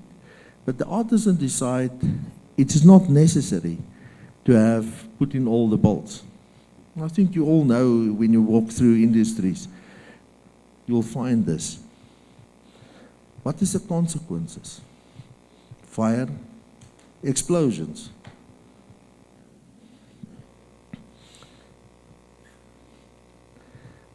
Have you checked in this instance here? We've got a crack because they forced incompatible pieces of equipment into each other. And that boils again down to the competency of artisans. What about a crack in equipment? Open holes, incorrect equipment. Here is a dust plug that has been used as a stopper. Painted flanges, open entries. So with all of this, we'll create open space where gases can go into your equipment.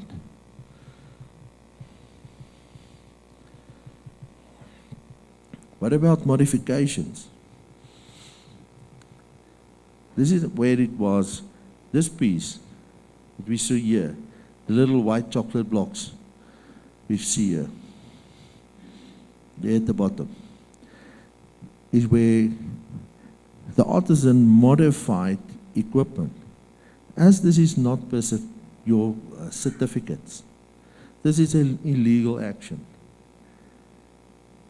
And you will be held accountable for it. What about the modification in boxes? You'll see that the first bottom, there's 6 terminals in there. That is correct. Then they've put another 3. This means that the box is so filled with electrical equipment, and the current into the wiring is so much that the box can't cool down.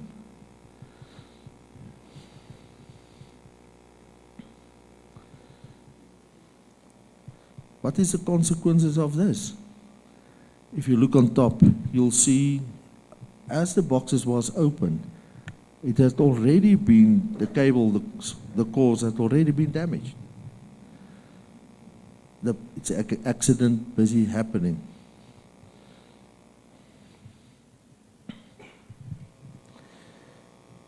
Now, EMR 9.8 or 9.9 state, when you inspect equipment in hazardous areas, you shall enter, sign, and date that record book. So how are you going to do it?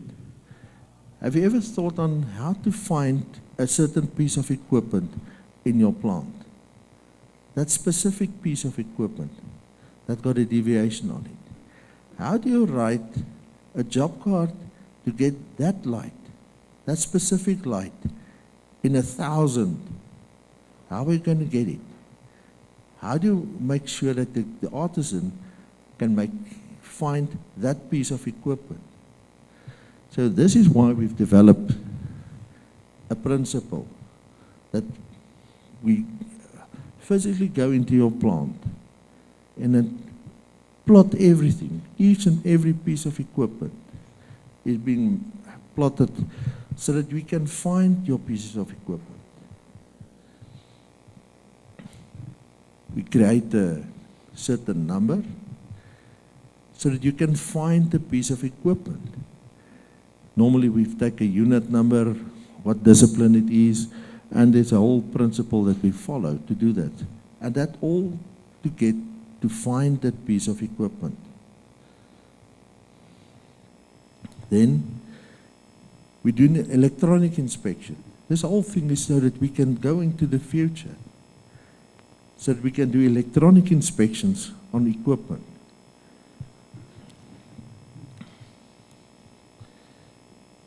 Come on. After your electronic inspection, here you'll see some of the questions that we ask. It's a connection box in this case, it's a certain area, the date it was. I've just hidden the inspector's name. The questions that is asked for that specific equipment. Is the equipment appropriate for area classification?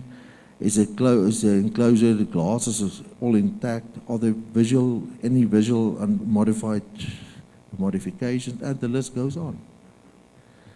So this is to ensure that your equipment is safe to use, to ultimately protect human life, maintain system integrity, ensure compliance with regulations, minimize the risk of accidents, minimize downtime, and minimize operational inefficiencies.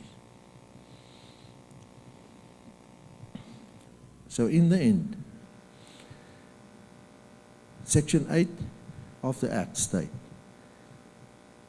the employer shall provide and maintain, as far as reasonable practicable, a working environment that is safe and without risk to health of his employees. Without the deterioration from the generality of the employer's duties, and subsequent one, the matter to which the duties refer to include in particular the provision and maintenance system of work of the plant and machinery should be safe and without risk. So it's important, again, but all of this boils down to one thing: the artisans that we send out to do the job. How do we check them? How can we keep our artisans competent and compliant, that they know what they do? What about the people next to your facility? What will the effect be on them? Because Section 9 states, the employer shall conduct his undertaking in such a manner as to ensure, as far as reasonable practicable, that persons other than those in his employment are not affected and exposed to hazards. So, if this was done correctly, that would not have happened. This would not have happened. And this would definitely not have happened. You know, the Durban factory still stands. It's still closed. What about the job losses? I thank you for this.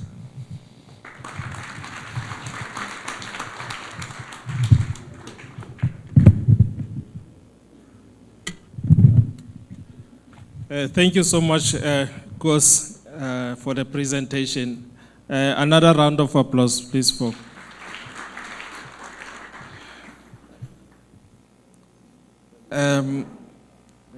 And thank you for keeping some time. We're going to go straight on to the next presentation. I'm not sure.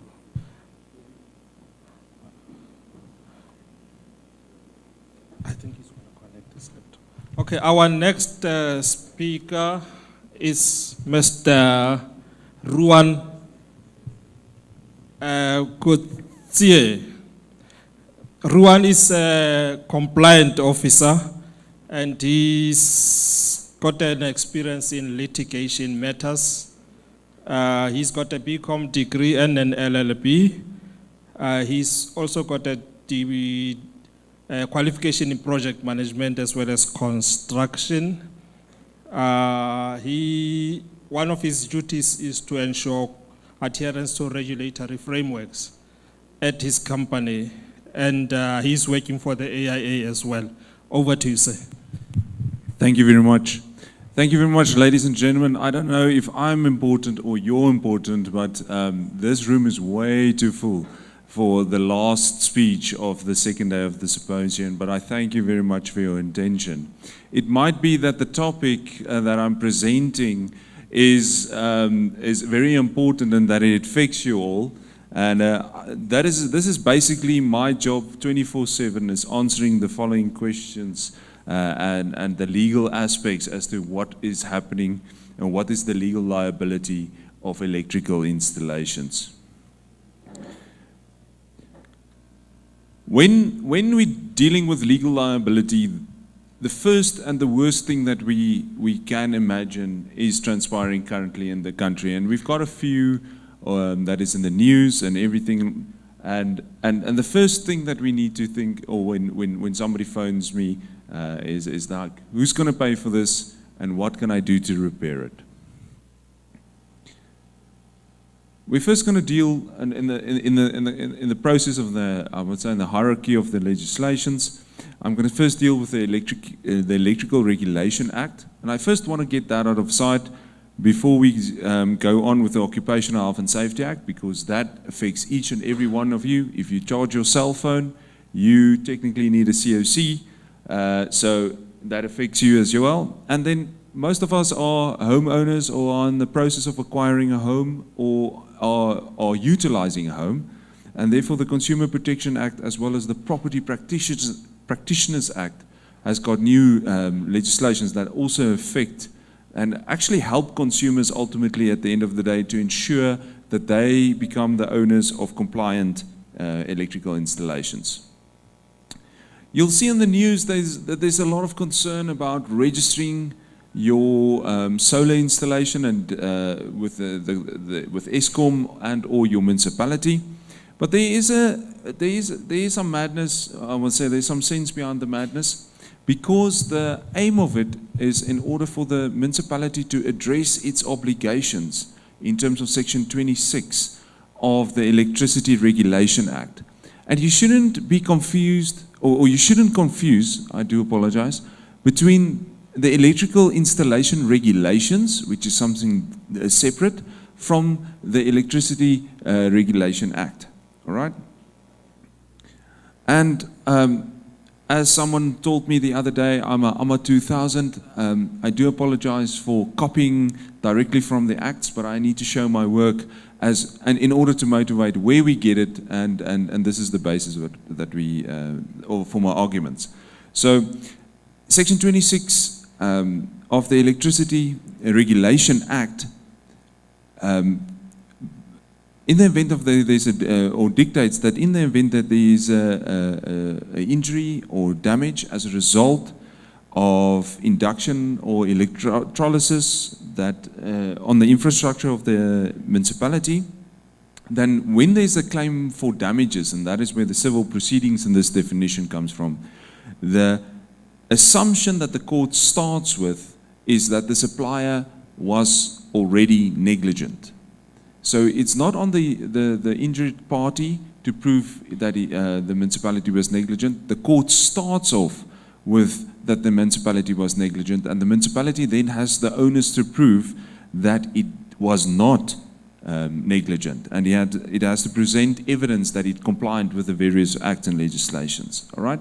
So for us as users and for people working in the street, we've got that same safety, knowing that the municipality has got this very strict onus that they need to comply with in the event that something happens to us. And that is also the motivation why you need to register your solar installation with the municipality, so that they know what is happening with their networks. Because you might think that you're sitting in your home and that your solar doesn't affect the network, and in a sense it does. All right? But with great accountability comes a great responsibility, and the Electricity Regulation Act provides the municipality with the necessary means and obligations to inspect electrical installations. Although they didn't install it in your house, they've got the obligation to still inspect it and make sure that it's compliant. All right? That duty is echoed in the Electrical Installation Regulation 7 subsection 6. So it's two different acts imposing the same duties on the municipality and providing them with the same rights in order to ensure that they give effect to their duties and accountabilities. Right. There's a further duty imposed in terms of Electrical Installation Regulation 7 subsection 7, that in the event the municipality comes and finds non-compliant electrical installation, that they have got the duty to remove the power of that installation. So it's paramount that we as users also ensure that we utilize competent contractors and make ourselves aware of the Occupational Health and Safety Act and the standards to ensure compliant installations. All right, here's just some court cases. It's not that we have these acts and they are not enforced. In this particular case, the standards were used or Eskom was sued for negligence as a result of the electrocution of the pylon, and the court started off with section 26, stating that the municipality was liable. I know that the slides are going to be available, and I do apologize for the small copying thereof, but the court went into the full negligence of Eskom in this particular instance, and they evaluated the NRS codes, the standards, as well as the electricity machine regulations.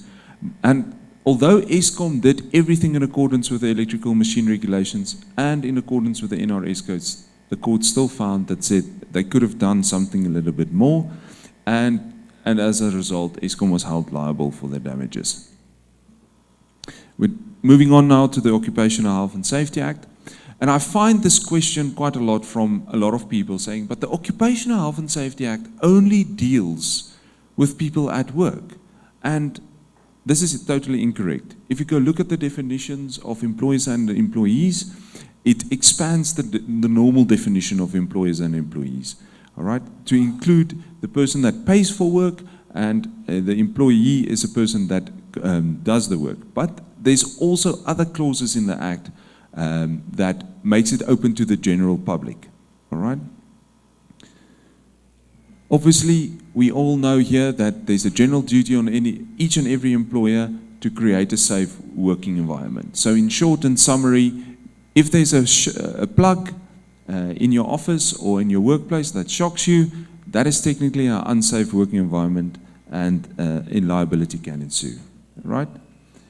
I also had this argument the other day that if I appoint a contractor, I'm not accountable for that contractor. This is totally this is against section 37 subsection 2, because liability for your contractor's work is inferred and can be imposed on the employer, right? We all know the duties of an employee to inform, to make sure that in the event that they utilize electricity, that they do so in the correct and safe manner, but also to report that in the event that there's something broken, to bring that to the attention of your employee. And I just want to point out, we are dealing now with the legal consequences of the liability that can follow. And obviously, because the Act imposes these duties and obligations in terms of Section 8 and Section 4, both the employer and the employee can be held accountable or liable in certain instances in the event of electrocution. In this particular case, the employee can be held liable if he did not report that plug shocking him. You might think that you're working for the government and you are in this particular Act might not find application. Section 47 of the Act binds the state, and I do apologize that this Act is one of those acts that are still in the process of being updated, and state means also municipalities. All right? Now, users and employees aren't the only persons that are liable for electrical or will not also aren't the only parties that will face consequences. Any person who designs, manufactures, imports or sell, their accountability is found in terms of Section 10. So the battery operators that import batteries, the transformers, all of them can be held accountable in the event that there is something unsafe about their product. Section 10.2 imposes accountability on the people that install these products. All right, so it's not, the installer is also held accountable on the equal footing as the designer, manufacturer, and importer. All right. There is some obligations that you can defer liability if you comply with Section 10.4, but how many of us with our new solar installations actually received the instruction manual how to safely put this solar system off, or what to do in the event that there's an electrical fire? All that we are technically worried about is the COC. Section 9 is the one clause that is the catch-all. So if you're not an importer, if you are not a manufacturer or distributor, if you are not an installer, Section 9 is the one clause that catch everything and saying that regardless of what industry or operation you have the obligation to ensure that nobody is harmed or is even face risk as a result of your business activities. And I'm going to come a little bit later to a court case that expands on that, but I first want to deal with Section 22. This is a general duty on any seller to say, you know what, as a seller of a harmful product, you have got the obligation to make sure that that product is going to be safe. And we utilize these clauses usually when you transfer a property or a plant, and many sellers are quite surprised. They just thought that it is a contractual obligation that they need to provide a COC. They didn't realize that it's actually founded in terms of the Occupational Health and Safety Act. And they are even more surprised to know that they had to have a compliant COC when the property was marketed. And most estate agents and most transferring attorneys will only ask you for that COC the moment that the property is about to be registered. And obviously failing to comply with this legal duty, there's consequences or legal consequences that ensue. As a user, in terms of electrical installation regulation 2, the person controlling access to that electrical installation is the person that has the accountability. You'll see that the regulations are very clear to say it's not the owner, it's the user. And for us, and in general sense, it's the person that is leasing the property or the user itself. So you might appoint a contractor, but that doesn't negate from your accountability. In the event that something happens, you are equally liable for your contractor. Then the users, or the general persons aren't alone. The registered person is also accountable to make sure that that installation is safe. They've got very strict duties in terms of Regulation 9, that in the event that they see a defect, that they need to remove the power to that installation. But how many of you have employed an electrician, and when the electrician rocked up, said to you, you know what, that plug is faulty, or your installation is not compliant, I'm going to remove your power. Your registered person, and I just want to point out that your registered person must be registered with the Department of Labor. We find a lot of electricians out there that do not carry that registration. And it's on us as the users to request that registrations. Then electrical contractors, you'll find now with solar running around in the country, a lot of electrical contractors do not have registered persons within their permanent employment. They'll contract that person in, and obviously this results into a non-compliance or a defective COC. And this is where chances are being taken. All right. There's just some more information about Regulation 6 and the requirement.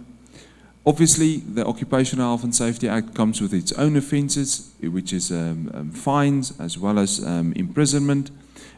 And there's further expansion thereon in terms of the electrical installation regulations. So you, the user, as an employer, as a seller, as a distributor, as an importer, we all face the same offences and penalties in terms of the Act. All right?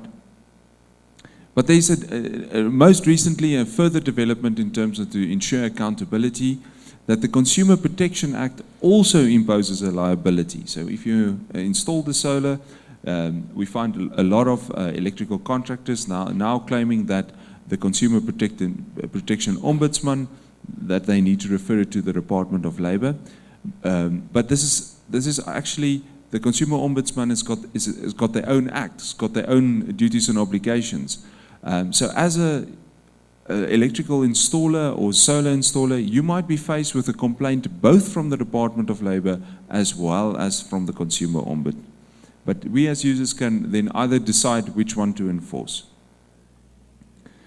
There's also further liability, I do apologize. And then now estate agents also have got like a very wide accountability to us as unsuspecting users of property to ensure that, that we are provided with a safe electrical installation. And in terms of Section 69, Subsection 2 of the Property Practitioners Act, I want to say it's the best 7 lines that have been ever written into legislation, as it reads, a property practitioner owes a buyer and a seller a duty of care. And that duty of care is currently undefined, and it obviously extends also to the electrical installations, because most times a seller would request the property practitioner to procure the correct installation. But we as the Approved Inspection Authority are so happy in the fact that those 750 COCs are bygone. And then the Deeds Registry Act also has a provision that transferring attorneys are liable for the certificates that they present in the transfer of property. And this is where we impose some liability on property, on transferring attorneys in terms of Section 15A of the Deeds Registry Act. All right. Just some case studies just to show you that the acts are out there and that we're not, and that there is enforcement and it's busy happening. In the Dempsey versus Ngube case, this was a boy that was electrocuted. They took on the estate, the estate, the homeowners association. They took on the user. They took on the electrical contractor, and ultimately there was another contractor involved as well. But you'll see the body corporate was part of the case. The only reason why this body corporate was removed from the case, or whether, not removed, I do apologize, why the court didn't find the body corporate liable was because the body corporate didn't know. Everything transpired in order, the user as well as the contractors conspired amongst themselves in order to not inform the body corporate adequately. And that is the only reason why the court didn't hold the body corporate liable in any case. But just in a summary, and this is in the common law, the court didn't even take into consideration the duties of on a user or electrical contractor in terms of the Occupational Health and Safety Act. But they amended the common law saying that if there's an increase in risk, so is your duty to ensure as a user or a person appointing a contractor must also increase, all right? And it reiterates the legal doctrine that the concept of personal duty departs from the basic principles of liability and negligence by substituting of the duty of reasonable care for a more stringent duty. So the duty was made stringent, a duty to ensure that reasonable care is taken. And that is the basis on which they held the homeowner liable. Her defense was, I appointed an electrical contractor, and they are supposed to be competent in order to deal with the situation. And the court said, no, you have got a duty to ensure that reasonable care is taken. There was a further case, and when I started with Occupational Health and Safety Act and legislations long ago, my biggest frustration was that because of the lack of litigation in terms of COIDA, limiting employees taking action against the employer, and that slowed down the development in legal litigation and discourse. But in 2013, there was an interesting case, Joubert versus Biscourt. This is where a contractor's wife took on the main contractor the contractor died by entering into an enclosed space, and there was an incident, and there was a loss of life claim or damages claim against the main contractor. And in this particular case, the court considered Section 9. Obviously, in the common law, there was this duty that it's a competent contractor, there is no accountability, but the court expanded thereon and said, no. If we go on to the duty in terms of Section 9 of the Occupational Health and Safety Act, your liability is expanded. And the court reiterated and said the Occupational Health and Safety Act was not only enacted for the benefit of employees, but for the benefit of third parties and the public. The court was satisfied that the third party who is not an employee enjoys the protection. Although it's limited, enjoys finally the protection. And this is one of the first instances of the Occupational Health and Safety Act being used in order to hold people accountable for working conditions. What was also, I want to say, a watershedding moment in this case is the court contemplated standards, regulations, as well as the impact of Section 9. And the court said that given the standard of care is already hardwired into the Occupational Health and Safety Act, together with the regulations, any existing fault, meaning the court didn't consider if it was negligent, willful, regardless. The court just looked at if it's a fault, is inherent and can be inferred from the failure to meet the prescribed standard if it is found from the fact. So if you do not comply to the regulations, you do not comply to the standard, and you are automatically liable in the court's eyes. It will be inherent or can be inferred from the failure to meet the prescribed standard. Negligence is inferred. All right. It's usually my go-to line when I'm dealing with complaints or other electricians. I'm saying that, yeah, bring your attorney to me. I only need 5 minutes with them because I'm going to show them to Section 39 of the Occupational Health and Safety Act, and they're definitely going to know what or they're either going to call me back or they are going to settle the case. But Section 39, subsection 3, is basically changing the onus where in court you usually have a problem to determine authenticity, or in this particular case, Section 39, subsection 3, it changes that. It's saying that any document will be used against you, all right? And any mistake on that document will be regarded as if you've willfully done that mistake. And especially when we're dealing with COCs, most people call it certificates of compliance. I'm calling it a certificate of concern because most people are regularly issuing these certificates and exposing themselves for immense legal liability, especially taking into consideration Section 39, subsection 3. All right? Section 39, subsection 4 also regards with the untrue statement, willfully have falsified. This is where our colleagues at the Department of Labor relies on quite heavily. They don't need to interrogate you. They don't need to take you to the police office in order to take your statement down. They are holding you accountable to your own documents. And especially when we're dealing with electrical contractors, the onus in terms of Section 39, subsection 5, subsection A changes a little bit.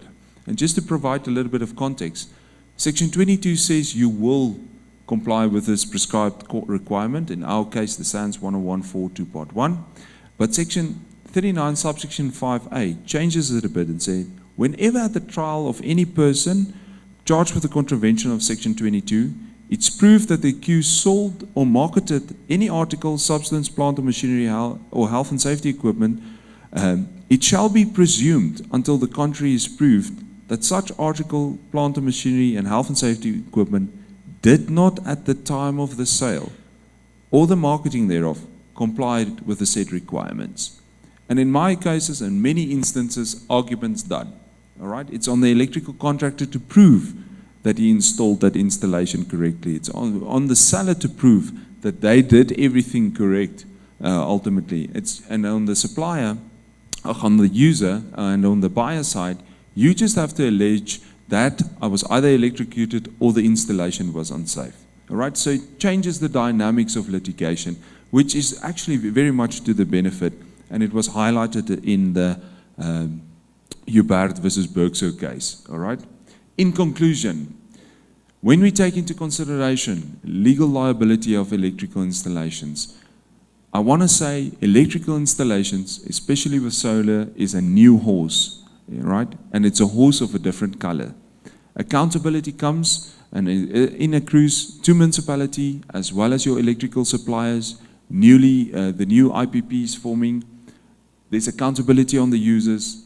There are accountability on the designers, being the engineers. There's accountability on the responsible person, the actual people installing the solar or the electrical installation. There's accountability on manufacturers, sellers, designers, importers, on electrical contractors. There's accountability on employees in general as well as employers. So taking all of that into consideration, if there's an issue, know that your rights are protected, the necessary legislation is on your side, and then if you're on the other end, it might be a good time to go back home and just contemplate that, yes, it's easy to install solars, yes, it's easy to become an electrical contractor, but there is also that very, very, I would say, very accountability that goes with it. And gentlemen, ladies and gentlemen, I thank you for your time. I suppose this is the end of the conference. And the rain has also stopped, so.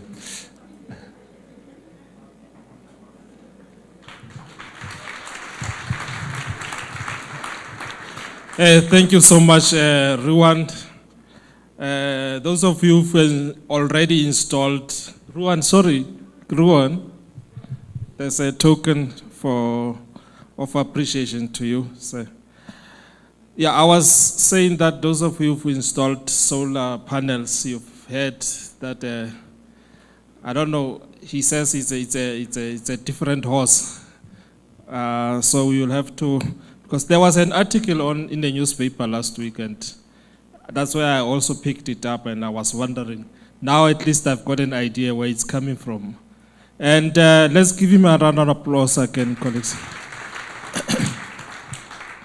I'm going to now invite the three presenters to come to join me on the stage. It's the last session for today, where you've got an opportunity to ask the presenters questions. And I hope it won't be a long session. So whilst they are coming to the stage, by show of hands, please, if you can just indicate those of you who want to ask questions or clarity.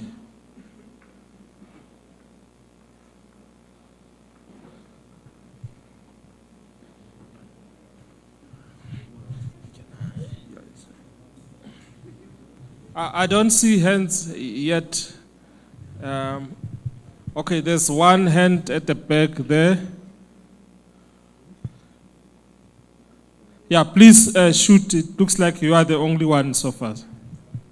Okay. My name is Bitumelo. I just want to ask, when we come to COC, when we do some inspection, you find on site the COCs, but when you ask the contractor, they'll tell you that no, the COC, they only issued the COC for the DB board, because when you check the wiring inside the roof, it's very bad. So what is the way forward about that?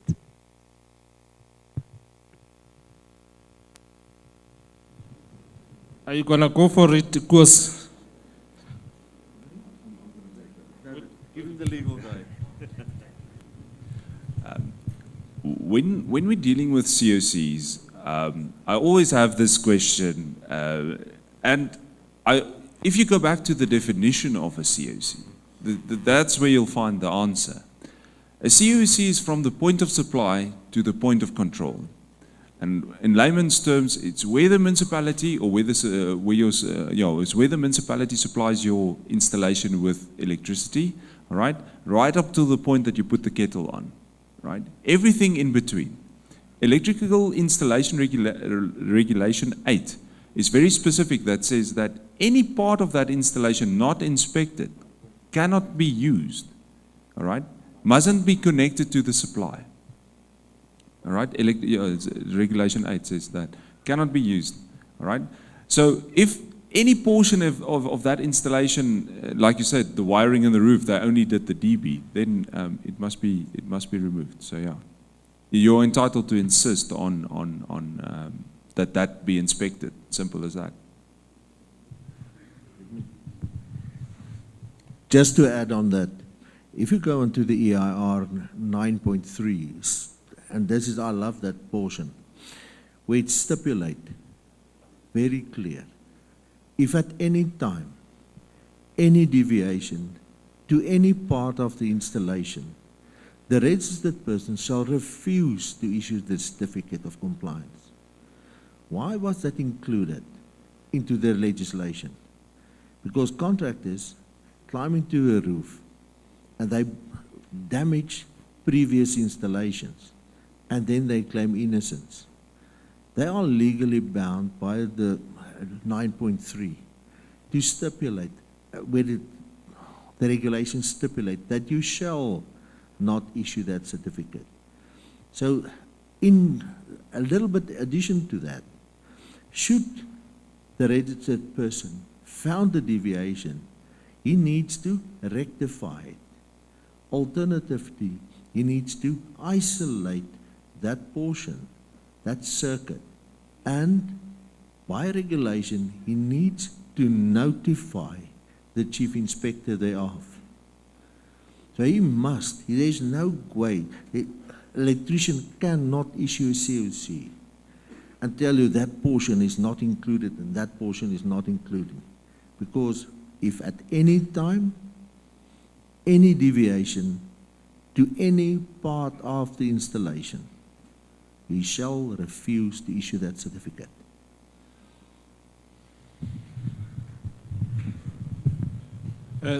Thank you. Mr. Lobsha, our specialist, also wants to comment. No, thank you for the opportunity. A few years ago, there was a case where two persons, a couple, died because of a gas installation that was not compliant. The user of that installation did it himself. There was no COC issued.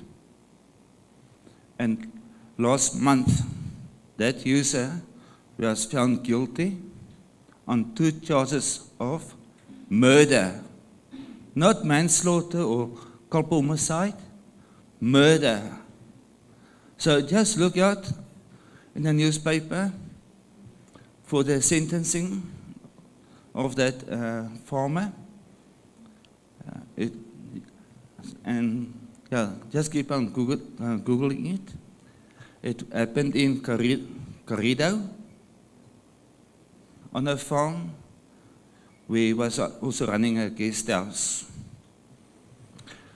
Yeah, so just look out for the sentencing. It will happen soon. Thank you. Thank you, Mr. Lobsha. Can we take another round of questions? I think there's a hand at the back there.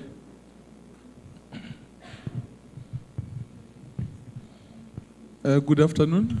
My name is Leo Masipa from Jane First Labor Center.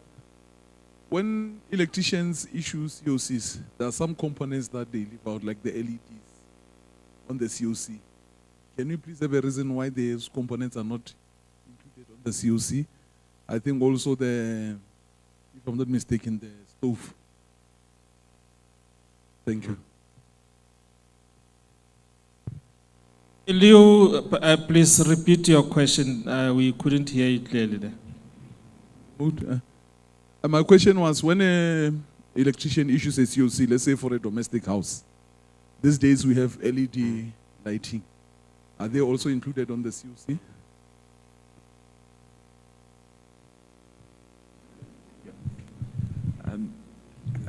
The problem with the LED lighting is it's the way that it is wired into the electrical installation. The LED lighting is considered, and Chris will correct me, it's considered a equipment like a light.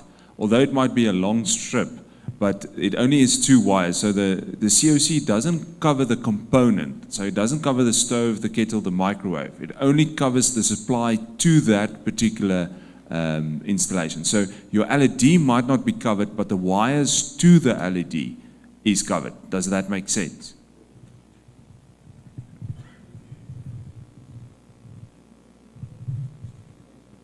Hello, good morning. My name is Comfort from Mpumalanga. Just one question. I just want to find out in terms of the old issuing of COC prior the Occupational Health and Safety of Act of 1993. 1, 2. Yeah, so in terms of compliance, the user or the installer, how far has he have to comply in terms of that? And in terms of that legislation, can he uses that part to say, I cannot be able to be liable for the Act of Occupational Health and Safety because I installed my installation prior 1993. So that's the first one. So yeah, so I think if you can answer that one.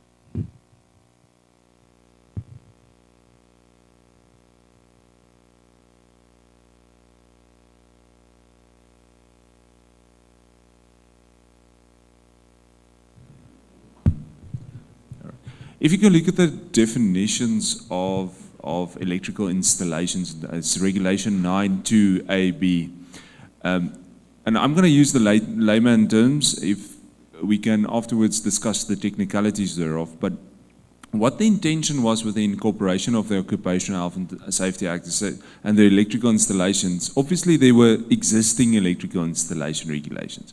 But the requirement was placed in that in the moment that you do maintenance or upgrade that installation, then you need to bring it up to the current standard. So the idea is to have continuous improvement on that electrical installation. And then you need to obviously bring it to the standard and obtain a COC.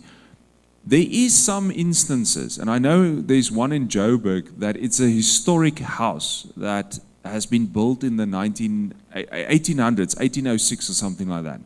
And in order to preserve that house, they get those electrical equipment from, either make it specifically for that installation. They've got the copper wires running on the bobbins and all of those type fancy things, or they go to other countries to get those equipments. But that electrical installation is maintained in its original condition. All right.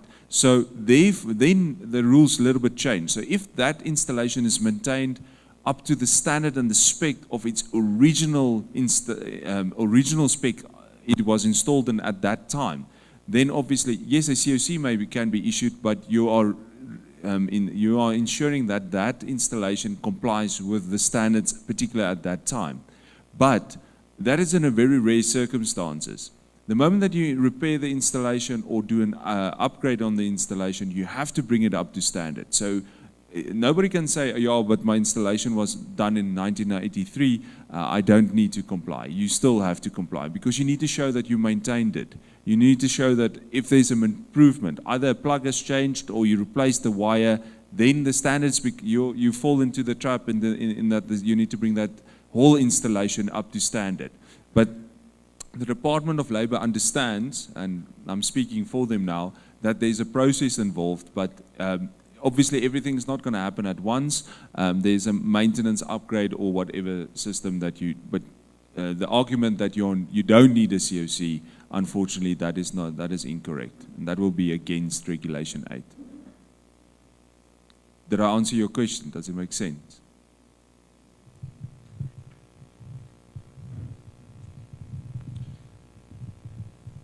Okay.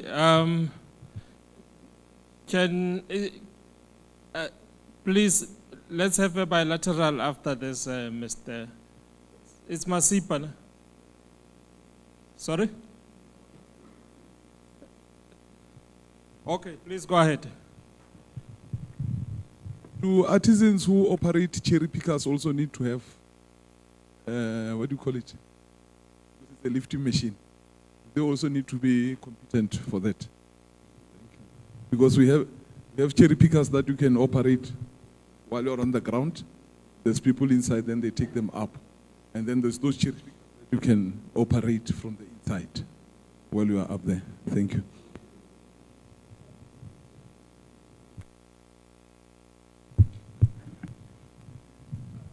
Yes, the code is C53. There's training for it.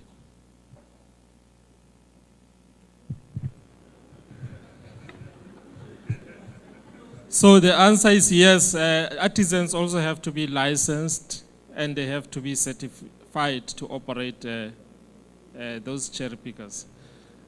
Okay, there's another hand this side.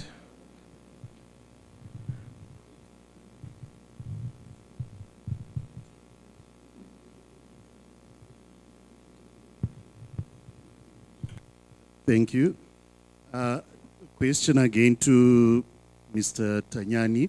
I don't know if you'll be in the position to answer this one, but my concern is you mentioned there are about 7 accredited institutions right now under the new QCTO accreditation process.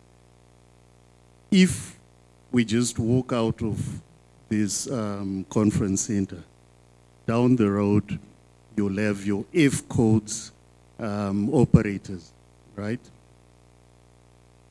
Do we have capacity with those 7 to either license novice operators, which is taking almost a year, right, to get him licensed, to get his carry card?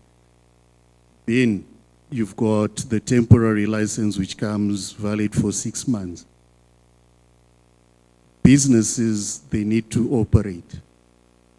Are we not making the business sector go the shorter route where they'll just get operators who know how to operate without licenses because they need to push production?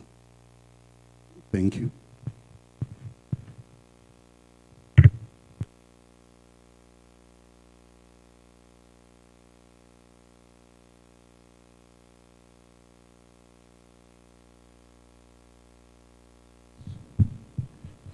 All right, so when I said 7, I was referring to the ones that I know of. There are many providers that are accredited with QCTO.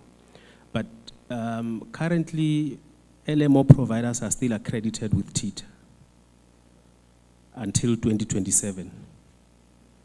So meaning there's training now. Although the unit standard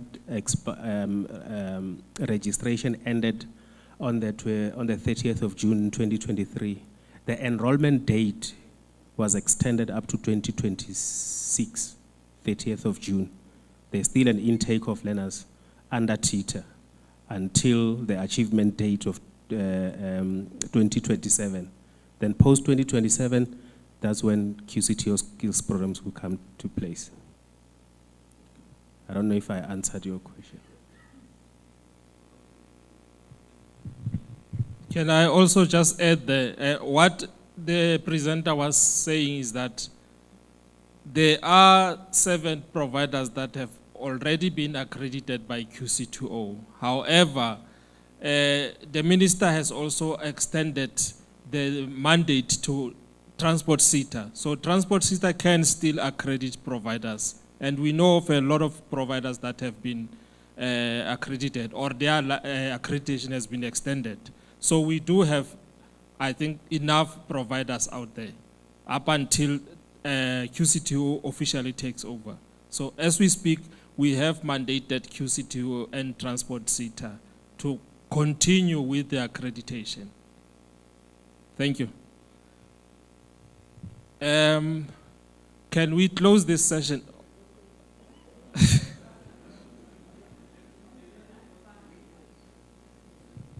mustn't close. No. I'll stand up. Thanks. My name is Randall Williams. I just want to find out, this issue of the training is a serious concern for all of us. And if you go out, that is basically the challenge that you're sitting with, is the fact that we are talking about SAQA unit standards is going to be moved out, it's not going to be there anymore.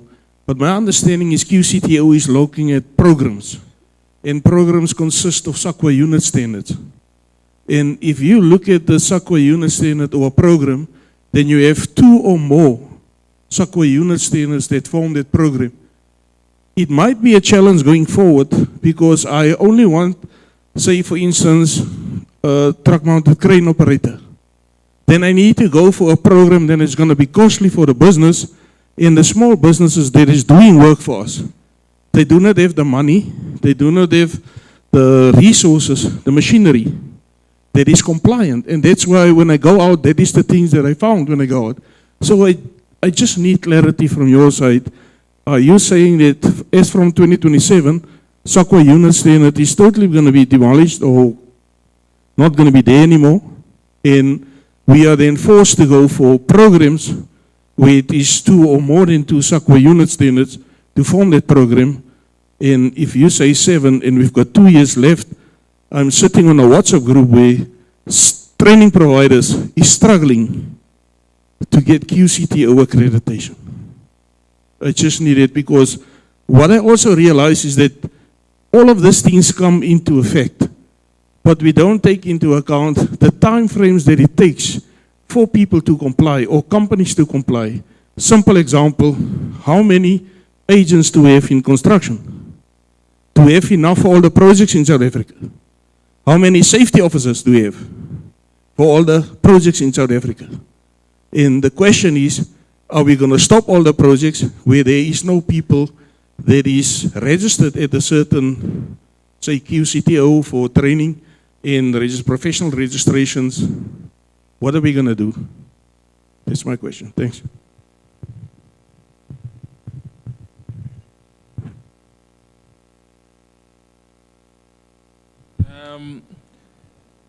Well, we do have QCTO on the program for tomorrow. However, we have started developing a skills program that are replacing the unit standards. In fact, we have already registered those skills programs. We've got around 49 skills programs that we have registered already. And providers have been encouraged to start using those skills programs. And just to clarify, when the skills program is developed, there's a process, there's a consultation. QCTO does consult with stakeholders that are affected. Skills programs are published for public comments. It's a transparent process. I think by 2027, we should be ready to implement whatever program that will be available at the time. However, if there's challenges, we have already gotten an extension right now as we speak. So I'm sure if there's challenges, the minister will consider extending the deadline. But for LMO providers, there have been extension already. I hope I've answered you, sir.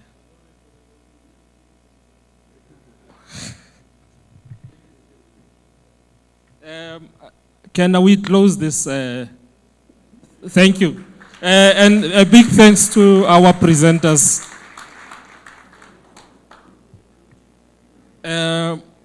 We are going to end the session. However, our Chief Inspector is going to do some closing remarks.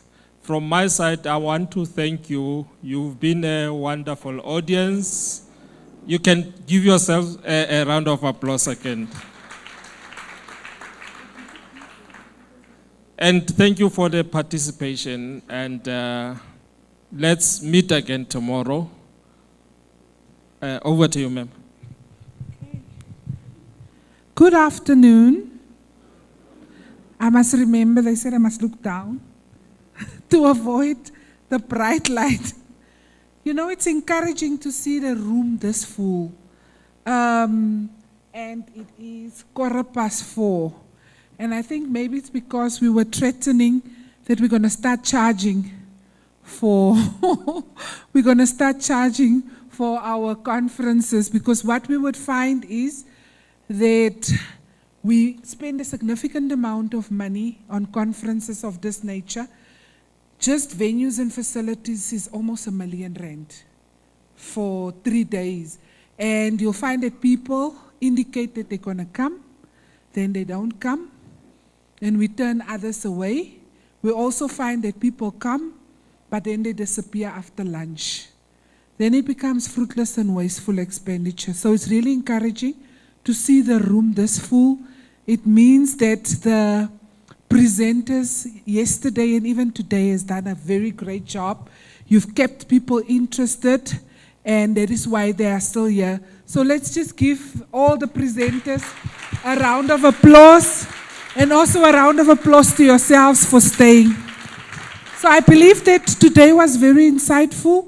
In the morning we had the presentations related to occupational hygiene as well as occupational health.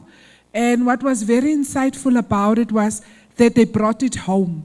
They literally looked at occupational hygiene, the different stress factors in the iron and steel sector. You could see that they literally focus on the sector which we are targeting today. And even when they spoke about medical surveillance programs. The sessions after that was also very insightful. Today there was a lot about electrical, there was about lifting machinery. Also, I think people in particularly enjoyed the Atlantis Foundry presentation, where you can literally, I can see people are nodding. You can see that you can use technology, and technology can literally eliminate the potential injuries and diseases. So it was really a good presentation. Thank you also to the AIAs that spoke. There was also presentations on gas. I'm not going to mention all of the speakers, but I believe that we have a good mix of occupational health and safety. It's not that we only focus on safety issues or we only focus on health issues. I think we're touching across the board, and even tomorrow we will do so. And even yesterday, where we spoke about what we are doing as government when it comes to occupational health and safety, and what are the challenges that we find. So we look forward. I'm hoping that tomorrow the room will also be this full, because normally on a Friday it also shrinks. Will also be this full. You are encouraging us to continue to do what we do when it comes to advocacy, education, and training. I just want to see in the room who's from outside the Northwest Province. You, oh my word, we must actually take a picture.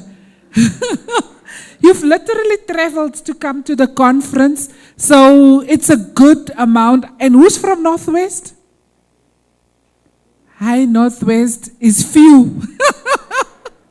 It's few, but it's encouraging that people traveled from many different provinces to be here today, because we normally take this to Gauteng, normally Joburg or Pretoria, Cape Town, Durban, and we want to try and also give an opportunity to, your smaller provinces that are a little bit in the outskirts, and we got a very great turnout. We will be having something similar on the 25th of April in Bloemfontein, where we will be speaking. I think Atlantis must also maybe come and assist us there on the program, because we're going to be speaking about artificial intelligence and digital work, platform work, and its impact on health and safety, because the theme for the World Day for Health and Safety by the ILO is related to AI, digital work, platform work, telework, working from home, and its impact on health and safety. So we look forward to also seeing some of you there on the 25th of April, where we're celebrating the World Day for Health and Safety, which is on the 28th of April. But we're doing it on the 25th because the 28th is a holiday. So see you tomorrow. You were indeed a good audience. Thank you.